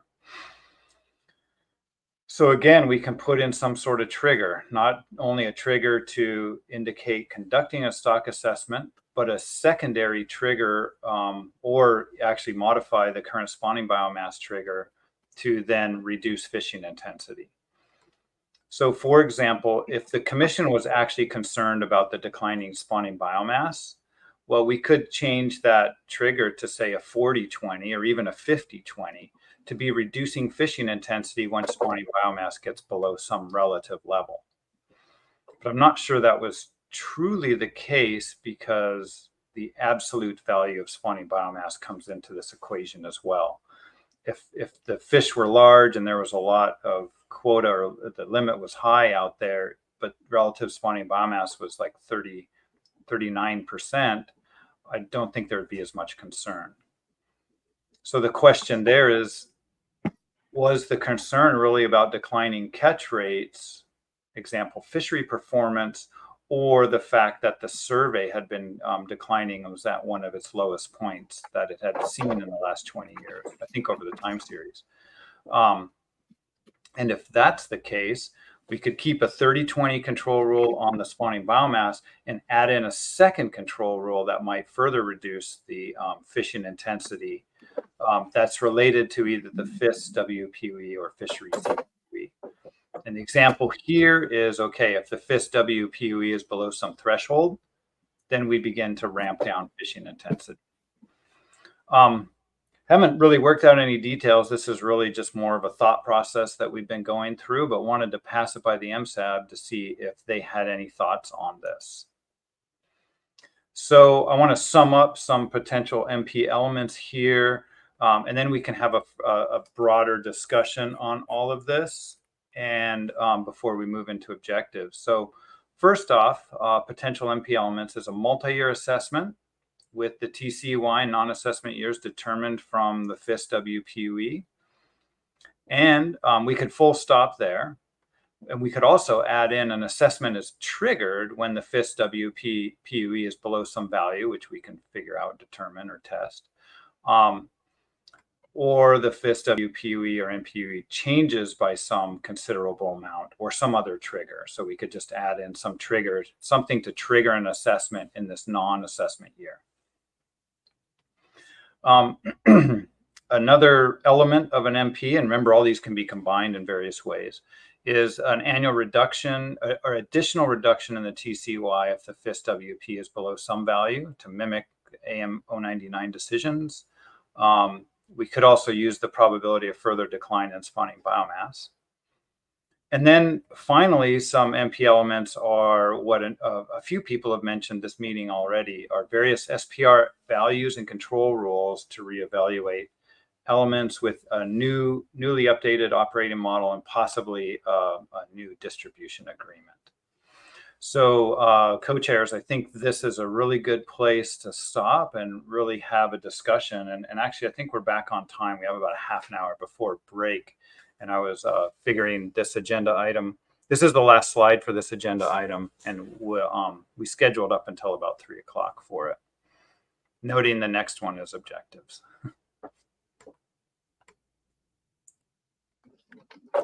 Excellent. Thanks, Alan. Yeah, I think we'll have a good conversation here about exceptional circumstances.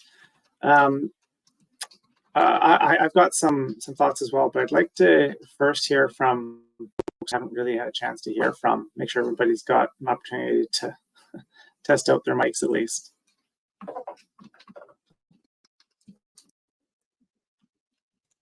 And I realized that was a ton of information. That was a fire hose right there as I'm presenting it. It's a big one. Yeah, it is. But the key concept here is just, what elements are of interest to the MSAB, and we can add more bullet points or whatever if people have other ideas. But I think a lot of these ideas have already come up. Alan, just to be clear, are we in this discussion, are we also entertaining ideas going back to your ABC off year kind of considerations as well as the exceptional circumstances? Yes, I think right now as we consider anything, not only I wouldn't define anything that I've presented so far as an exceptional circumstance. And we'll actually talk about real exceptional circumstances later tomorrow morning. But right now, the whole idea of bringing up exceptional circumstances are, we can see concepts happen, things happen to the stock or to the catch rates that are not exceptional circumstances that we expect to happen in the future, but that we're concerned about, and we want to reduce the fishing intensity, even though they're unexpected. And so right now, I think it's the time to talk about any element of a management procedure. What do people want to see investigated over this next 2-year period? Whether that's multi-year assessments, the elements that change the TCY in non-assessment years, something triggering an assessment, something triggering a reduction in the TCY if you don't, the fifth survey begins to crash in a certain area, and then the SPR values and other aspects as well. Oh, good. We got some hands. Yeah, there's. I think this is going to be a lively discussion. I see Scott, Dan, Forrest, and then Chris. Yeah, thank you. Real basic question, I guess. I mean, when do we get the FIS results? And once we get those, how much time would it take to do a full assessment? And once we get the full assessment, I mean, how close are we to the start of the next season, and how quickly do the contracting parties need to put out new regulations? I mean, is it even possible to make changes on non-assessment full years, I guess? That is a great question, Scott. And unfortunately, Dr. Stewart's out at sea, so we get to do whatever we want. That's definitely a big part of figuring out any management procedure. We can't just say, oh yeah, if the FIS WPUE, as we find out at the end of October, is this, conduct a full assessment. No, we got 2 weeks before the deadline for the interim meeting. That's impossible. However, it might be possible to do, I don't even know if you'd call it an update assessment, but something really quick that would pass the new data through an assessment model. Ian is extremely efficient during that month of November. And so, but that would be something, that not only would we have to have a discussion internally at the Secretariat, but, just a discussion amongst all stakeholders and everybody, if that would be a reasonable process given the short time frame and a sudden change that would occur. But it's something the commission brought up, like triggering an assessment.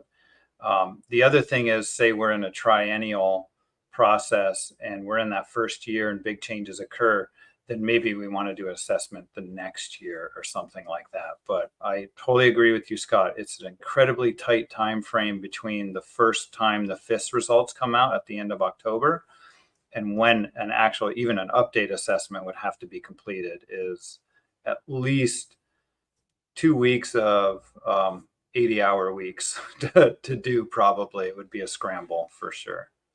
But there may be something simpler we could do that would provide some advice. And that might be just worth noting in the report as well. Yeah, great point. Dan, Forrest, and Chris? Yeah, Alan, could you go back to slide 5 for me?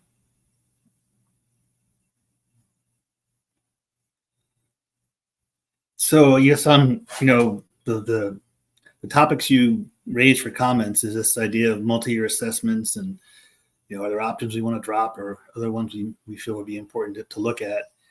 And then you talked about if we were to do a new evaluation of the SPR, or when after the operating model is updated, do we want to start looking at new options or reevaluating SPR? And my comments on this first one on multi-year assessments would be, in looking at these three, I don't see one that would change the coast-wide TCEY based on the FIST, but keep the distribution proportions the same during the 3-year period.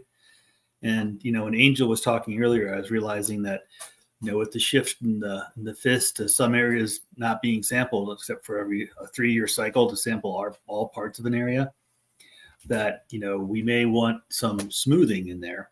And we may want to wait until that area is, all 3 parts of that area are fully sampled before you redo distribution. And so that's one of those that I think I would replace either A or C with something like that, where you're moving the coastwide TCEY in response to coastwide changes in the FIS, because I do believe, as Ray says, that does kind of track core abundance changes fairly well, but you wouldn't necessarily be doing distributional changes amongst the areas except on a 3-year cycle or some way of smoothing out those years. So that's one new one that I would kind of add to the list, and I'm happy to drop something else off to not go out of control.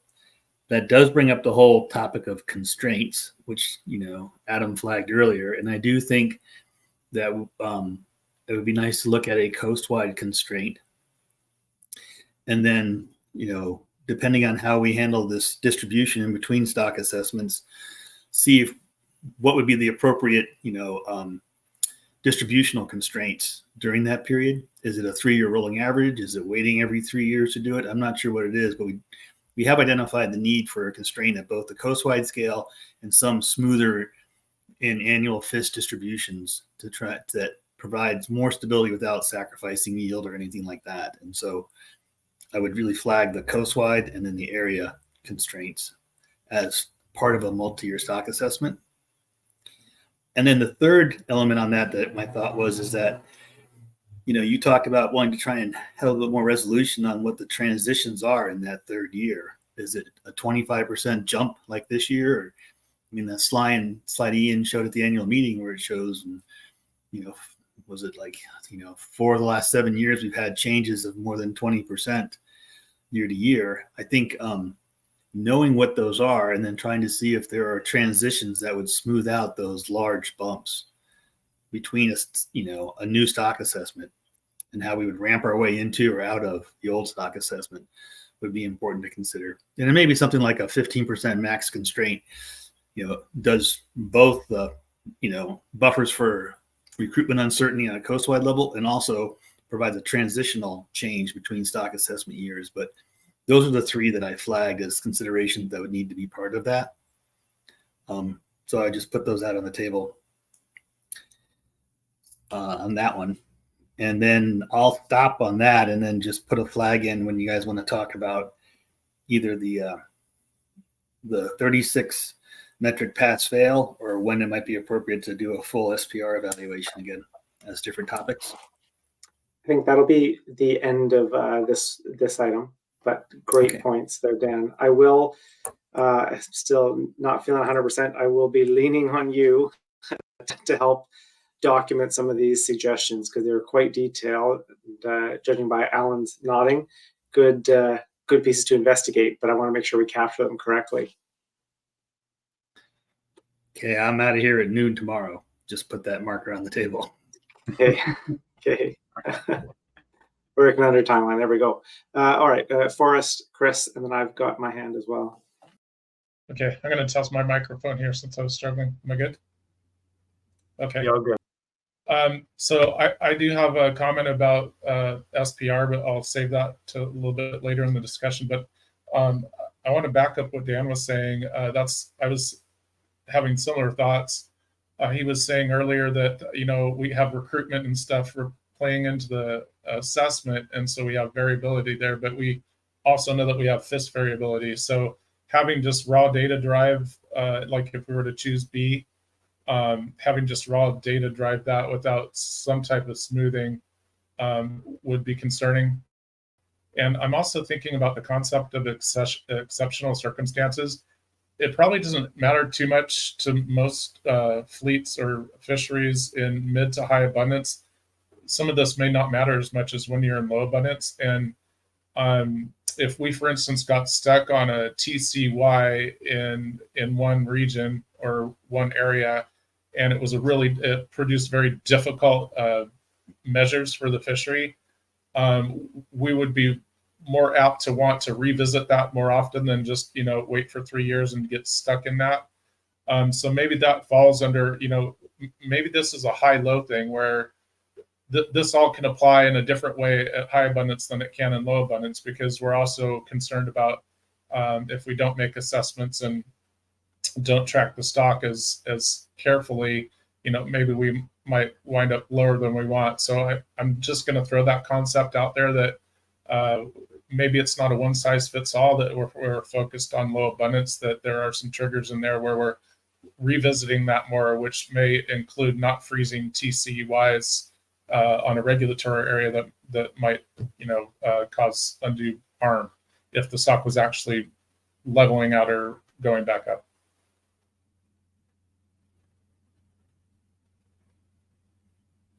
That's all I got for that.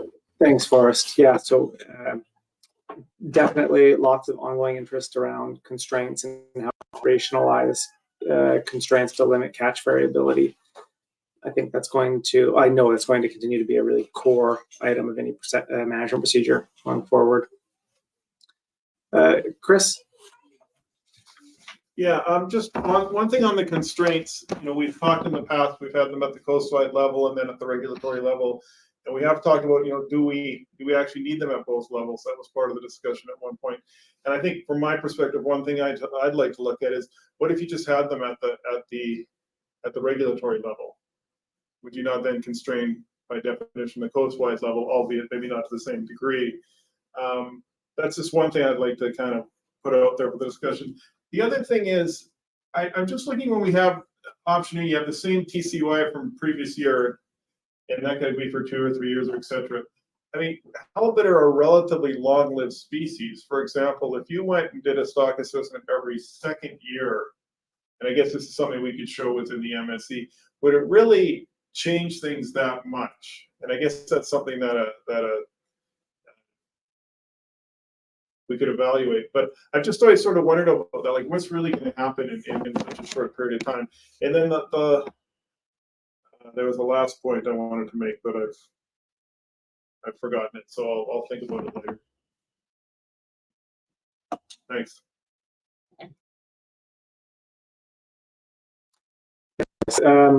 Yeah, so another potential component of management procedure with the constraints at different spatial scales. Alan, did you have anything to offer on the last comment around frequency of assessments and whether or not the actual change in stock status is real or perceived? I mean, more of something that would be evaluated through this process. Yeah, I mean, I would certainly evaluate through this process, but I think it's a really good point, Chris. And in theory, halibut are long-lived and their population shouldn't change all that much, but we have seen, even over a 3-year period, well, I think in the, was it the mid, in 2000, probably 5 through 2012, that was a considerable decline in the spawning biomass, at least, for a number of reasons. And it's, we've seen changes in halibut due to weighted age. We've seen recruitment events come and go. So I think, over a 3-year period, we can see some large changes, but, that's sort of what we're evaluating here is, given the dynamics of this species, is it necessary to assess them every year, or do we have other information that can be used in lieu of a stock assessment in determining stock status? So I think it's a great question. I don't have a good answer for it other than what the results that we've already seen indicate that multi-year assessments can do a good job with input of data in between those, in between those years. Yeah, and I just, the reason I asked that is just, I think if we're going to evaluate something, like would there be one that was so short, like that we wouldn't see any discernible difference, and then maybe, look at something or look, if we did it every 3 years or 4 years, right? Yes, then there starts to be a difference there. And I was just curious about that. And then the other thing is just for the B, they're updating the coastwide TCY, the B. I do like the idea if you're going to update, you update at the coastwide level as well as at the, once a distribution agreement has been reached, you also use the, if the FIS is used to update, if the FIS is used to do anything at a lower spatial scale, it's also used there. I think that whatever distribution agreement is reached, whoever is calculated, if it includes the FIS in some capacity at a smaller spatial scale, we should make sure we don't overlook that and we don't not evaluate that when that comes up. And the last question I had, and this is more just I'm trying to wrestle through exceptional circumstance. Would based on what I've read, would it be something like it's what you're monitoring doesn't basically show what the MSE results or maybe even the stock assessment results show?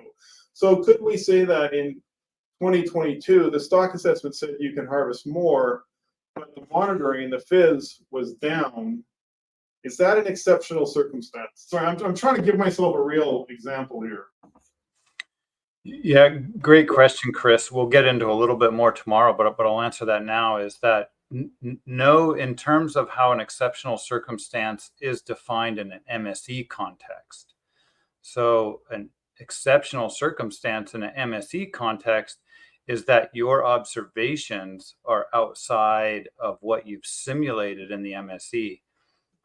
For the SRB document, I'll make sure I look this up before the discussion tomorrow, but for the SRB document, we actually calculated what the probability of decline was over the next 3 years in the MSE simulations, and it was on par with what the stock assessment said.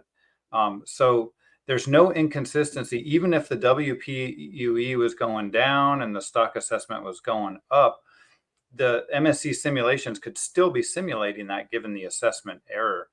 What the MSE simulations didn't quite capture were these abrupt changes in the paradigm of the stock assessment. So the change in productivity from the stock assessment by estimating M was probably a little bit larger than we would have expected in the MSE simulations.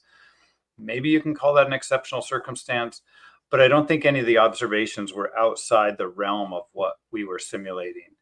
But if all of a sudden we're simulating 10 years from now, or even 5 years from now, that the MSE simulations say, oh, it's supposed to be increasing, but we keep seeing continual decline in the FIS WPUE, then that would probably be an exceptional circumstance because that WP would be outside of the expected uncertainty range or variability range in the MSE simulations. So it's a matter of semantics. You know, it might be an exceptional circumstance to you, but from an MSE perspective and triggering a new MSE or revaluation, no, I wouldn't say it would be. And based on the SRB's definition. Okay, so when we're talking about it here in the MSE process, it's within the MSE. We're not looking at outside of it. It's what did the MSE process, what would the outcomes show versus what the monitoring showed? Okay, I got it. Thank you. Yeah, and the assessment might be a part of that as well, but probably not. And the SRB actually suggested not using modeled results to compare to the MSE, but to use actual, just more data-driven results like the FIS WPUE and relate that to the MSE simulations. So instead, what we're talking about here is we don't want to just sweep this under the rug. There still is a legitimate concern, right? And so how do we address that concern? Maybe we put that concern as part of a management procedure and say, when the FIS WPUE continually declines, you know, that something gets triggered and we reverse that. Or if it gets below some level, we try to bring it back up.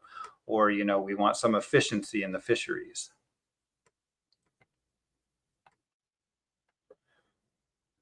Cool. So I have something to add to that piece. I think really you took the words out of my mouth, Chris and Alan, about needing to define exceptional circumstances. I think I follow along, Alan. I'm on the same page as you in that an exceptional circumstance is a departure from management procedures anticipated, predicted performance, where the observed dynamics fall outside of the range of operating model scenarios that were specified. And this can happen either because of a misspecification or because the actual real system has changed in some way, you know, sudden shifts in natural mortality or growth. I think it's one thing to define exceptional circumstances in that way and to define what those specific triggers would be. The piece that's really struck me from the annual meeting is that the discussion around exceptional circumstances is being much more like that academic exercise. Tell us what we're going to do. What is the output when an exceptional circumstance is triggered? We want to know how often we're going to get a new assessment or we're going to deviate from the management procedure. And while I understand the appetite for that, I think it's putting the cart before the horse. If we haven't defined and are all on the same page as to what an exceptional circumstance is and what those trigger values are.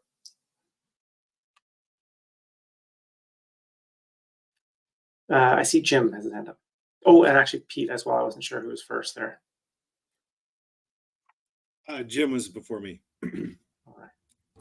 Okay, thanks. Yeah, you covered some of my points, Adam and Chris, but I guess I'm struggling with, you have a management procedure and then we have the stock assessment. And I to me, I sometimes think we're kind of going back and forth here, because if you have a management procedure, whatever, and we're doing a stock assessment every 3 years, and we're looking at, okay, so usually, like you said, Alan, usually the stock assessment, looks 3 years out, and generally it's pretty good, right? It may not be exact, but basically when they say you're going to probability of declines and over that period of time. So I guess I'm kind of wondering how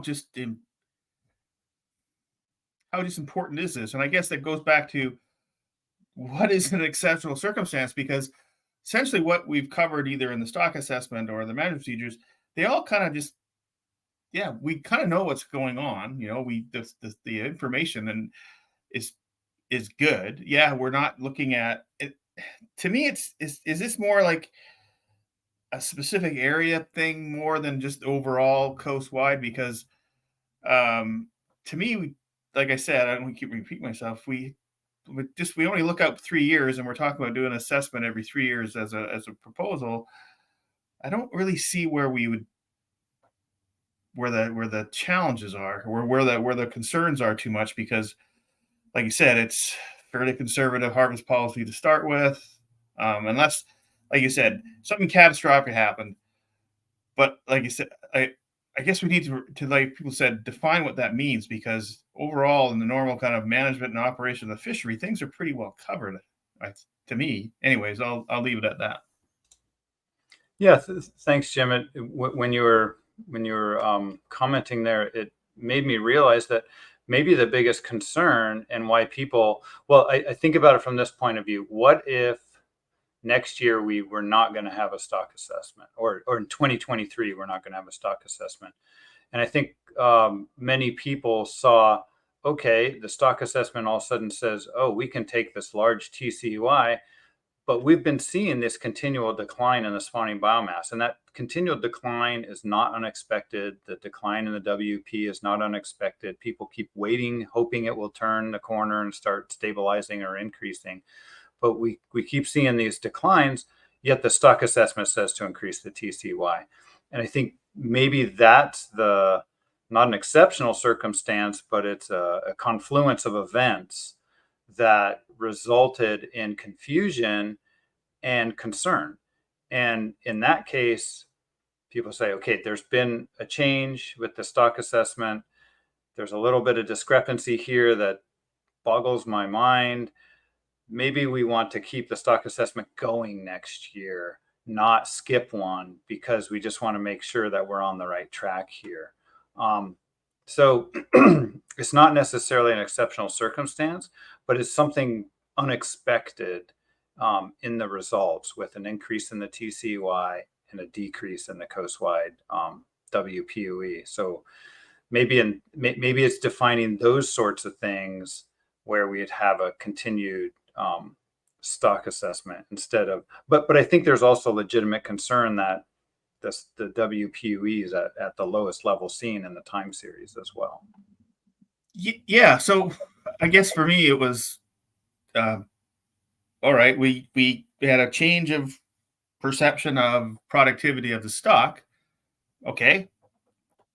Perfect sense, because it was arbitrarily changed in what 1998 or whatever it was, more to just because of reaction to other previous models.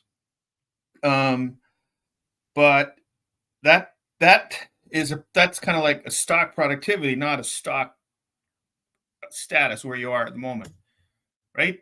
So it's like, okay, it says the stock is more productive and eventually over time, but really you're down at this level now, and that's kind of why we have the process where it goes, well, yes, overall the stock is more productive, but we still got a hole we got to dig out of, because we had all these years of one of the low recruitment or whatever. Anyways, I think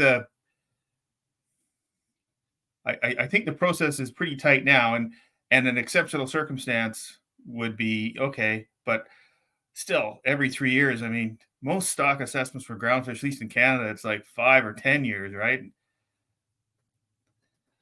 So I guess I'm one of the group that goes, or one of the people that go, I think it's pretty tight now, and whatever people want to do, that's fine, but it's not something that I would have a big concern about, unless something in an area kind of just drops off, and then okay, what's going on, and then that would trigger something but that's kind of like common sense. But anyways, I understand it needs to have a process written down that this is kind of what this triggers, whatever. So anyways, I'm just blathering now, so I'll stop. It is a good point, though. It's like, what is the process that would specify that an assessment occurs, say, next year? And so I think about it from this point of view. Let's say this was the full stock assessment we saw at the 99th annual meeting, and it was not scheduled to have a stock assessment this year, but there was a major change to that full stock assessment that changed the productivity, changed the outlook of the TCY, and the WPUE was not, was still declining. So there's that. Is there something there that would then trigger the management procedure to say, conduct a stock assessment again? It'll just be an updated stock assessment, but we just want it to be a second year with this new element in it, this new paradigm in it.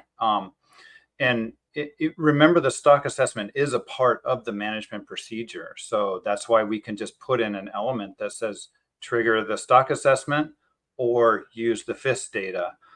Exactly how to trigger that stock assessment is, what I wanted to have a discussion about, as well as what led to the decision at the AMO99 to reduce the TCUI.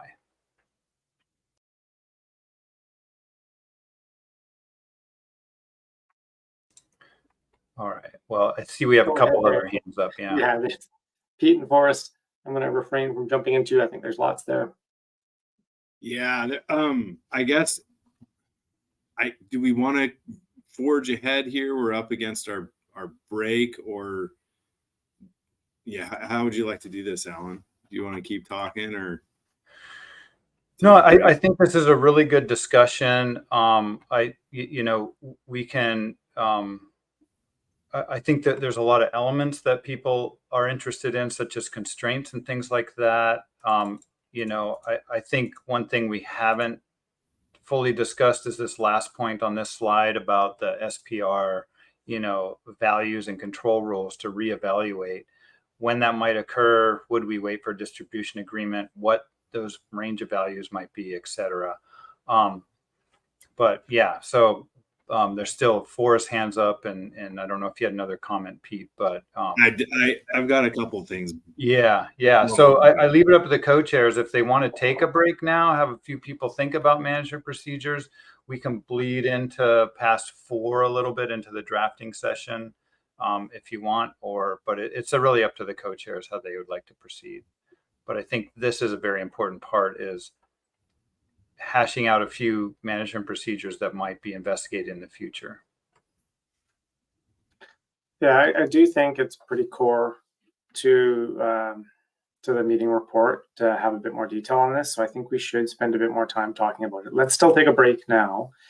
But I'm wondering how much time we're going to need for agenda item 5. That one could also go either way. Yeah, I guess let's take a break. Yeah. Go ahead, Pete. Yeah, let's take a break. Come back 15, and then I guess we can kind of just see where we're at. I think it's 4 o'clock your guys' time, and then call whether we want to just pick it up again tomorrow or continue on.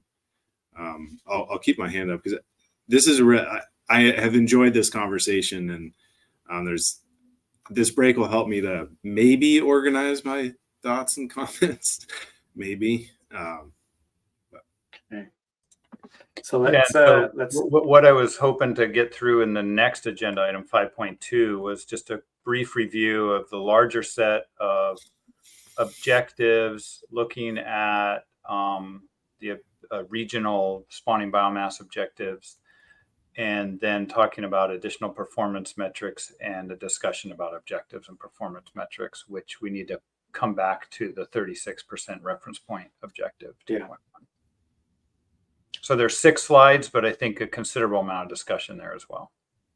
Yeah, I think we are going to be hard pressed to get through all of it. So let's still take our 15 minutes. So it'll be 15:20 now.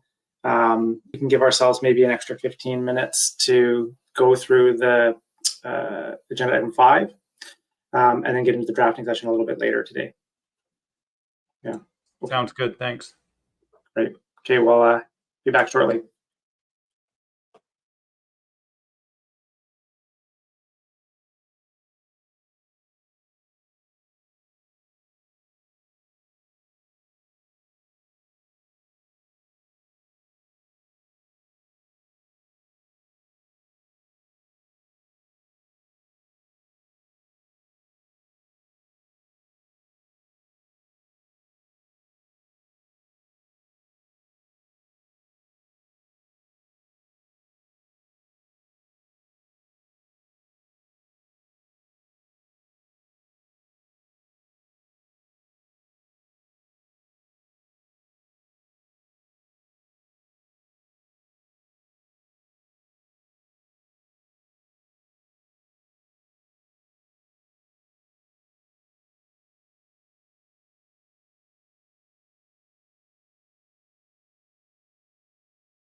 All right, welcome back.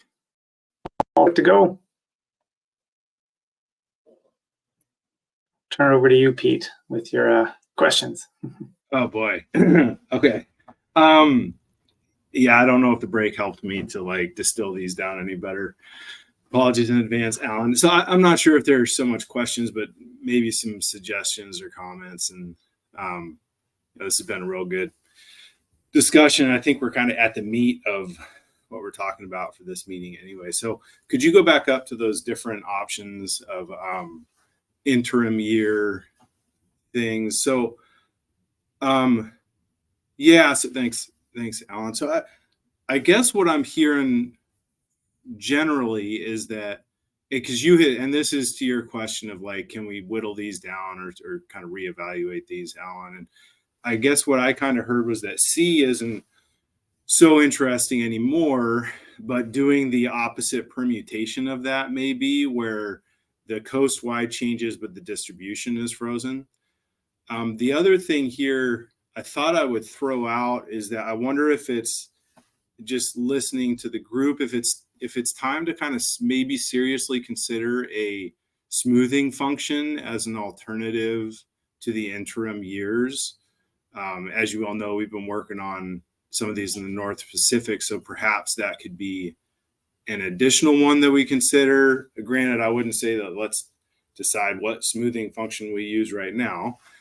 And the, kind of the, it irks me when it's called this, but our assessment model is a very complex smoothing function, really. So, what we're talking about is just a little bit of a simpler one.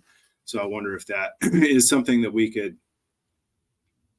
really start thinking about going forward. The other, where this leads into also is that, you kind of have the results from the MSE that are based on simulation, which are, super interesting and useful to look at.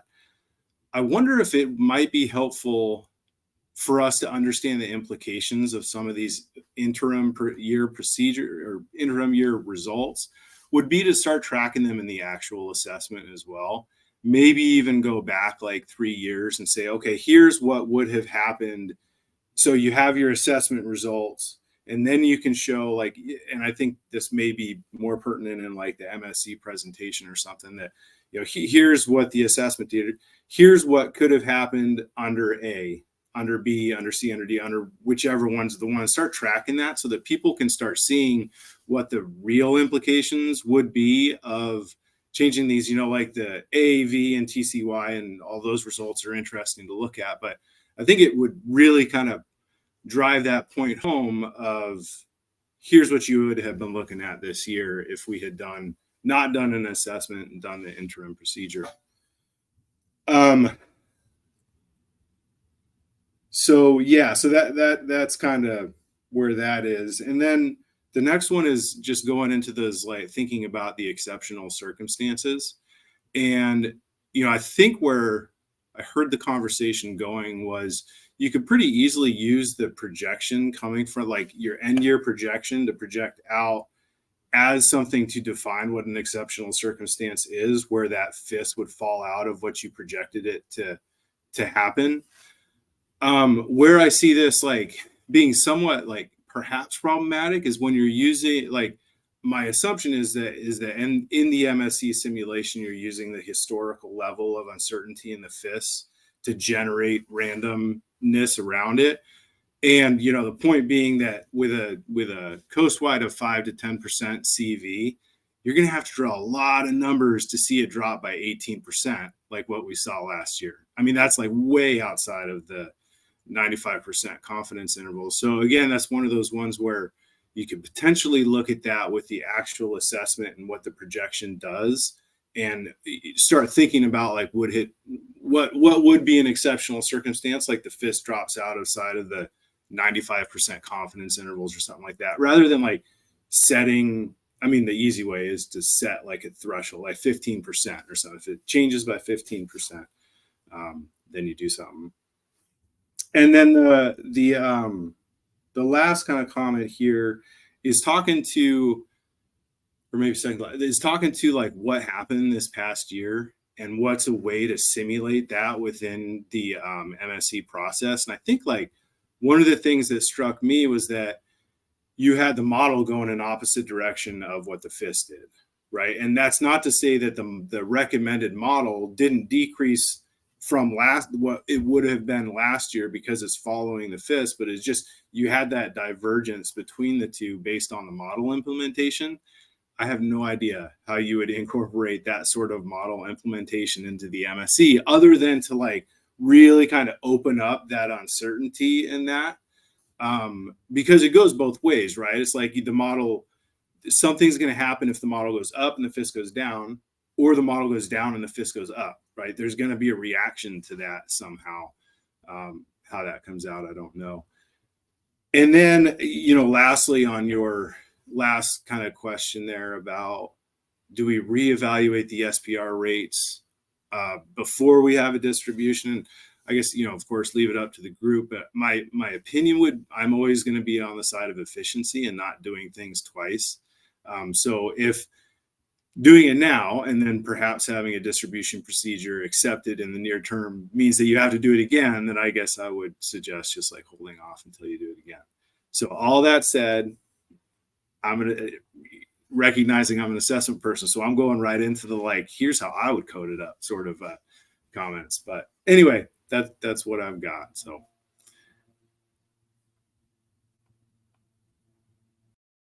Cool. Thanks, Pete. That was really helpful. And yeah, that was quite a bit. You've been taking it all in for sure. Yeah, and some really good ideas that I think we should sort of capture here. Yeah, I really like the idea of tracking, what would the empirical rule, we'll call this the empirical rule, have done in a year that we did the assessment. And we can look at that retrospectively. I wouldn't, I'd want to do it individual years. I wouldn't want to look 5 years back and then do an empirical rule for a number of years because you have feedback loops. But we could certainly do what would it have said in this last assessment, would have said 2 assessments ago, 3 assessments ago. And it will give a good idea of the differences between the two or the similarities. So I really do like that idea. Yeah, and then I'm with you on how to simulate what happened at the AM099. I'm not sure, but I think having a better understanding of what led to that decision would help us. I think that's where we have to get to first. We can't just say, oh, let's throw a bunch of stuff in the MSC. What really was behind that decision? Was it this dichotomy between the assessment and the survey values that really drove that? Or was it that simply catch rates are low in the fisheries and we don't want them to be that low? And if it's the second case, then that's something we can easily put into the MSC or management procedure. Yeah, and then I can always occupy my time before a distribution agreement's made with lots of other fun stuff. So I'm open to that, but I'm chomping at the bit to get some investigations done with a real distribution procedure. I'm pretty interested in that, so I'm hoping a decision's made soon. But yeah, so cool. Thanks for that, Pete. That was really good. I'm just trying to capture it all here. Yeah, well, I read a couple of notes there. While that conversation was happening, there was a few hands that came up and went back down. I'm not sure if that's because they've been resolved. I know, Forrest, you'd been waiting some time, and Kurt also had a hand up. Adam, too, though. Yeah. This is Forrest. Am I queued up here? Okay. Yeah, go ahead, Forrest. Yeah, I was just, the momentum's lost, but I was springing off of what Jim had said before the break. And I understand and to a large extent support trying to automate everything. And there probably maybe is some key definitions that need to be made of exceptional circumstances. But the more I thought about it, it brought up a thought from earlier in the meeting. It's like there's maybe too many things to predict. And so at some point, maybe you have a list of considerations, and then at that point it's just on the commission to kind of read the lay of the land and make decisions about whether there's appropriate time to pull the trigger and have an assessment done that year or whatnot. So anyway, those are the more we kind of drove down to the nitty gritty of this, I just thought I guess there probably are some large triggers that need to be defined, but ultimately there's just way too much to try to catch, and it's probably going to be a year-to-year decision anyway, especially in low abundance. But that's my thought. Yeah, that's a really good point. It's going to be challenging, if not impossible, to identify the total the possible exceptional circumstances. And let's not lose sight of the fact that commissioners could choose to go a different tact at any given time anyways. Maybe it's a matter of identifying the exceptional circumstances that do cause concern relative to our core objectives or primary objectives, things that pose potential conservation risks to the stock or something like that. When Forrest was speaking, I think I spoke over somebody else, but I didn't see who that was. Adam, this is Kurt. Hey, Kurt. Yeah, go ahead. Yeah. I think we were both. I jumped in and things got garbled, and I did have my hand up, but Alan answered my question. I just wanted to know if it was even possible to do a retrospective valuation of what things could have been if we did not do assessments in a year, and that would help inform our direction on any sort of smoothers, which also capture my interest at this point too. So, am I correct, Alan, that you could retrospectively go back then and just evaluate what may have happened if we did not do an assessment and followed one of these other A, B, or C procedures? Yeah, I think that we could certainly do that. We couldn't do it for, like, if we followed this since 2005, what would have happened, Right. But we can do it. What would this have looked like last year? What would this have looked like 2 years ago? So individual years, because the consequences of doing that change the whole trajectory throughout time. Right. Okay. But I think, I don't think that'd be that difficult to do, actually. Okay, thank you.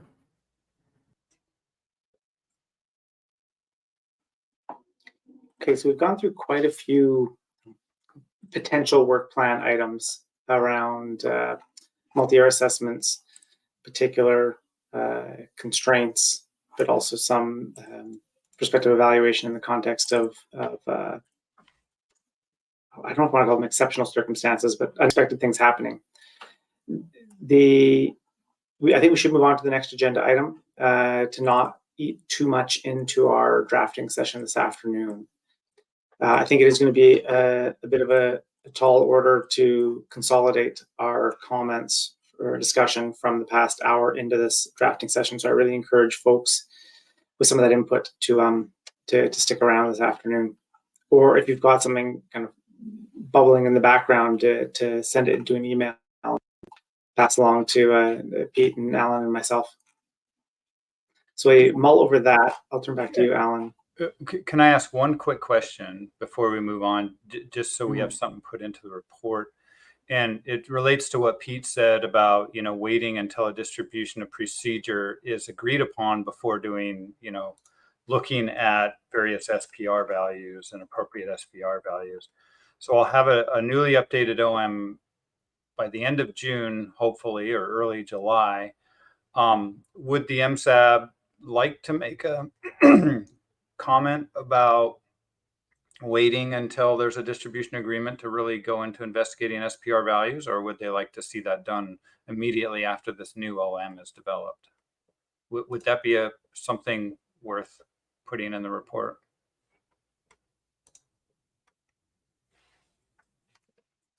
I think it's a good point that Peter raised. We haven't really had a conversation about it.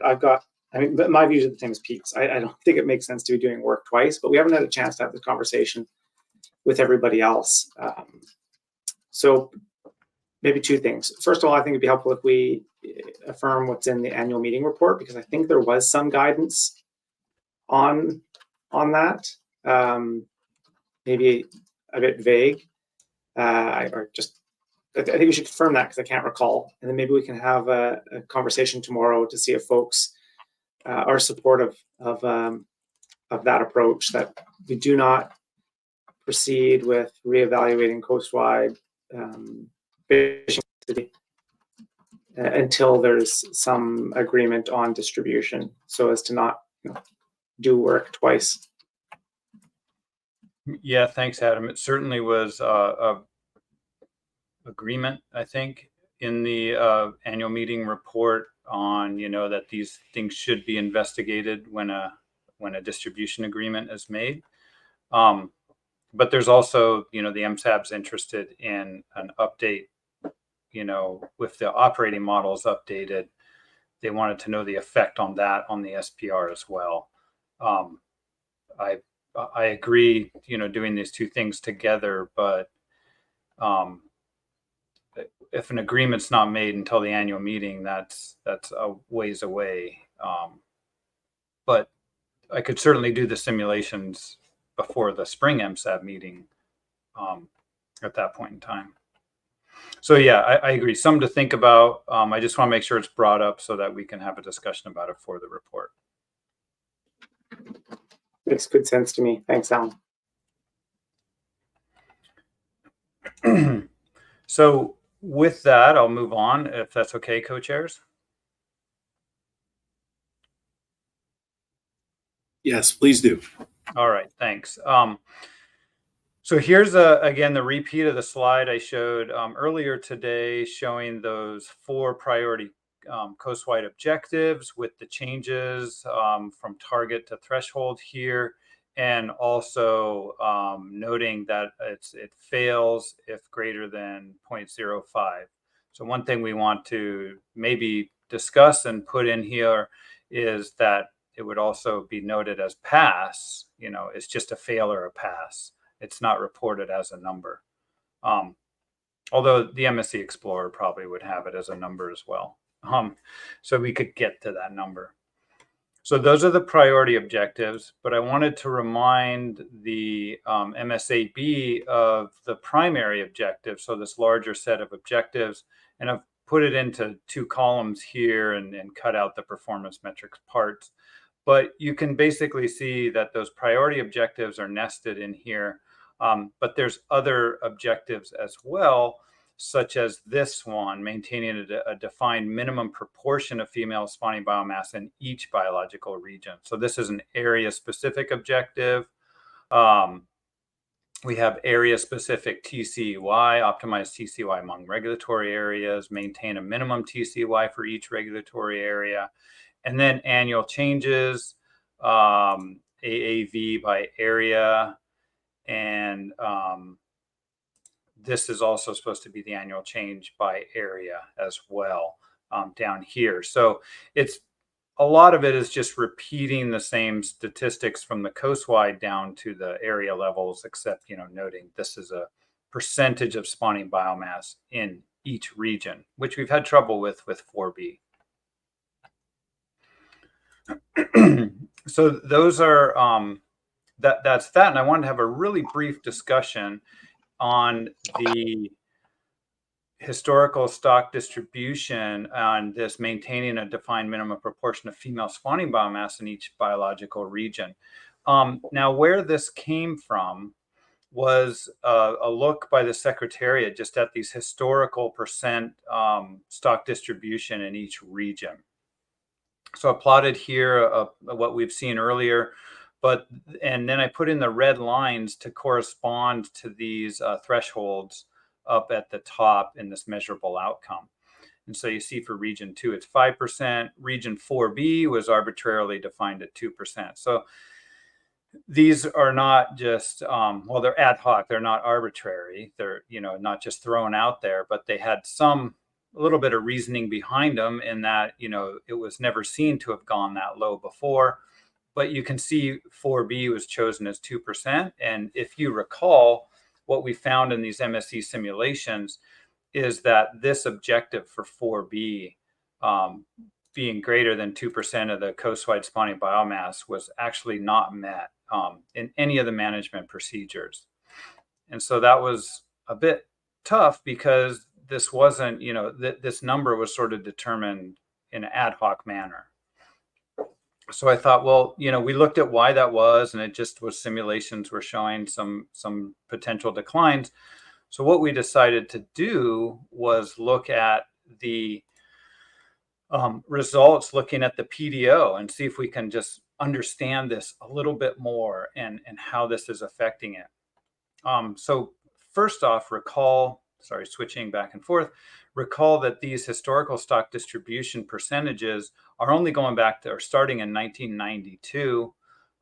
So they haven't really, we don't know what happened in the 70s, 60s, 40s, whenever, with stock distribution and what it would have looked like in percent spawning biomasses. Of course, there was different fishing patterns at that time as well.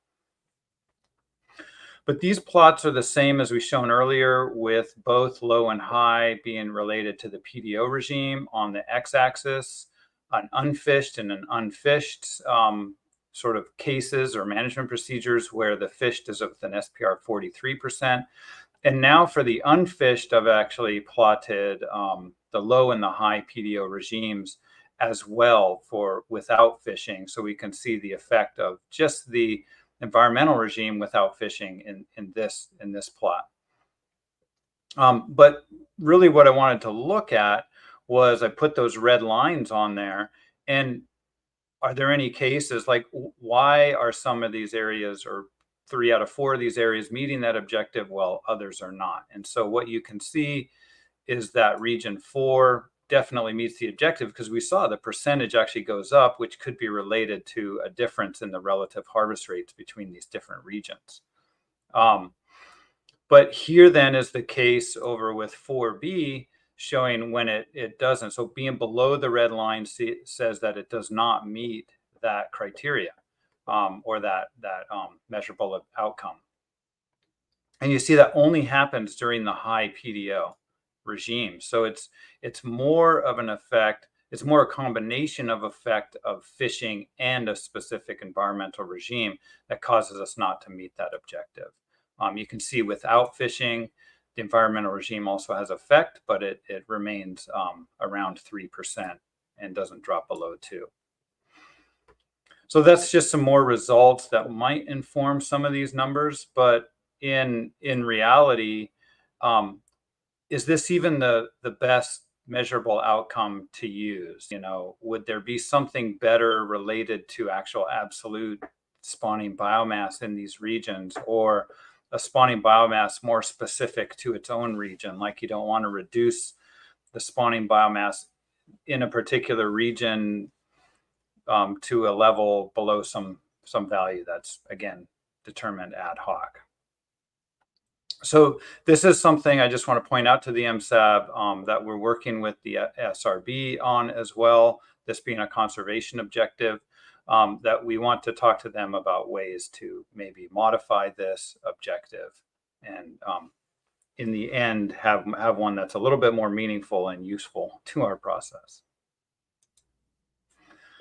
I want to remind the MSAB of some additional goals, such as minimizing discard mortality and directed fisheries. These goals were put in a parking lot many, many, many years ago.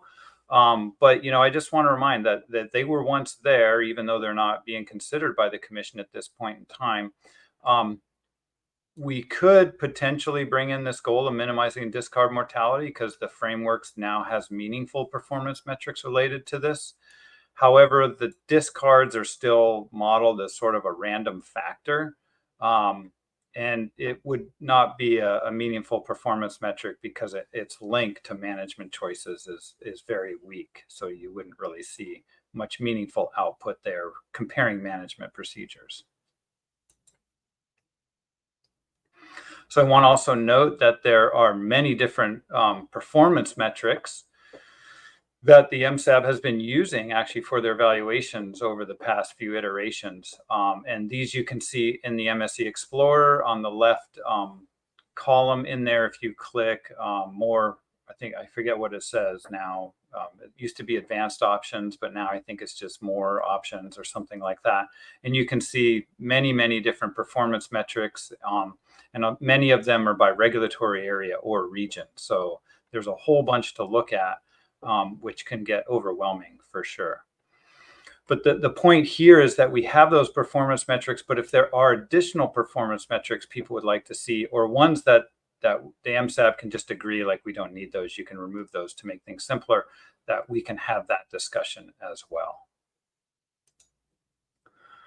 And so finally, that brings us to this last slide on discussion. And so a few points that I put out to maybe start that discussion is, should we consider discard mortality in directed fisheries? Is that a goal that we want to bring in and develop an objective for? It's possible to do that, but also the commission has defined a small set of priority objectives at this point in time. Are there additional performance metrics? And one that I can think of is the change in the TCUI and non-assessment years versus assessment years. And that's something that I've reported in the past, and it shouldn't be too hard to be able to put into the MSE Explorer. Are the set of primary objectives, not the priority, but those primary objectives, the larger set with area-specific objectives, still satisfactory?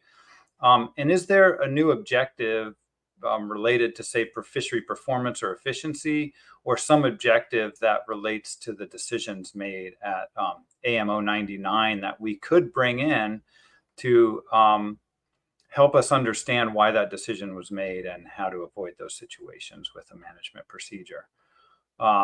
So yeah, that's it on that. That was pretty quick. And I'll turn it over to discussion. Excellent, Alan. Thanks very much. So on the screen you have now, I think the third bullet is where we have that conversation around the biomass 36% pass-fail reporting. So now is the time for the folks that had asked earlier about it.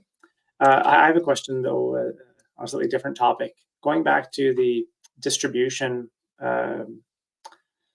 discussion and maintaining some level of biomass amongst regulatory areas.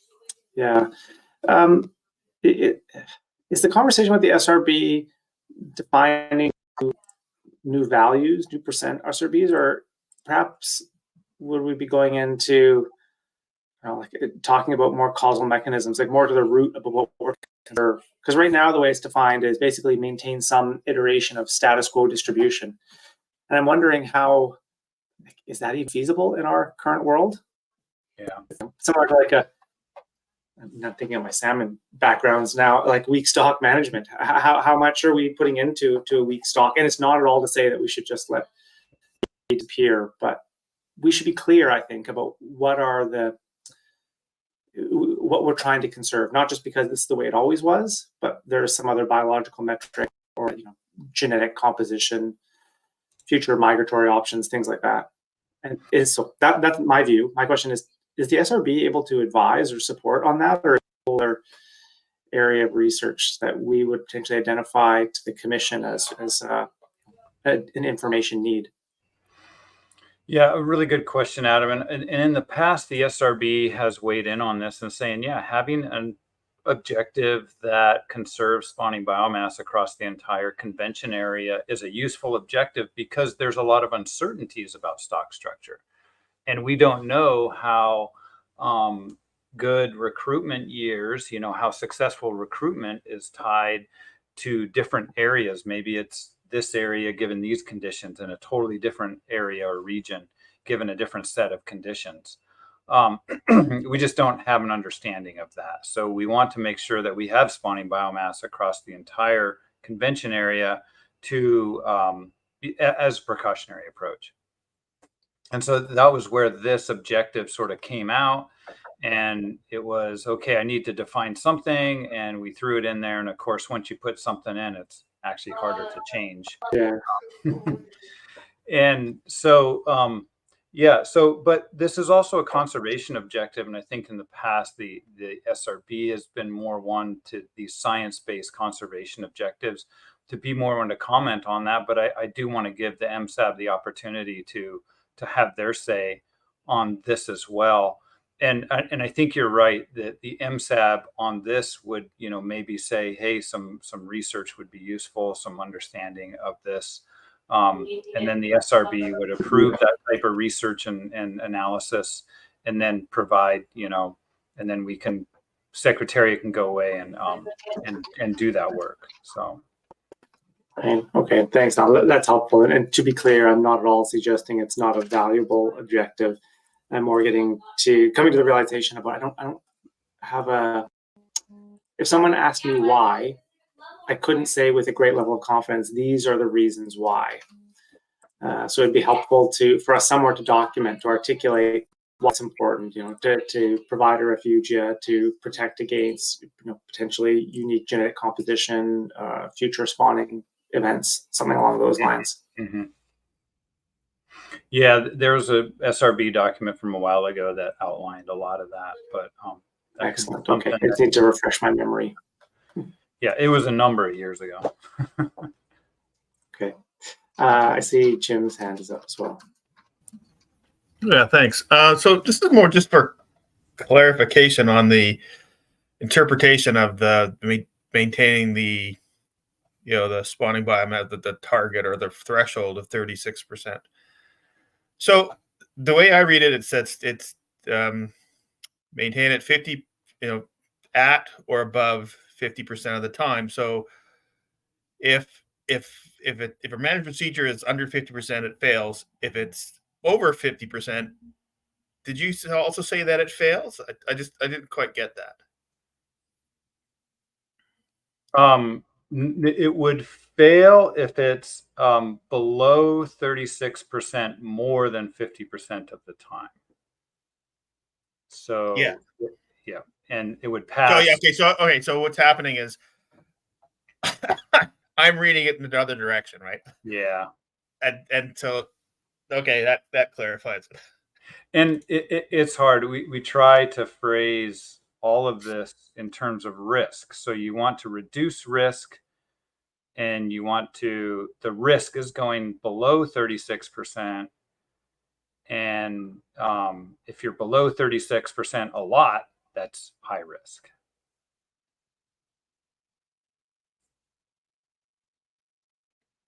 And so, I just want to make sure that I did state that correct.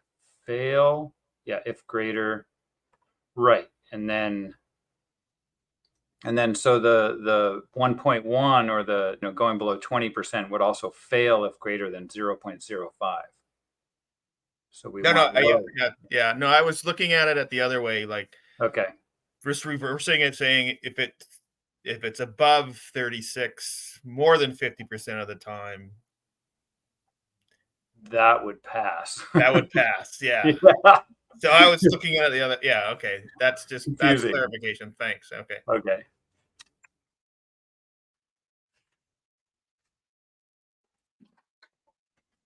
Dan, did you want to jump in with your thoughts on this objective 2.2? Yeah, I'll take a shot at it. I mean, I'm a fan of keeping the number in there and not just going to a pass-fail. I think as Alan said, we've got 4 primary objectives, and if we make 2 of them pass-fail, it really only leaves 2 of them with numbers. And I do think as we start, as we've looked at some MPs across the past, there can be differences in how close they come to that 50% threshold. There's a big difference between 11%, which means 89% of the time you're not going to be there, and one that's 28%, which means 72% of the time. Those are some numbers that would be of interesting to me to see how close we come to this MSY or MSE metric. And I do think there's some reluctance among stakeholders to fishing the stock too hard so that we are below MSY most of the time and starting to approach that B30 threshold. In fact, I remember a few years ago, we used to have a metric that looked at how, we probably still do, at how often we might approach B30, because that was a real signal where the fishery would ramp down. So I'm a fan of at least leaving the number in there, as allow a little bit more resolution in looking at how these different MPs compare into the number of times they may push the stock down into the low 30s of a biomass, rather than just a pass-fail. Okay, thanks, Dan. I see Chris has got a hand up. I've also got some follow-up discussions. Okay, so I think that for 1.1 and 2.1, you're basically, they're the same, they're just different numbers. and I think you have to treat them both the same. And they're both designed, you either pass or you fail. I think you have to score them both pass or fail. You can report the numbers, but you either meet the objective or you don't. And I think we have to be consistent in how we're reporting them.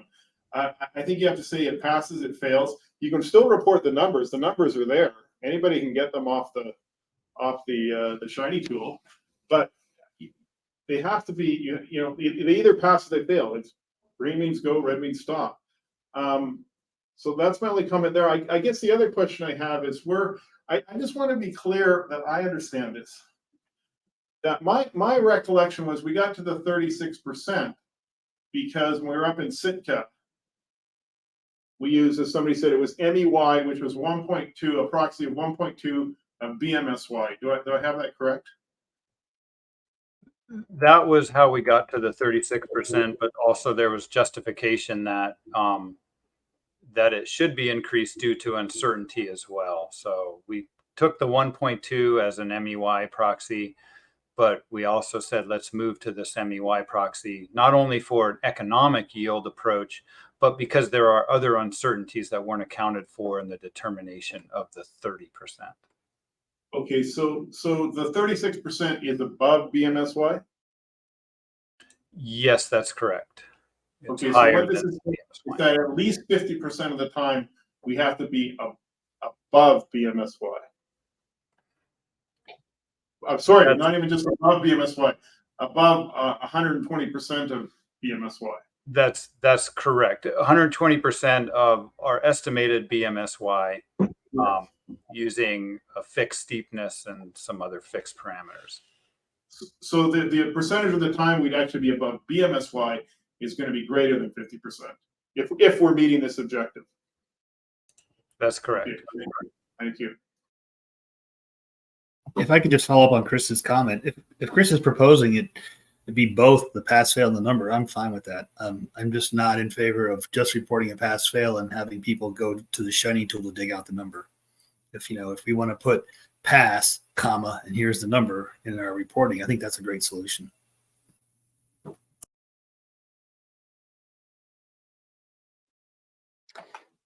I don't know, Chris, you have a follow up there. Yeah. Sorry, I cut you off, Chris. What was that? Well, yeah, no, I'm fine with that. Yeah. Okay.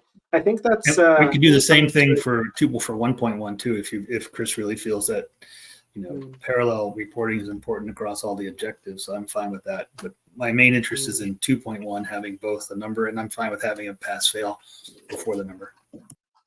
Right. My thing, I would think they should be pass fail, but quite frankly, if putting the number in there is going to make everybody happy and reach agreement, let's say pass fail and put the numbers on. So for me, so I've got a couple of points. I see Pete's got his hand up and Sarah. For me, how do we communicate this to constituents, to commissioners? And that's where the pass fail is really appealing to me. It's very, this management procedure passes the objectives. And then we can get into a qualitative description afterwards about it meets the description, it meets the objective in this way. The piece that I'm unclear about, I don't have an opinion of right now, is say one management procedure meets 2.1 with 51% of or 49% of the time, the other is 40, 48 or 47. Is that an appreciable difference? Like where do we actually draw the line given the objective is above some threshold? So if anybody have an answer for that piece, it's just something that I'm mulling over about how do we communicate relative performance. Pete and then Sarah. Yeah, thanks. Alan, well, there may be an important nuance here in like how these are calculated and as to how you interpret them. And I was curious, Alan, like, so that 1.1 is the probability that any year drops below 20%, but then the 2.1 is that all years are below 36%. So I'm curious, just before I like go into how I would interpret these, how are those actually calculated? Like, yeah, go ahead.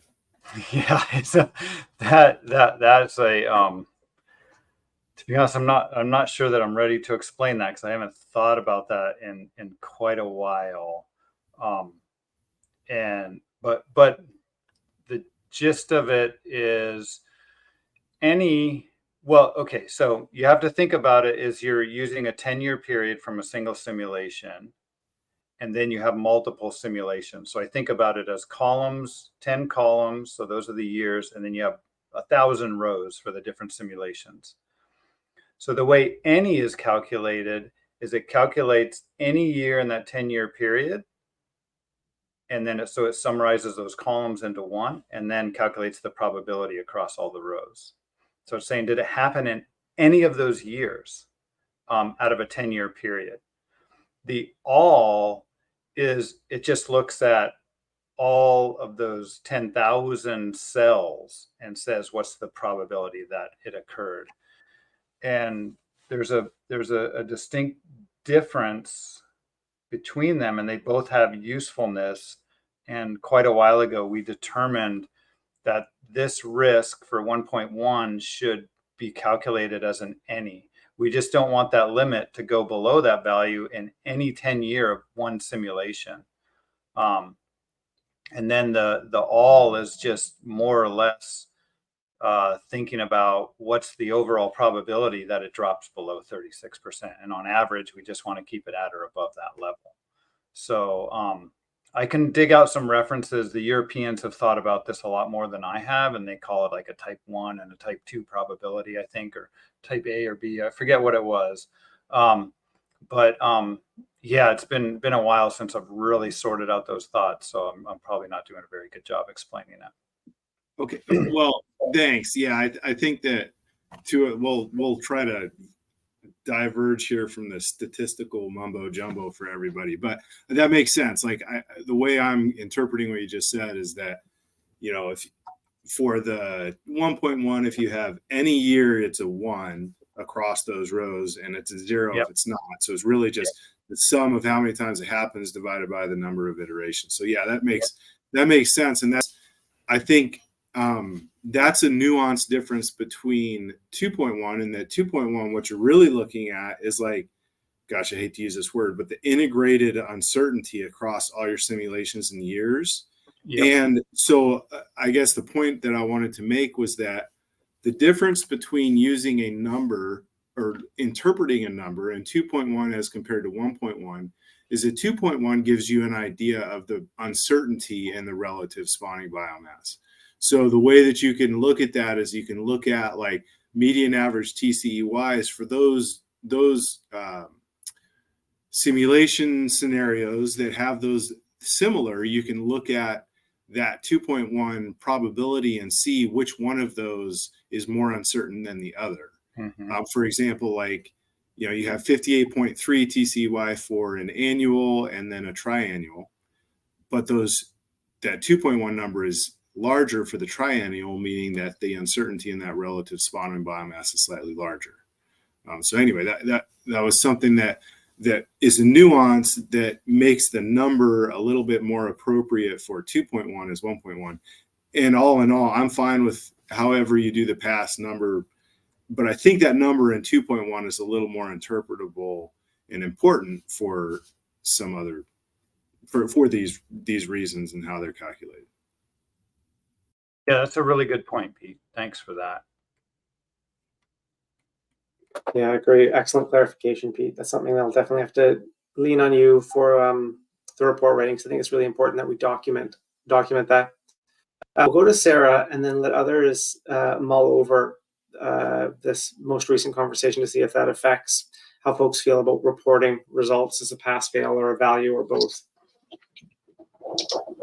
Sorry, I'm trying to mentally think through this conversation right now as I also say what I was about to say, and I'm not sure if they conflict with each other. But I think, to me, the idea of a pass-fail strictly based on this 0.5, when originally we were thinking about the SB36 as being more of a target, is that if you have something where the spawning biomass in your management procedure consistently ends up being considerably higher, you know, say your SB ends up being around 60% of the time, well, that's not optimizing fishing activities. And so I wonder if what might be more appropriate here is to have your pass fail actually be like within a range. And if you're outside of the range of, you know, maybe we don't want to go over 0.5, but maybe we also don't want to go under 0.4. And I might be saying that wrong as well. But I wonder if we're going to be passing a whole bunch of things that really aren't optimizing fishing activity if we're just doing a pass fail on 0.5. Yeah, really good point, Sarah. I think it comes down to what optimize really means. And I think that's why we have to have 2.2 in this equation. This is the consequence of moving away from a target. If we had a target, if we called this a target of 36%, we would have defined exactly what optimized or maximized directed fishing yield was. And so we would get rid of actually 2.2 and not even really consider 2.3. But this allows us the freedom to now allow this to have some ability to pass or fail. And if it passes, we can look at these other two objectives to decide what is optimize really mean. That's my interpretation of this. But defining a range also means it could also easily be done. But I think what we'd find is that any reasonable management procedure that provides directed fishing yield would be within that range that we define, unless that range is pretty small. But it's a really good point, and it gets back to why we're doing this. And if we do want to move more towards a target, I think that's a really good way to do that.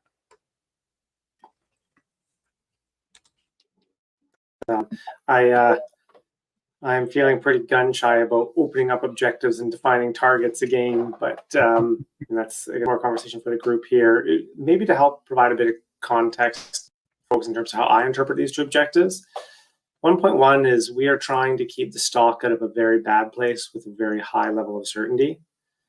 Objective 2.1 is we're trying to keep the stock out of a warm place with a lower level of certainty. We have a greater tolerance to fall below that threshold.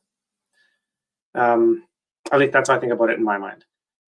Jim and Chris both have their hands up. Yeah, thanks. So when I look at these, I go, okay, you have to look at the management procedure, but all the components of it. So, okay, it passed at 50%, it passed at greater than 80%. But when you go down to, okay, so what is that one that's at 50% or 52% of the time? What's the TCEY on that one compared to the one that's 80%? Well, obviously, it's probably going to be the 80% one is probably going to have a lower TCEY. And then and you look at the next one, okay, what about the annual changes? So we may have a bunch of management procedures that pass the 2.1, but if you look at them and go, you know what, that's not kind of where we want to be on the TCEY. So they just get discarded. Then they kind of basically discard themselves because when you look at the objectives as the whole, as the management procedure as the whole, which one, as opposed to just sort of focusing in on one component of it, you got to look at these things in my mind as what's the overall result compared to what you're trying to achieve. Anyways, that's kind of how I look at it.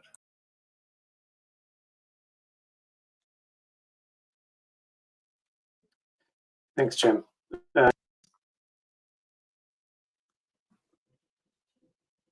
Yeah, that was it's Chris. Jim just kind of made the point I was going to make, is that when you're looking at trying to optimize the average coastwide TCEY, I mean, you take, okay, did the management procedure, it passed 1.1, it passed 2.1. You take all the ones that passed it, you look and you can say, okay, what's the medium coastwide TCEY? And that can inform your decision, just like 2.3, what's the medium AAV? So I think it's you take them all, as Jim said, in whole, and you can. That's how you can compare. And I take the point. You don't want to be foregoing opportunity, optimizing the coastwide catch. But that's how you can figure it out. You just say these ones all passed, and then let's look at these other two metrics.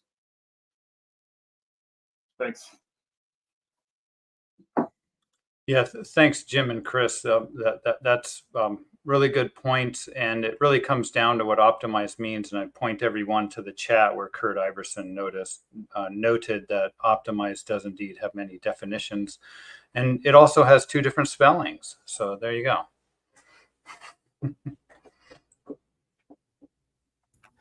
It is certainly a trigger word.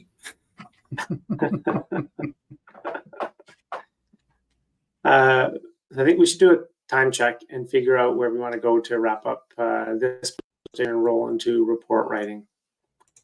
For this specific item on the third bullet, are these current primary objectives satisfactory? We did hear a proposal to note a pass and the value. I don't know if we really have much of a chance to dig into that. I'm not sure if this is a really make or break issue or what. Maybe it's more just a communication piece. We haven't addressed though the other points here in a really meaningful way. Where does that leave you, Alan? Well, you know, I bring this up, and I'll probably bring this up at every MSAB meeting. You know, it's not imperative that, well, if people do want to consider discovered mortality in directed fisheries, that's probably something that should be pushed toward the commission for consideration. But, you know, we did a bit of that with the size limits, and there didn't seem to be a lot of take on that part of it. And then we can always address these again at the next MSAB meeting as we get closer to, you know, evaluation, real specific evaluation of management procedures. But I am curious, you know, to hear if anybody does have any thoughts on what was an objective at AMO99 for reducing the TCY from the recommended MP. Was it the assessment was too new and too different? Was it the catch rates were low? I mean, I heard all of these reasons, relying on a single year class, concerns about that. So, but, you know, these things aren't,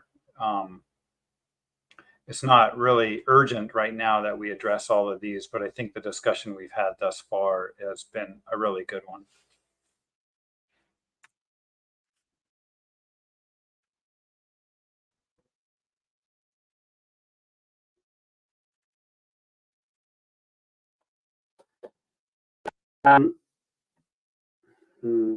So more to come, I think, is the bottom line for this. I see Forrest and Dan have their hands up. Let's go to them and then move over into the report writing, noting that there will be more discussion to come on slide 19 in particular. Yep. Thanks, Adam.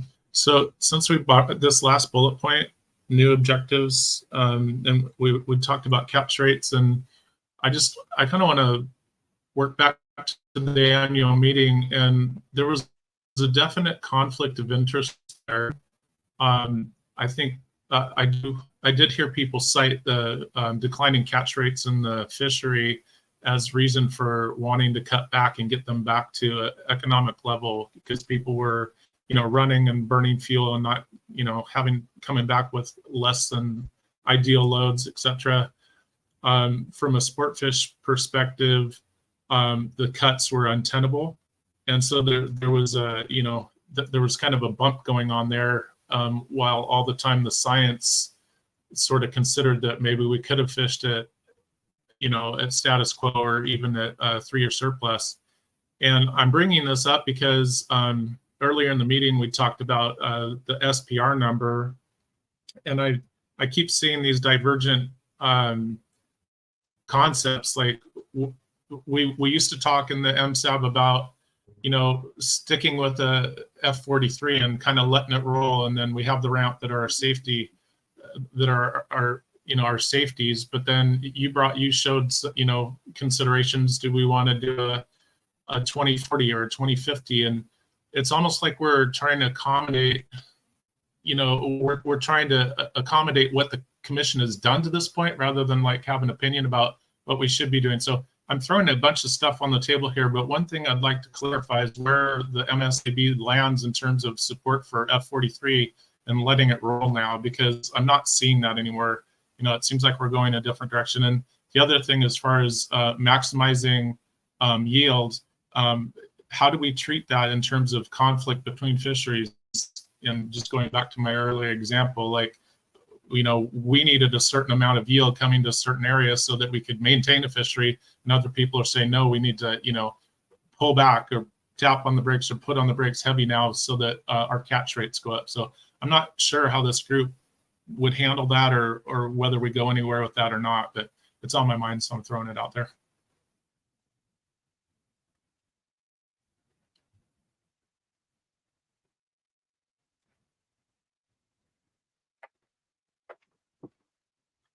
Thanks, Forrest. I don't know. It's late in the day and I'm still digesting it. I mean, the biggest takeaway for me is let's talk about some new performance metrics, maybe, rather than new objectives. The commission direction on these are the 4 primary objectives, and I'm hesitant to open up that can of worms about other objectives. Maybe defining some of the performance metrics that we could look once we, or even use existing performance metrics that we could look at when we get to those next round of simulation results. But I add a caveat to those thoughts, and that is in the meeting, and I'm not certain I've given it full thought that deserves. Dan?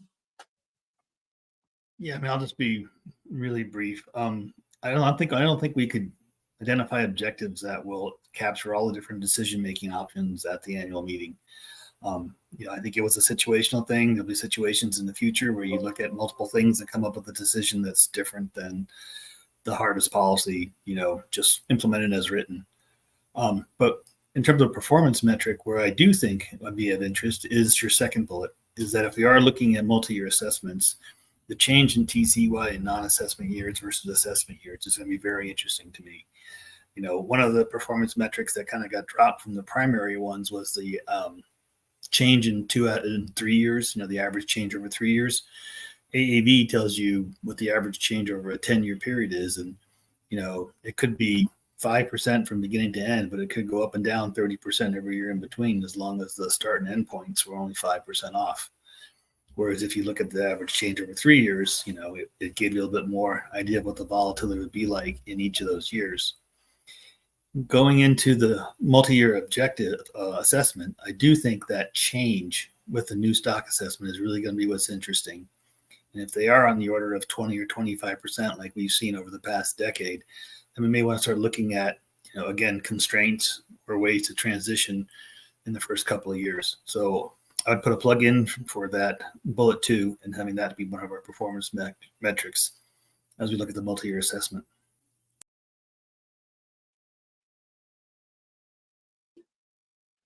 Excellent. Thanks, Dan. Okay. Given where we're at with time, I think we should pause the conversation there and roll into the report writing portion of the day. Folks that have been here before, you know, we really encourage you to stick around to help with the drafting, but also know there's some folks that have other commitments. So, Alan, is there a shell of a draft that's on the shared screen? And does anybody need a couple of minutes to reset themselves at all? Or are we okay to jump into drafting? I wouldn't mind a few minutes just to coordinate here and you know, get the right documents up, coordinate with the secretariat.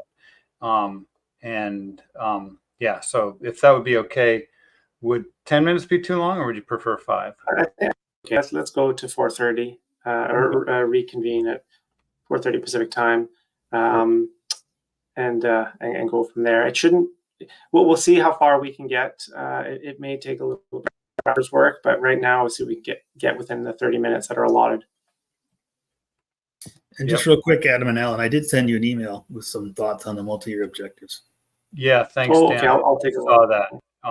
And when we get there, I'll propose those as putting in. We'll display those as we get to that point. How about that? Sounds cool. good. I wanted to note too, tomorrow morning on the agenda is an hour to just review day one and discuss the draft report as well. Right. Yeah, that's a good reminder. But other than that, okay. but this was a great day one of the meeting, and I really appreciate everybody's comments. It was really good. Yeah, likewise. Okay, let's get a drink of water, whatever you need to do, and we'll reconvene back here shortly. Thanks, folks.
So Pete, is that your office?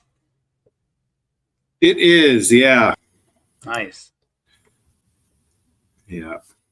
I've never been to the lab up there. I've only been to Juneau once too, so I got to get up there.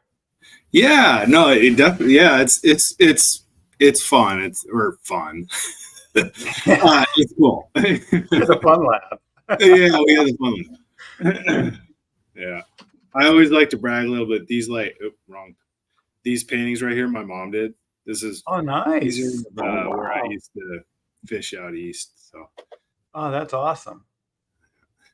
Very cool. Not Yeah, quite the when same, I but was you can see working- what my kids Yeah. did over there.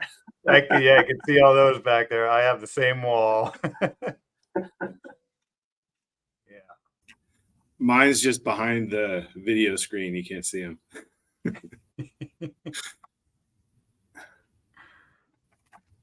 Okay, I see we still have pretty good participation online. I'm not sure how many folks are actively engaged, but I'm happy to see this many folks here.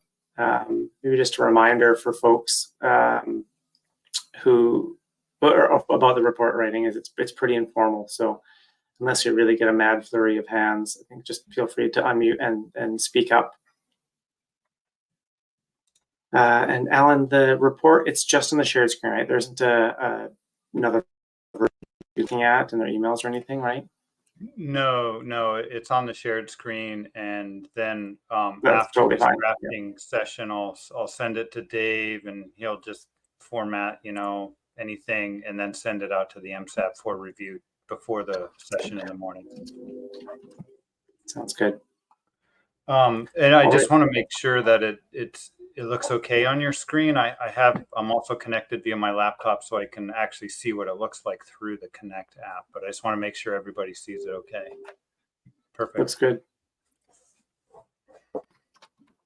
All right. Do you want me to just start walking through it a little bit here? It has some populated paragraphs. Yeah, let's just start from the beginning, scroll right through. Yep. So the normal stuff, acronyms. If we see any acronyms, we just want to make sure we put them in, and I'll think about that too before the final. Remember the different levels. Yeah, so there's formal level ones and then informal. And this is what recommendation, adopted, or really elevated to the commission. Agreed is pretty common one these days, and then noted is just a level 3, so just for more like minutes. Hey Alan, real quick, didn't last time we find a new level 1 word was acknowledged? Oh yeah, maybe. And there's definitely it's level 3 acknowledged, but we did come up. We have managed to get 1 or 2. We used some nifty word that got it to it in the executive summary for one recommendation last time. You're right. Yeah, I'll have to think about that. Or accepted or something. Yeah, that might have been it. I'll have a look. Yeah, and I think that shows you that's not a definitive list. Anyways, opening of the session, we'll fill in the yellow is what will be filled in at the end of the meeting, with a list of participants. MSAB noted no apologies received by IPHC Secretariat from absent board members, but we will note absent board members in Appendix 1.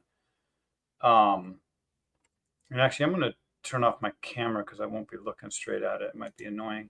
And feel free, there's a box on your Adobe Connect to sort of maximize your screen to see just this shared screen if you want. Primary role of the MSAB from the IPHC Rules of Procedure here in these paragraphs. So this is taken right from the Rules of Procedure. And then paragraph 3, stakeholder informed, scientifically driven process. Adoption of the agenda, adopted the agenda, which will be provided in Appendix 2. And then documents are provided in Appendix 3 or the list of document names. Okay, and so now we're getting into the membership. MSAB noted paper 3, provided current membership list and term expirations, as well as governance review currently being undertaken by the commission. And there'll be a full membership listed in Appendix 4. And this is noting some of the elements, the agreements made from the 99th session of the annual meeting related to MSAB membership. And then here's a couple of paragraphs for consideration here. And Adam and Pete, I don't know how much we want to go into, really wordsmithing this right now, or we just want to get down the general ideas and then get into the nitty gritty later. I know this is Scott. Oh, hey, Scott. Yeah, I want to make sure that we include, we had a discussion with David that people that are interested in filling those vacant spots can still apply for them. That's just that the commission is not actively seeking new members. Okay. Yeah. So 2 points. Agreed, Alan, that we don't need to get too much into the wordsmithing. I think the general themes there are good, and we can spend a bit more time tomorrow going into the wordsmithing. But Scott does raise a good point. We had three key points in my notes of our discussion around membership. One was about this filling of vacancies. That while we are not actively pursuing nominations, if a contracting party has somebody identified, they're welcome to pass that nomination along. Second item was talking about the role of observers, and the third item was talking about succession planning and alternates. Yeah, that sounds great. Thank you. I just want to make sure we include that in there. So there, Alan, you may want to say that MSAB noted the secretary is not actively soliciting for MSAB seats, but that.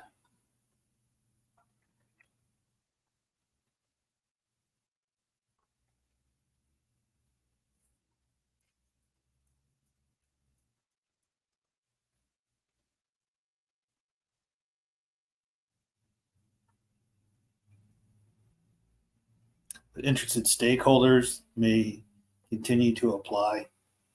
Yeah, and I think that's somewhat covered here from the AMO99. I'm just trying to think if there's a way to reference that, but we can figure that later. But may just be sequencing the paragraphs. Like this, what you're typing now could be the new paragraph 8, starting with something like noting people who may be interested can still apply, yada, yada, yada.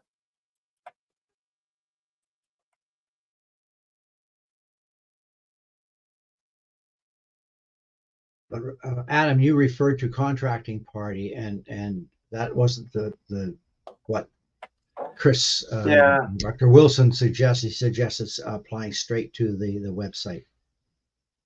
Yeah, I believe I misspoke when I said contracting parties. Just for my knowledge, since we have one already in place. So thank you. Yeah. Yeah. So I wouldn't have a later date there. I think it was. Thank you. Apply to the secretariat. We still apply for appointment directly to the secretariat on an ongoing basis.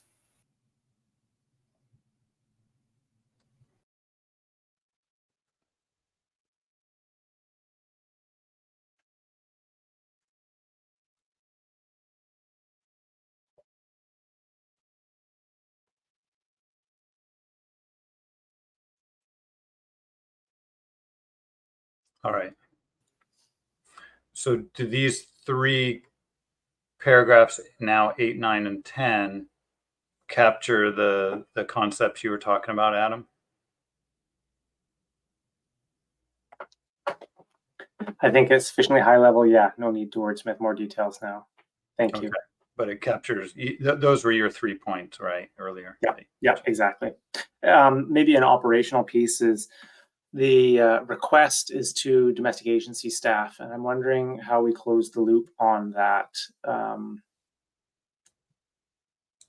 If that's like a follow-up for the IM, perhaps? Like, is that something that the Secretariat would prompt, Kurt and Gwen or Danielle Scriven to follow up with, or is it something that the MSAB should be reaching out to those folks for? Yeah, I mean, this is what Dave drafted earlier after the discussion. It's okay. We can resolve this after. I'm more just thinking I don't want to lose track of this request. And I don't think there's a very formal process for the MSAB or subsidiary body to request something of a contracting party or agency staff. So make sure we don't lose the thread on it. I agree with Adam. Maybe circling back around to this tomorrow, because it's a bit confusing as to like what exactly we're asking for right here. Do we want two different versions of text to amend, or do we want a single one? Or anyway, yeah, for tomorrow. Okay. Yeah, I agree, because I'm not sure. Okay. Moving on then. Yes, please. Okay. Updates on actions arising from the 17th session. These are just right from the paper itself. Noted it and then agreed to consider and revise as necessary. This is boilerplate stuff. From the 99th session, detailed outcomes of the 99th meeting. And then we get into the actual meat of the meeting here. And I had a suggestion here. MSAB note updates by this on the MSC framework. And the operating model will be updated in 2023.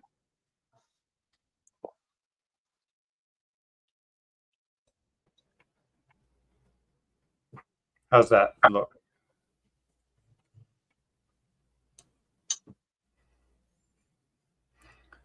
Hey, Kurt, we might be getting some feedback from your microphone. I'm not sure. Sorry. Oh, that's yeah, okay. you probably did. I was rustling some papers here. I also did want to, I don't know if we need to specify what will be updated in the operating model. I mean, mainly the new mortality estimates. Is there anything else, or do we even need to mention it? There you go. Stop. There we go. Okay. Yeah.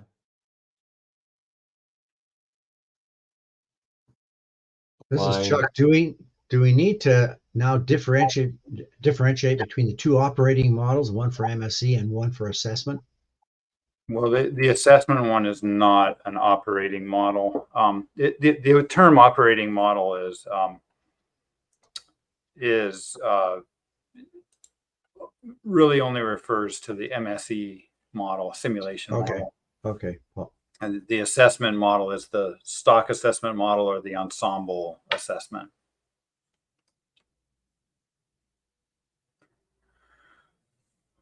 Okay, but we could put a lot of times we often do that, the MSE operating model.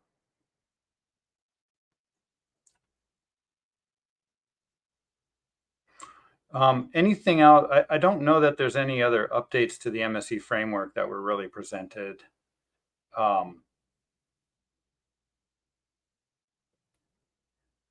think that's about I it. agree. And not to the framework. We really got into our conversation and talking about the evaluation. Yep. And so there's a couple of draft paragraphs here that were actually in the document and presented on the slides today.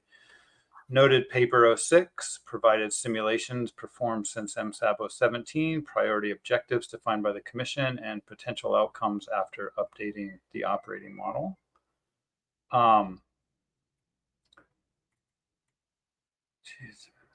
You know what? I'm going to move this paragraph up to here because this covers agenda items 4 and 4.1. Yeah, both of them.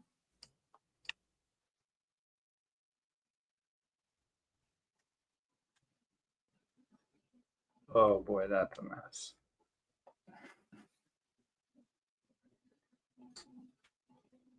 Let's see. Ugh.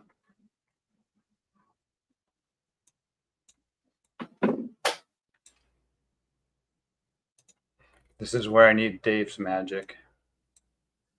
Yeah, that'll work for now. Okay, so we'll just note the paper up here. Move that paragraph up there. Okay, so that's covering that.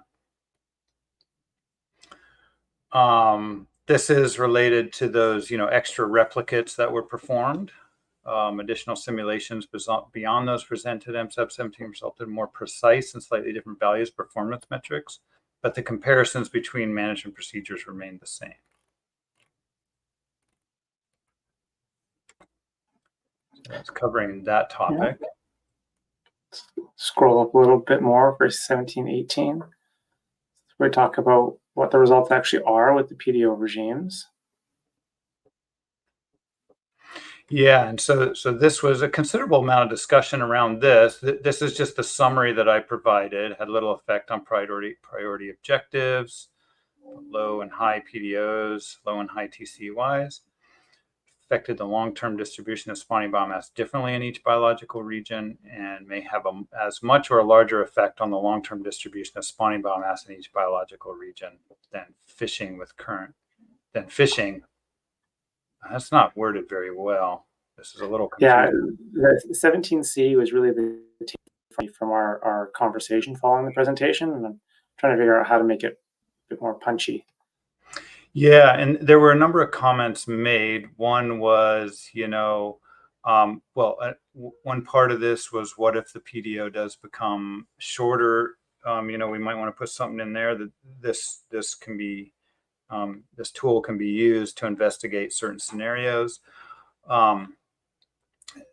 People thought that it was very informative to have a look at this fishing environment effects at this. And potentially developing some outreach slides, maybe converting to meaningful metrics for stakeholders, and there was some discussion around that, whether that's really useful or we're just comparing between, and then this concept that the MSE has two outputs, understanding stock dynamics, and then how different MPs rank. So yeah, Dan's comment on that really captured it succinctly about the two different, how this point illustrated the two different ways in which closed-loop simulation can be utilized. One was evaluating the relative rank of MPs. Dan, how did you describe the second item? It was about informing of the trade-offs or the relative consequence of an action over another. I can't recall. I'm going to try to find it in my notes. I think it was the word stock dynamics is what we used in there. And then which in turn drive the evaluation of trade-offs between MPs. I mean, I think that was kind of the concept, is that stakeholders and MSAB members generally like to, in addition to seeing the trade-offs, but what is driving those? It's not just that, okay, we accept this was ranked higher and therefore it must be. Everybody wants to know why.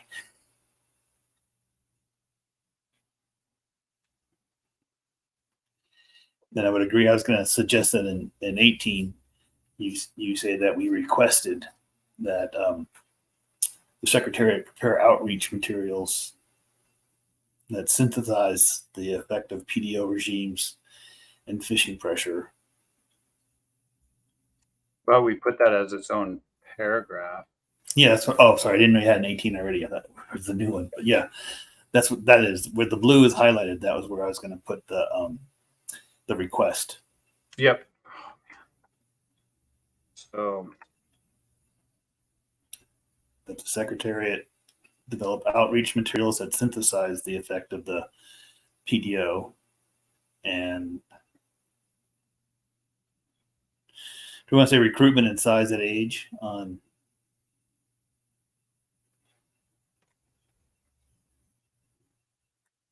Oh, it's just recruitment in this case. So, sorry, I was thinking about that, what you said. Yeah, it's only recruitment in what was simulated thus far.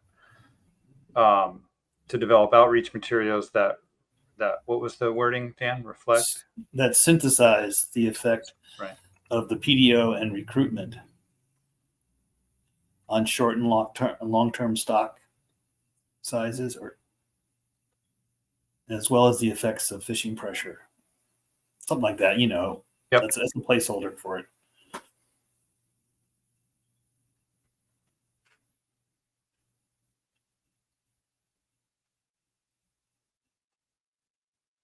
By region or in general? By region. Yeah. About and coastwide and regional. Mm-hmm.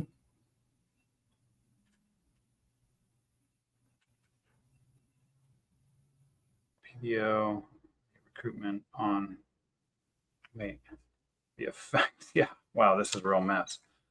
Of the PDO.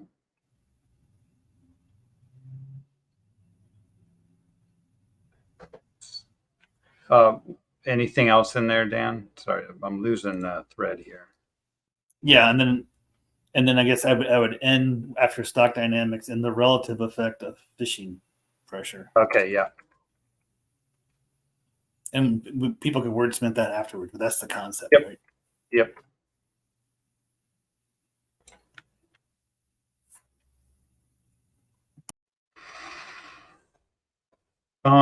What was I thinking for A up here was yeah, I guess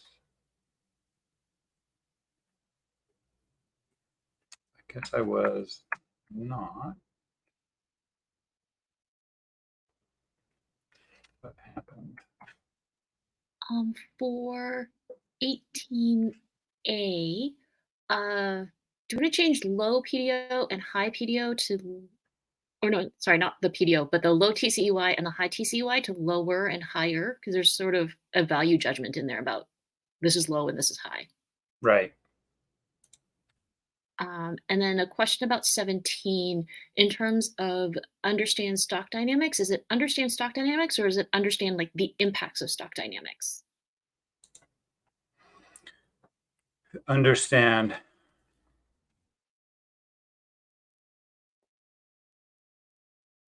Yes.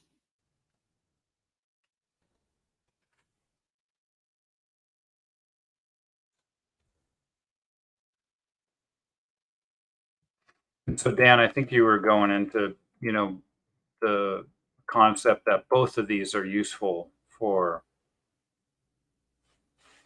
defining, you know, for understanding or forget your wording there. But both of these concepts are useful. Yes, exactly.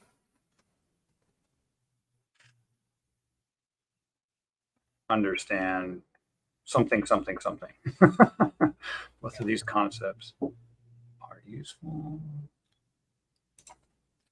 Understand the when evaluating relative impacts are useful to evaluate the relative impacts of MP and the driving forces or something like that of different MPs. And yeah, that's great. Okay.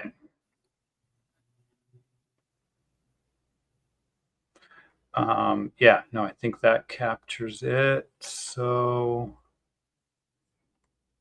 I feel like, you know, part of the mandate of the MSAB is to help communication with constituents. So does the MSAB mind if we put in this phrase, work with the MSAB, that the Secretariat work with the MSAB to develop outreach materials? Yeah, I think that's very important. Yeah, but that mean you wait until when, next year to develop these I know, things? that's the hard part.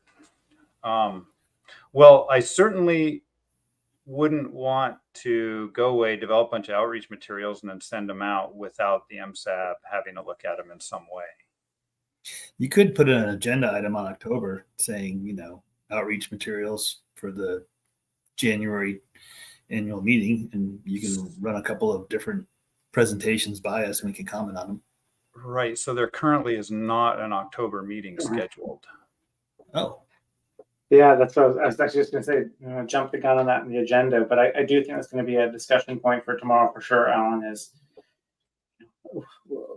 what do we cover in fall, in autumn, and how, given there isn't anything on the Secretariat's website scheduled. Yeah, maybe I don't want to jump into it now, but I just flagged that I'm pretty certain it's going to be a big conversation tomorrow. Yeah, have a think about it. I don't, we'll have a discussion on that tomorrow, but everybody should be thinking about that. All right, anything else on just sort of this presentation on the PDO regimes?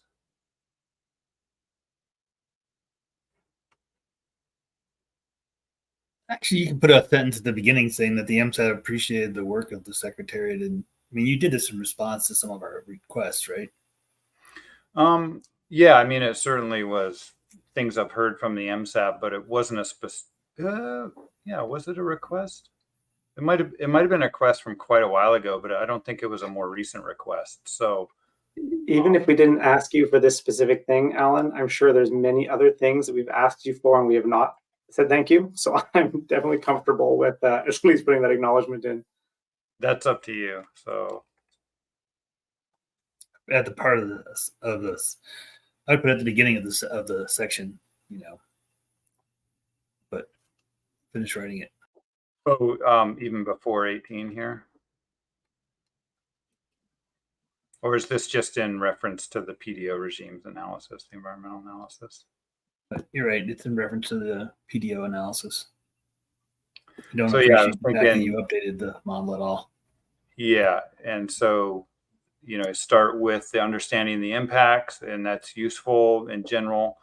The MSAB appreciated the analysis by the Secretariat to investigating the effects of different PDO regimes, and then noting what that analysis outputted. Does that sound reasonable? Yeah, I think that works well.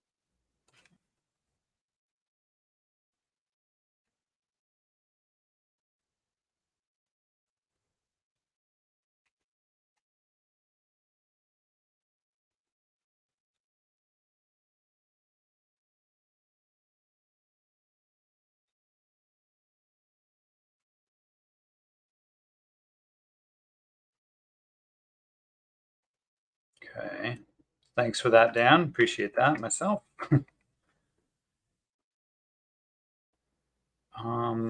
Just looking through my notes, I don't see anything that really stood out. Does the MSAB want to note that this analysis was done only for an SPR 43%?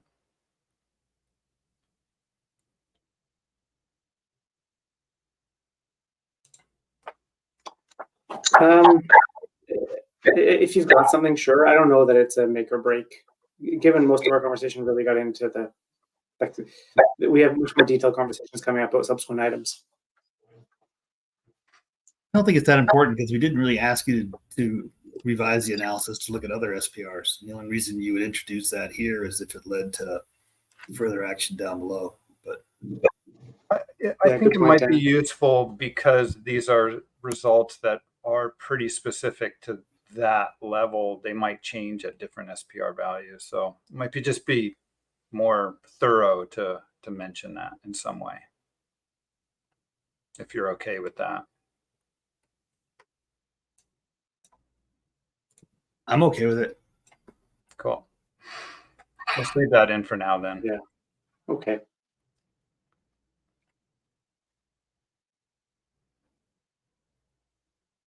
Okay, and then a request for the Secretariat to work to develop outreach materials that sensitize the effect of the PDO. Yeah, we can have a talk about when that request would be fulfilled.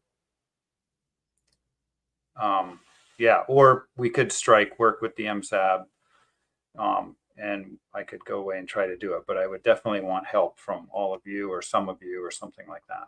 We could also have a subcommittee, I guess, meeting.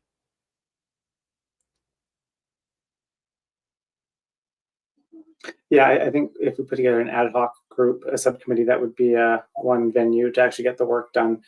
Again, something to talk about tomorrow when we talk about potential for any autumn meeting. Yeah. Okay, moving on to 5. Is that okay with everyone? Yes, please. 5.1. Okay, so I think that I'm going to pull this up above. Actually, let me see if I can just move this down.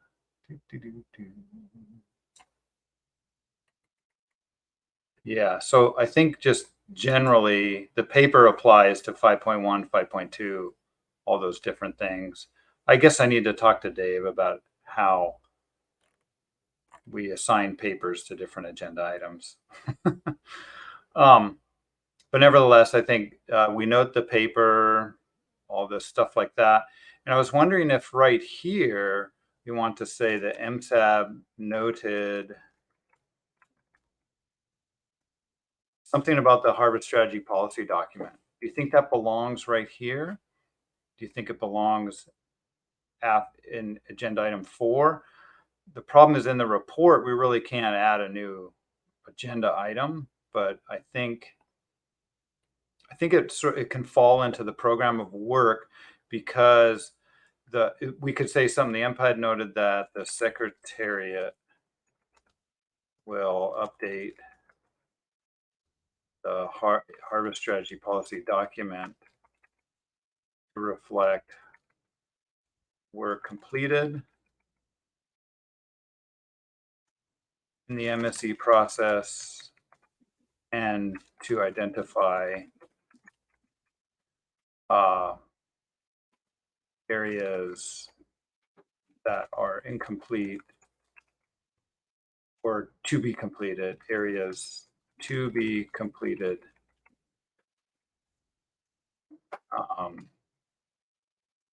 Yeah, to be completed or updated. Yeah, in the future. Yeah. I think it belongs, or it fits well in section 5, like you've got it here. We might adjust the order of the paragraphs, given we started with a recollection of the commissioners saying here are the primary objectives, and we talked about looking to document those. So where would that be? Could you scroll down a little further? Is there anything else prepared for this section? Yeah. Okay, great. I'm going to get rid of that. So, yep. So I wanted to start with just the general overview of the whole agenda item, which is all those different elements. Noting the paper, which covers everything. Noting we had a discussion about the Harvard Strategy Policy document to reflect work already completed and identify areas to be completed. So maybe we start with like the new paragraph 22 is recalling AM099 recommendation about the objective. Okay, I thought that might come down here under 5.2. Oh yeah. We did discuss we discussed that a little bit up here. I mean, we could put something like that in the update to the MSE framework. That's part of the framework, the objectives. But I think it also fits well. This is what I was realizing when I was presenting. I'm sort of giving a background and then I'm revisiting a lot of things. So I was like, yeah, report writing is going to be difficult. But we could, recall it here in 5.2 and then note the discussion we had about objectives. Recall which? The annual meeting directive? Yeah, the annual meeting. Yeah, okay. 4 objectives, recommended 4 objectives from the commission. Yeah, okay. I think that'll work. Okay. I'll just put a placeholder in there now.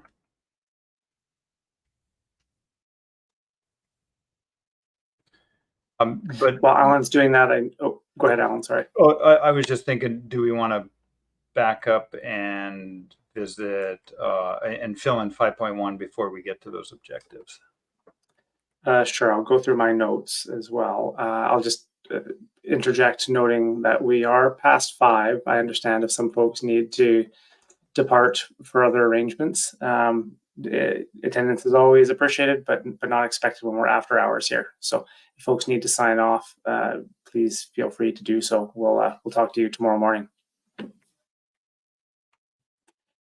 Okay, back to 5.1.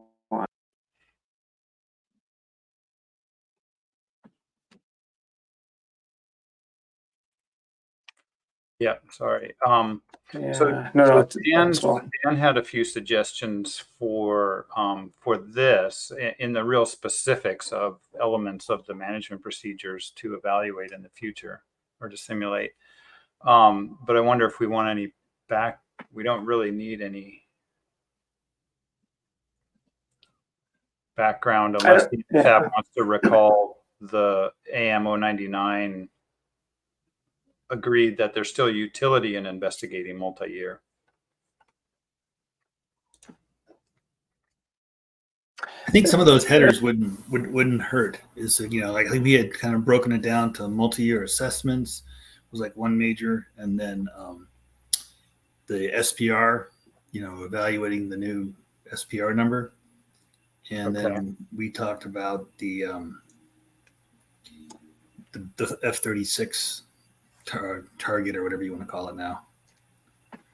You know, so just threshold, basically something that sets up those 3 headings, I think would be worthwhile.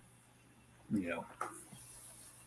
Okay, so yeah, there is the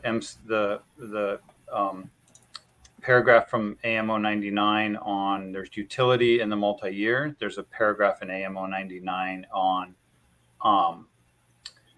investigating SPR and stuff after a distribution agreement's made. And then what was the third one? The threshold of B36 or target. Right.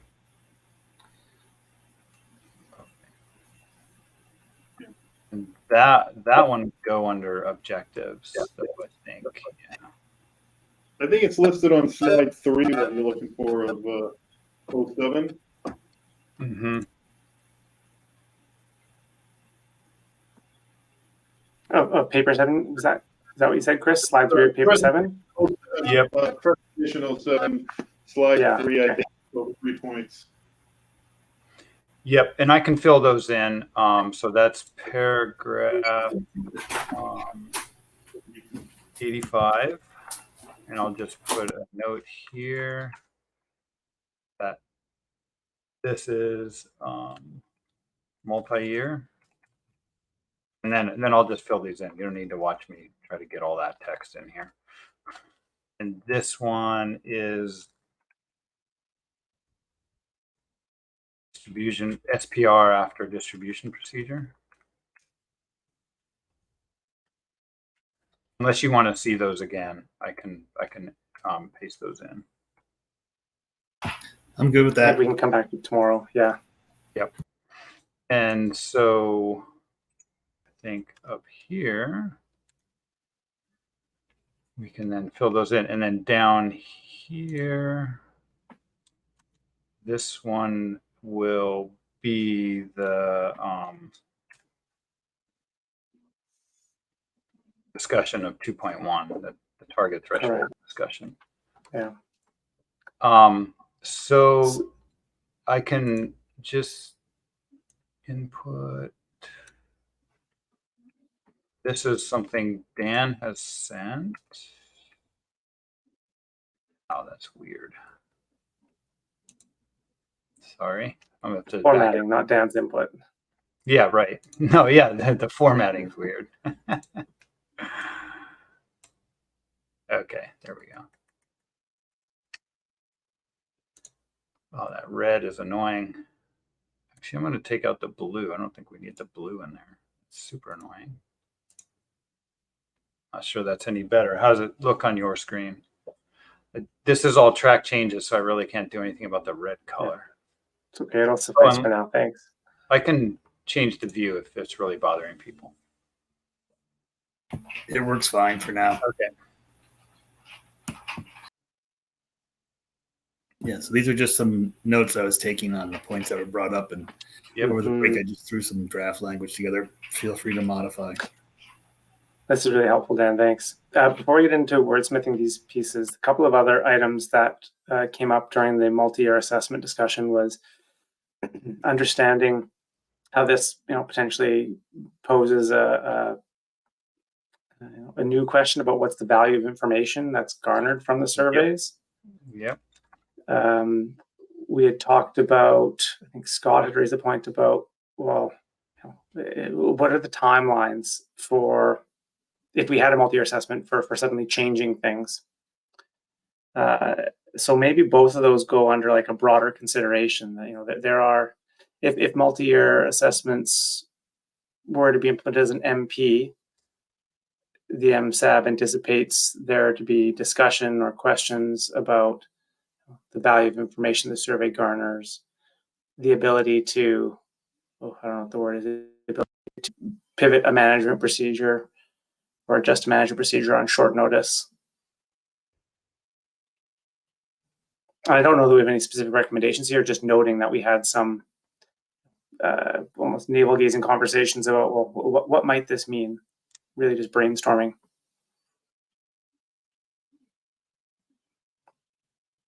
And of course, there's lots of discussion about the importance of constraints.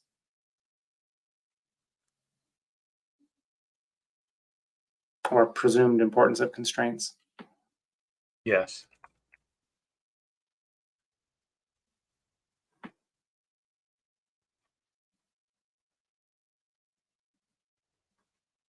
So what about listing some of the background pieces here and then getting into Dan's paragraph as a specific example?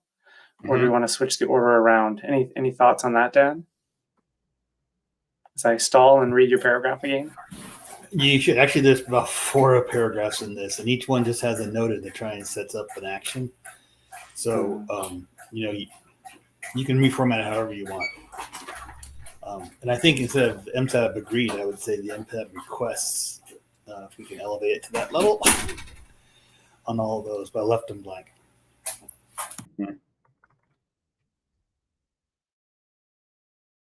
So, Adam, I put in paragraph 24, which is trying to capture that sentiment that, this multi-year assessment really puts direct weight on the FIS data. I don't know if I captured that well or not in that paragraph. Yeah, I think that suffices for now. I mean, I'll need to come at it with fresh eyes, but it looks like it catches the gist. So Yep. Thank you. Yeah. Yep. And then there was also the note that I think we can capture Scott's statement about how much time, the logistics of this all after. I think we can introduce the multi-year MPs, and then finish it off with, well, we may want to trigger. There may be an assessment. We may want an assessment in a non-assessment year, or somebody may want one, and the logistics have to be considered in that context. Alan, I have one. This is Kurt. I have another note here from that Forrest raised that a non-assessment year and the resulting drop in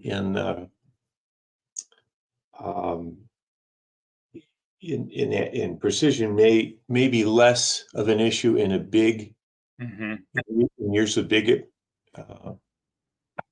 years than they are small years. I don't know if you want to put that in there. Yeah, and I think again that was related to a trigger, like triggering a stock assessment. So I think we'll put. The gist of it that I got from Forrest was it was not only a trigger, but almost more of a foresight, almost a scaling thing. That as we as we went into periods of low stock assessments, we would be less likely to skip years. That's what I got out of it. Well, however you want to wordsmith it, well, I think he would appreciate it if it was noted in there somewhere. And a personal opinion, I thought it was a valid point.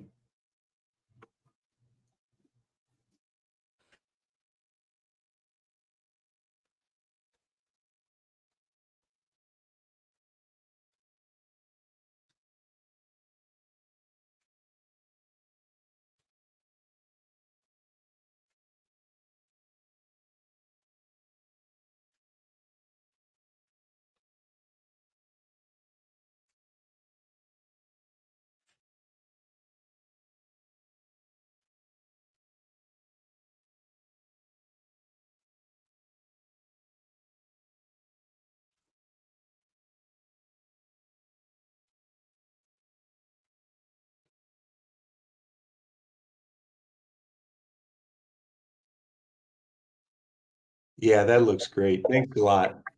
Getting there anyways. Yeah, no, that they at least now gets the gist of it, and we can refine it tomorrow if you need to.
Not sure if that's worded very well either, but just wanted to capture that. I see Chris's hand is up, and then we'll go to. Yeah, I just paragraph 25. It looks like you're back to editing though. I just wanted to make sure, this was brought up in the meeting, that what's written there and we understand what it actually says. I might have to think about this overnight, but I think there's but the distribution among IPHC regulatory areas remains the same. We're talking about distribution. Are you talking about it moves in the? You talk about proportion for the coastal IPHC. Does the distribution? Are we saying the distribution stays in the same proportion, or are we saying the distribution follows whatever the distribution agreement says? Like, what are we saying there? Let's make sure we're clear on it. Yeah, I mean, I think what we're saying is that, the distribution agreement governs, but then in areas with a FIS component in their distribution agreement, the relative percent in those areas stays proportionate until the new stock assessment changes around the FIS distribution. Does that make sense? Okay, then let's say that then. I know we're still wordsmithing.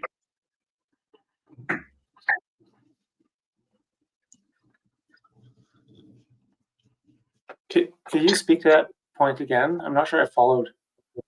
I know I didn't follow.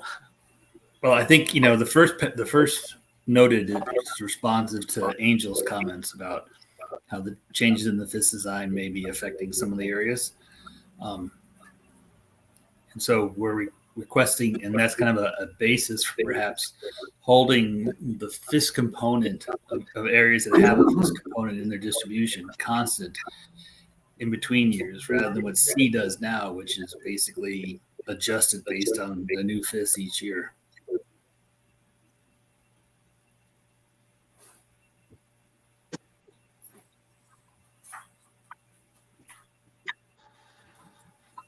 Does that help? Sorry, I'm just breaking it up for a moment. Does that help? I changed the end of the sentence there. Instead of spreading the full survey, it's just survey resulting in observations from all. And it doesn't quite help yet. I mean, can it just be a full stop after regulatory area?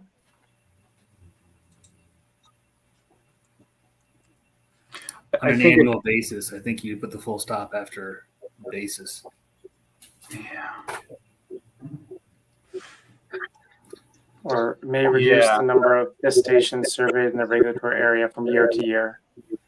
But I liked what Alan put in the end, which is kind of helping you pivot as to why that's important, and perhaps holding the distribution constant for a 3-year period until you've actually completely surveyed that regulatory area. Yeah, I think it can be worded a little bit better, though. Is a different way of wording it saying that it would result in gaps in the observations and in certain years?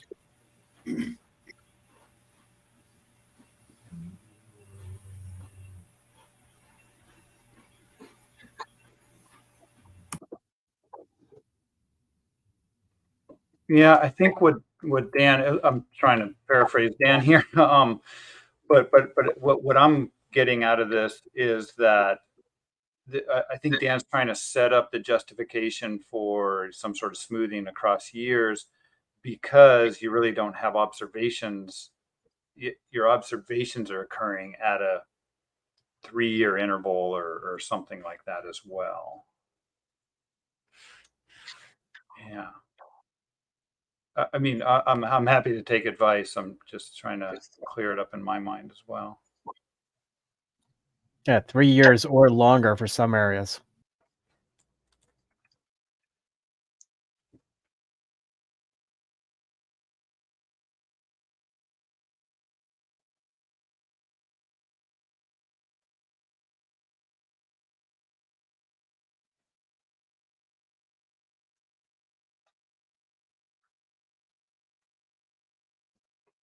Sure, we want to say that 3 years or longer. I'll bet I'll get some kickback on that, but resulting in interannual gaps or interannual.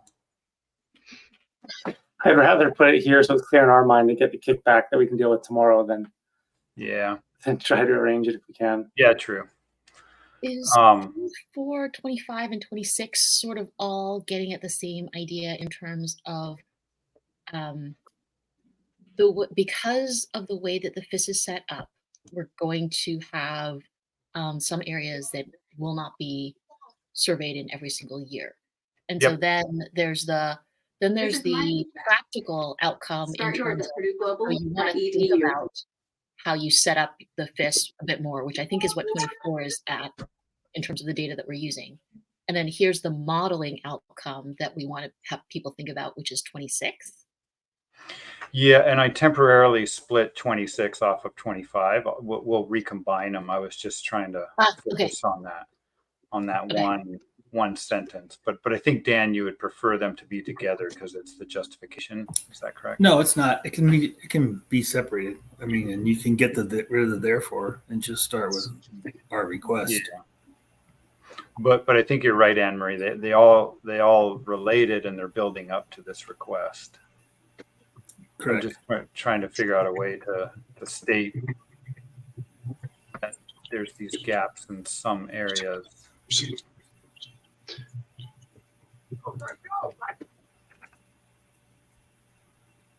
That might water it down a little bit.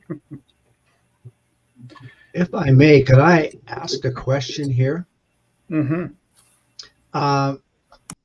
This discussion, is it referring to the fish and the fish generated results? But in one respect, you can state that, but you still have the ability to, certainly in Alaska, to change among the regulatory areas how you distribute And I'm wondering if that discussion is brought into this picture as well, or are you just talking about FIS result, and then what Alaska decides to do is up to them? And I know it would be important for 2A. Yeah, this is bigger than just Alaska, I think. This is over the entire convention area. There might even be regions in 2B that are not. Southern 2B might not be surveyed every year. So I think what this is a build-up of justification to why potentially there should be some smoothing of distribution determined from FIS.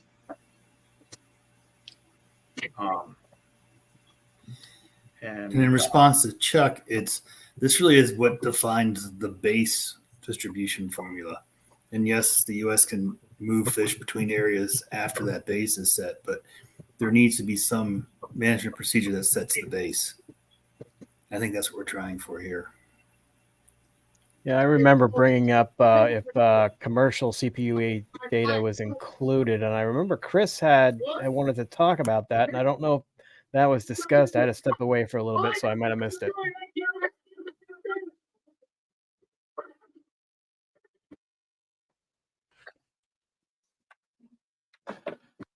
Okay, we're getting quite into the weeds for how we want to describe this. I wonder if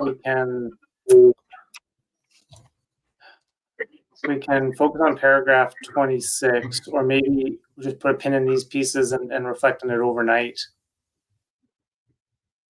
I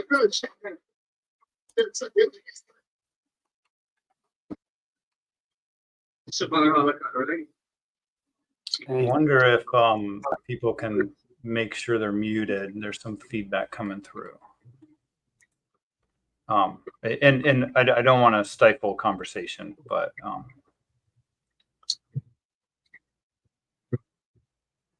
okay, so we're on 26.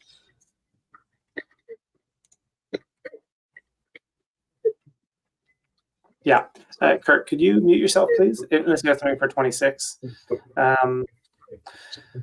So given we noted the change to the survey design, we need to come back and wordsmith that tomorrow. We request an evaluation of multi-year assessments, including MP. The TCUI changes in proportion to the coast-wide result.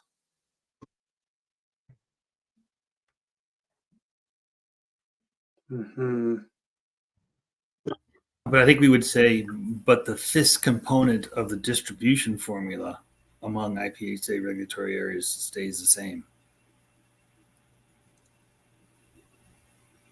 The FIS component of the distribution formula procedure? Yeah, the procedure.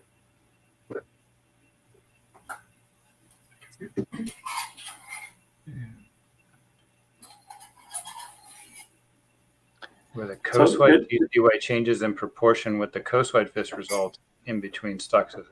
But the FIS component. So it's only the FIS component of the distribution. Only the relative percent of the FIS component. Sorry, I'm getting a lot of feedback now. It's really getting hard to hear. And there we go. Thanks. Sorry, go ahead, Dan. I mean, I think what I was going to think about putting the words in, but the relative percentage of the FIS component of the distribution procedure amongst would remain the same. In other words, in between the stock assessment years, if Region 3 had 55% of the stock, the coastwide may go up and down by 5% that year, but Region 3's relative percentage of the FIS component, however it's used in the distribution procedure, would remain at 55%. It wouldn't change down to 54 or 58 from those year to years until you have, multiple years of data there. Okay, but if there's other components of the distribution procedure, those would be updated. Sure. Let's just take use the interim procedure as an example. Canada's 70-30. So in other years, 70% would be on the new coastwide total, which moved with the FIS, and then 30% would be based on the same relative percentage they had in the previous years until the 3-year period when you would update that relative percent. Does that make sense? Yeah. So just so I'm clear here. Go ahead. Yeah, go ahead, Chris. Well, you go ahead. You might have more clarity and ask a better question than I would. I don't know about that. What I was going to say is I feel like I'm starting to get a better understanding of proposed MP for evaluation. My concern is twofold. One is, okay, Alan, do you have an understanding of when is this going to be done? And two, how does this tie into any future allocation distribution agreement that the commissioners do? Like, are we waiting for that, like we talked about in earlier paragraphs? Or is this something to be done? No, I think my response would be that we're waiting for the commissioners to give us a distribution formula. And I have that in one of my recommended paragraphs. And this really is if there's a FIS relative percentage in that distribution formula for an area, then this is how you would handle that relative percentage in a multi-year assessment environment. In other words, instead of changing both the coastwide total based on the FIS and reshuffling the portion of that coastwide total across areas based on the FIS, you would just change the coastwide total based on the FIS. My concern there is this could essentially, then, would it not could change the intended results of a distribution agreement reached by the commissioner? Yeah. This is Kurt. I would hope that if the commission is working toward a distribution agreement, the agreement would factor in the things that we're talking about right here. And I know that just complicates this conversation, and I go either way if we want to put our own opinions on the way it ought to go. But I would suspect that if the commission is moving that way, they would have the foresight to deal with these kinds of situations. If we're moving toward a multi-year assessment, then that would be addressed in the agreement.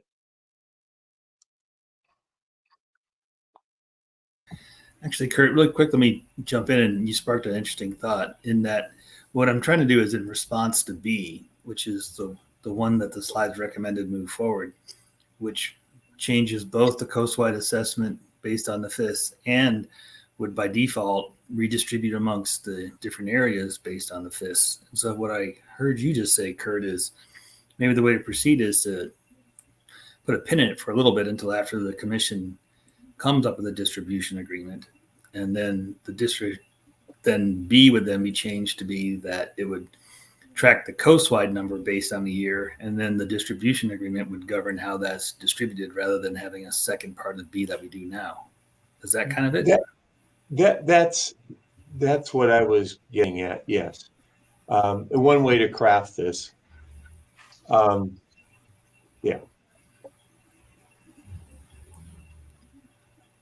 I think I would agree with that. That's probably cleaner. And if we are going to we do come up with a recommendation of saying, hold off on further work on the multi-year assessments until after you see what the distribution procedure is what we're saying there. Right. And getting back with what Chris said, this stuff could make a difference, and I would hope that would be part of the agreement, that they recognize that and have that built into what they think they're going to do going forward. The challenge, though, I feel this is there isn't a clear timeline for this work to be done, and we don't technically have an October meeting on the books to actually inform those discussions. True. Those commission discussions. So I do feel like we're starting to stray quite a bit into some new material from today's discussion. And given where we're at with time, I think maybe we're best served to take these couple of paragraphs, mull them over for tomorrow with fresh eyes. I don't want to lose the subsequent part of our conversation, and I think we should probably try to wrap up by 6. I don't want to keep people too long. Yeah, I was going to agree. We should really have a hard stop at 6 tonight. Otherwise, we get too much into other new discussion, which we can have tomorrow. What I'm wondering, I'm not sure if I heard it correctly, that really the MSAB could be going two ways. One, the MSAB just wants to wait until there's an agreement on distribution procedure to specify anything that's in 27. Or we could make some specifications. And so my thought on this was, we're recalling the paragraph where the commission says there's utility in investigating multi-year assessment procedures, but I haven't been a part of these discussions and negotiations on a distribution procedure, but I'm not sure that the commission is considering exactly how that distribution procedure would be applied if there's non-assessment years. So I may be missing something, but I'm wondering, we could put in this paragraph and that would just put it at a full stop until the next MSAB meeting. That is my preferred approach personally, but I don't want to lose the momentum of, and like the work that Dan and others have done for paragraphs 27, 28. So if we could please come back to them tomorrow to figure out the best way to include them in the conversation.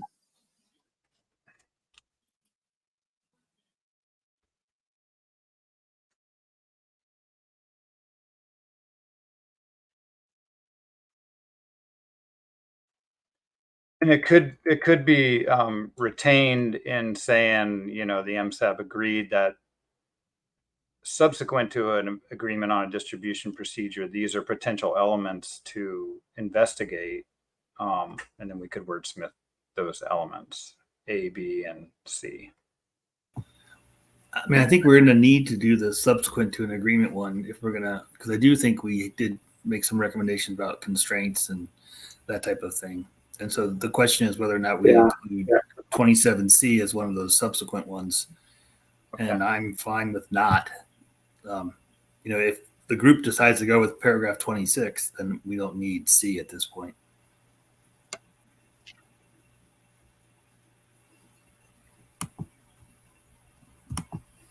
Okay, so 2 items, potentially reorganizing the order of the paragraphs for 27, 28 to make sure we don't lose track of some of the other pieces.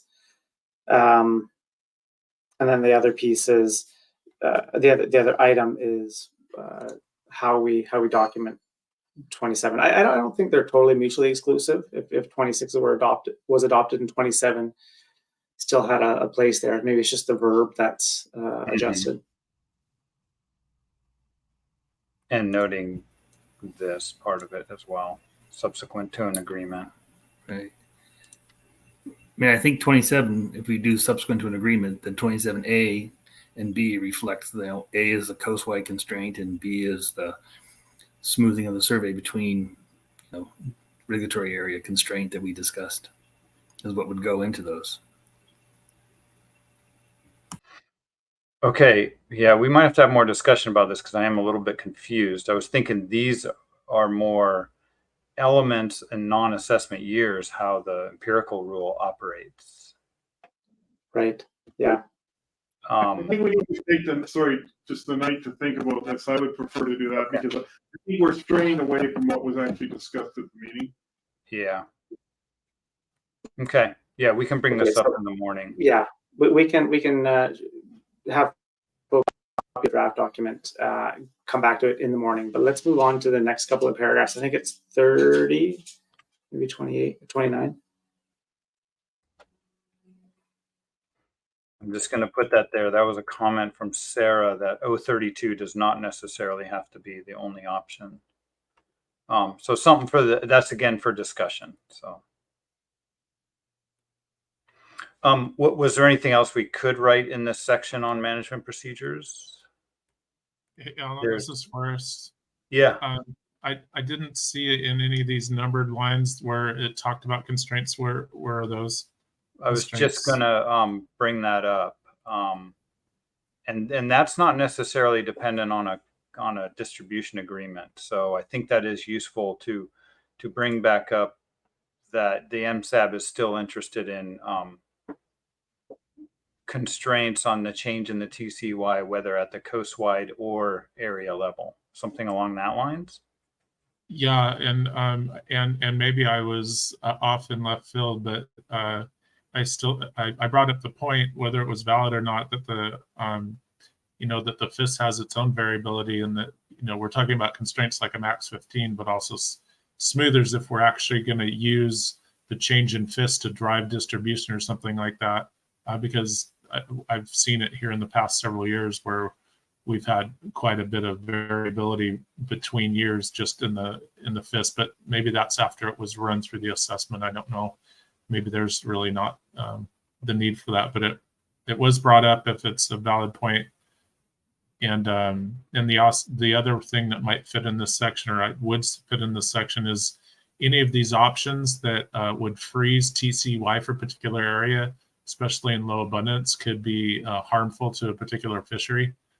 And to me, that's worth putting in there because, like if we ended up getting frozen, in a particular scenario, and it lasts for 3 years, that could be, when the stock was actually leveling or easing up a bit, going the right direction, that it could be harmful to stick for 3 years in that situation. And that was not very concise, but I'm trying to get the essence of it over. Right.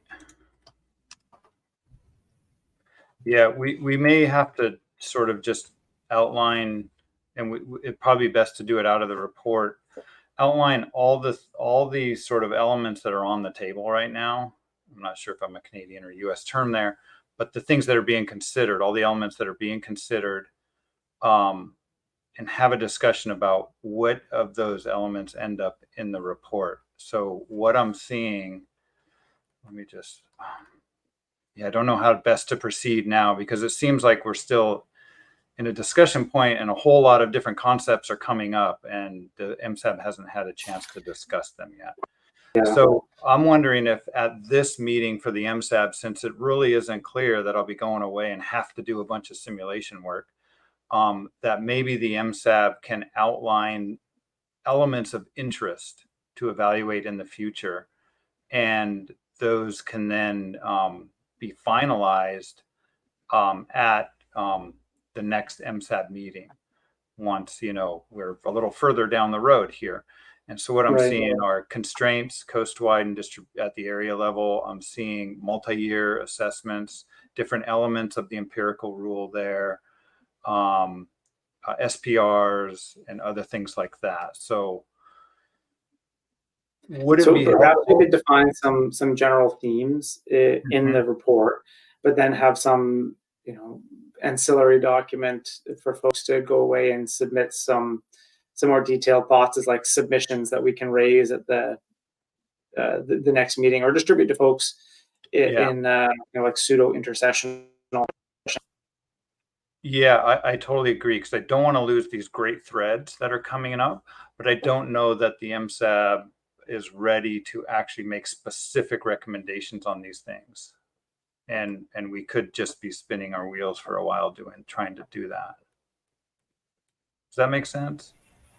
Well, I guess I just don't fully understand the purpose of the report. If a commissioner, whether they read these or not, I don't know. But if they went in and, are trying to get a sense for ideas that came out of the MSAB in some type of executive summary form, and, they thought that everybody was in complete support of freezing a TCY or using a multi-year assessment, and then the TCY is frozen, and that's all they ever heard, and then they adopted it because there was no opposition to it, then I would feel like we lost the essence of the conversation. But I see where you're going with it, and that's the same thing with smoothers, because when we were almost ready to pick MPs at the last negotiation point, that we wanted to look at possibly slow up, fast down, but all of a sudden everything got fast forwarded, and and that was never considered.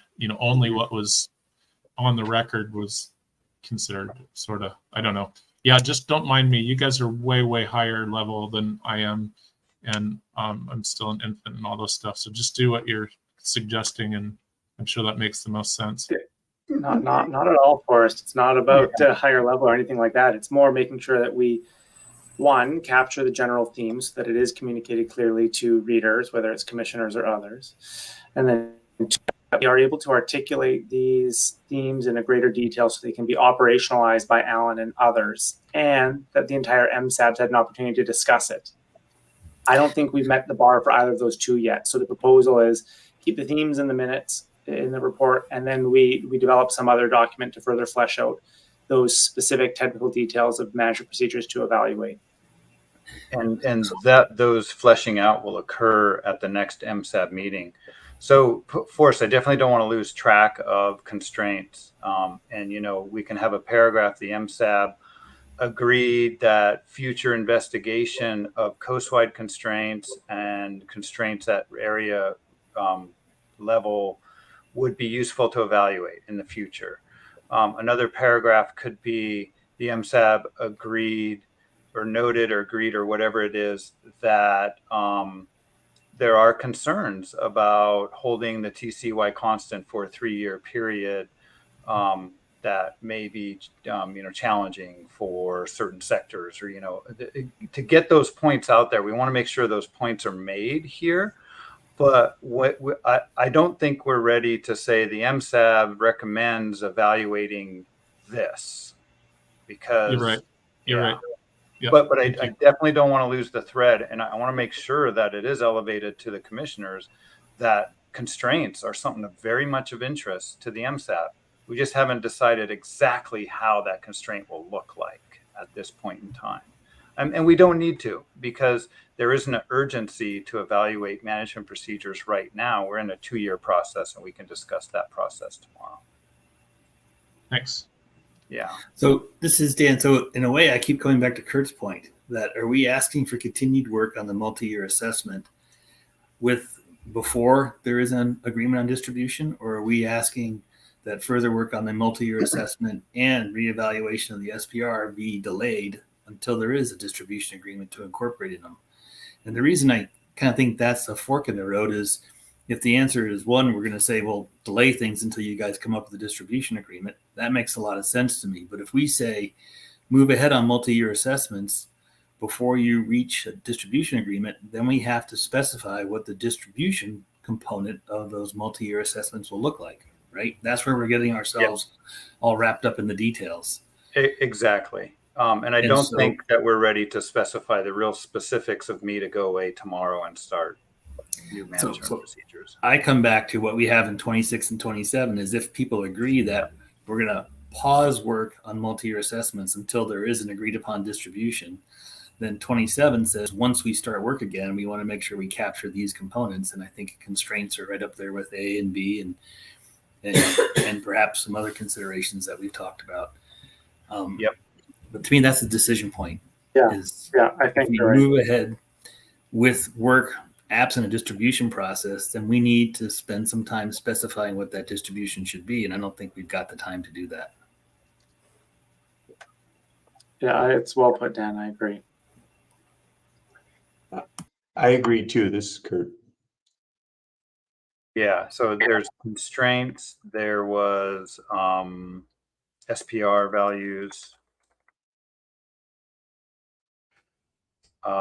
And I'm just going to do this for now and say that there's specifics of, let's put constraints, SPR values, smoothers on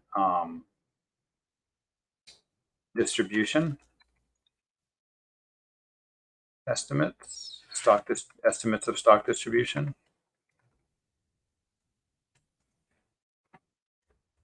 I think that would sort of start to capture what's in D right now without getting in too many specifics. And then is there a way to put something in there that captures? Go ahead, Dan. Sorry. Is there a way to put a short sentence in D, replace D, but it captures what Forrest was saying about the impacts of holding TCEY constant or something like that. I don't know. Can you boil that down to 3 words? Yeah. Constant TCEY bad. That's 3 words right there. Is that something you could add to paragraph 29? Just because you're talking about noted, 29. Just the concerns of changes and also I just think it might fit in there. Yeah, I agree, because for some sectors, a constant TCY may be good, or for certain stakeholders, I don't know. Especially when abundance is high, because they would have a business plan for the next few years, say, but that's not up to me to decide. Changes that would be exacerbated when abundance slows. So then I'm fine with just dropping D out. But I mean, I think I like the structure of it with 20 saying put a pin in it. And when you finally get a distribution agreement, look at constraints, look at SPR values. Yeah. Yeah, I do. Well, it was circuitous. I do appreciate we had the chance to get to this part of the conversation. It's going to be something important to circle back to folks tomorrow morning, because this really does get to the nub of the issue on next steps for management procedure evaluation, I think. Yeah. There was a paragraph in the email I sent to you, which kind of would be in the noted part, where it talks about the slides you presented on why the current evaluation probably is robust enough to encompass the uncertainty in M. That needs to go up in the above part somewhere. It kind of sets up why we think it's okay to put a pin in SPR evaluations until you get a distribution procedure.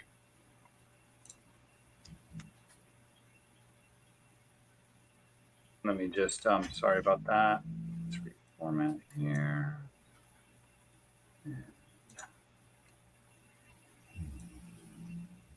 I think the verb I would use there is accepted.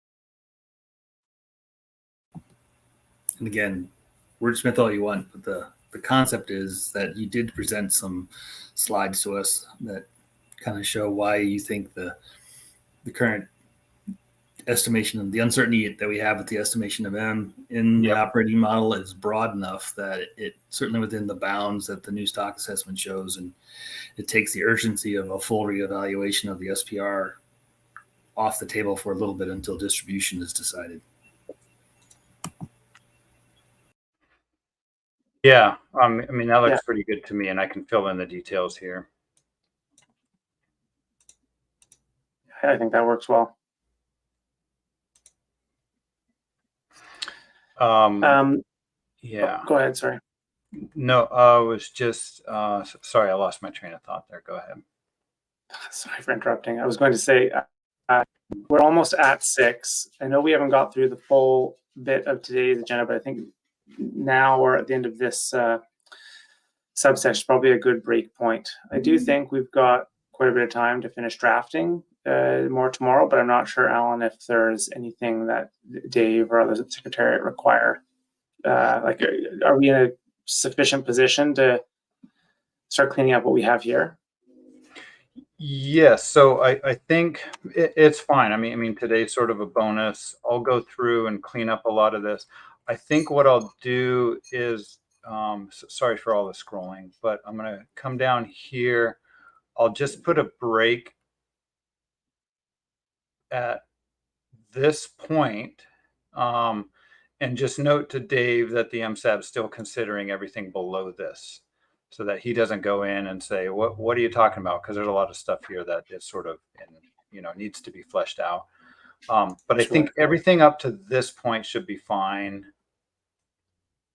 Would you mind scrolling down a little further just so we can see what's there in the to be discussed? So 28, 29, 30. and I'll ask him to just leave this in for consideration by the MSAB, because this was sort of our drafting. And so when he sends out a copy to everybody tonight, or I do, that you'll still be able to see these paragraphs, but they won't be, because what Dave will go through is, clean all this up, but these will not be cleaned up. Okay, that makes sense. So I will outline these actually in blue, because I think that's what he does. And I would say that those last three could just go away. And if the MSAB agrees to put a pin in it above, then we don't even need to have that time discussion tomorrow. If the MSAB says, no, we want to move ahead with the multi-year investigation before the distribution procedure is agreed to, then we'll start adding in what will be required of that. But if you leave in 32 and 33, then you're just going to start that discussion that's going to take up time tomorrow that we may not need to have. Right. Okay. Yeah, I'd pasted those in thinking we would get to those. Yeah. Okay. So how does I follow along with that? Yeah. Okay. But all this blue we won't touch tonight. We'll just stop here, clean everything up to here, have these recalls, and then we'll be set tomorrow morning. And I agree with you, Adam. I think we have plenty of time. Well, not plenty, but we have some time in the morning. We have an hour scheduled for review of this draft. We should be able to get through these first 27 paragraphs quickly, move on to getting the rest of this done. Famous last words. Yep, I have a lot of famous last words. I do think, but it is close. It is close to 6. Yes. Yeah. Yeah. You guys have done an amazing job. Thank you. Well, thanks everyone for their participation. Yeah, thanks a lot. Boy, especially you, Adam. I can hear it in your voice. You're working hard. Yeah, you're working hard. I do apologize for having my camera off, but it's been I've had to run a few times because I've been ill. In future, I do hope to have my camera on more to make these meetings a little more personal. No problem, Adam. We appreciate you hanging on as much as you can. Yeah. And we appreciate the impersonality of this one at this time. All right. Well, I think we've done pretty well for the first day. Thank you, Alan, for holding the pen on all of this and helping with the cleanup. Tomorrow we are scheduled to start again at 9 o'clock, I believe, still, but 8:30 log in, check in, make sure it all works smoothly. And while we have an hour scheduled at the start of the day to go through the draft report, I think we might be closer to an hour and a half or so. I think that's okay. But we also need to add in a number of our discussions around objectives. So it's important that we flag some of that extra time. Yep. I'll try to have a few paragraphs drafted tonight too, that to sort of guide that discussion. Well, that would be wonderful. Okay. Well, with that, I think we should call it here, right at 6 Pacific time. Hope everybody has a nice evening, and we'll talk to you tomorrow morning. Okay, thanks, everyone. Good night. Take care.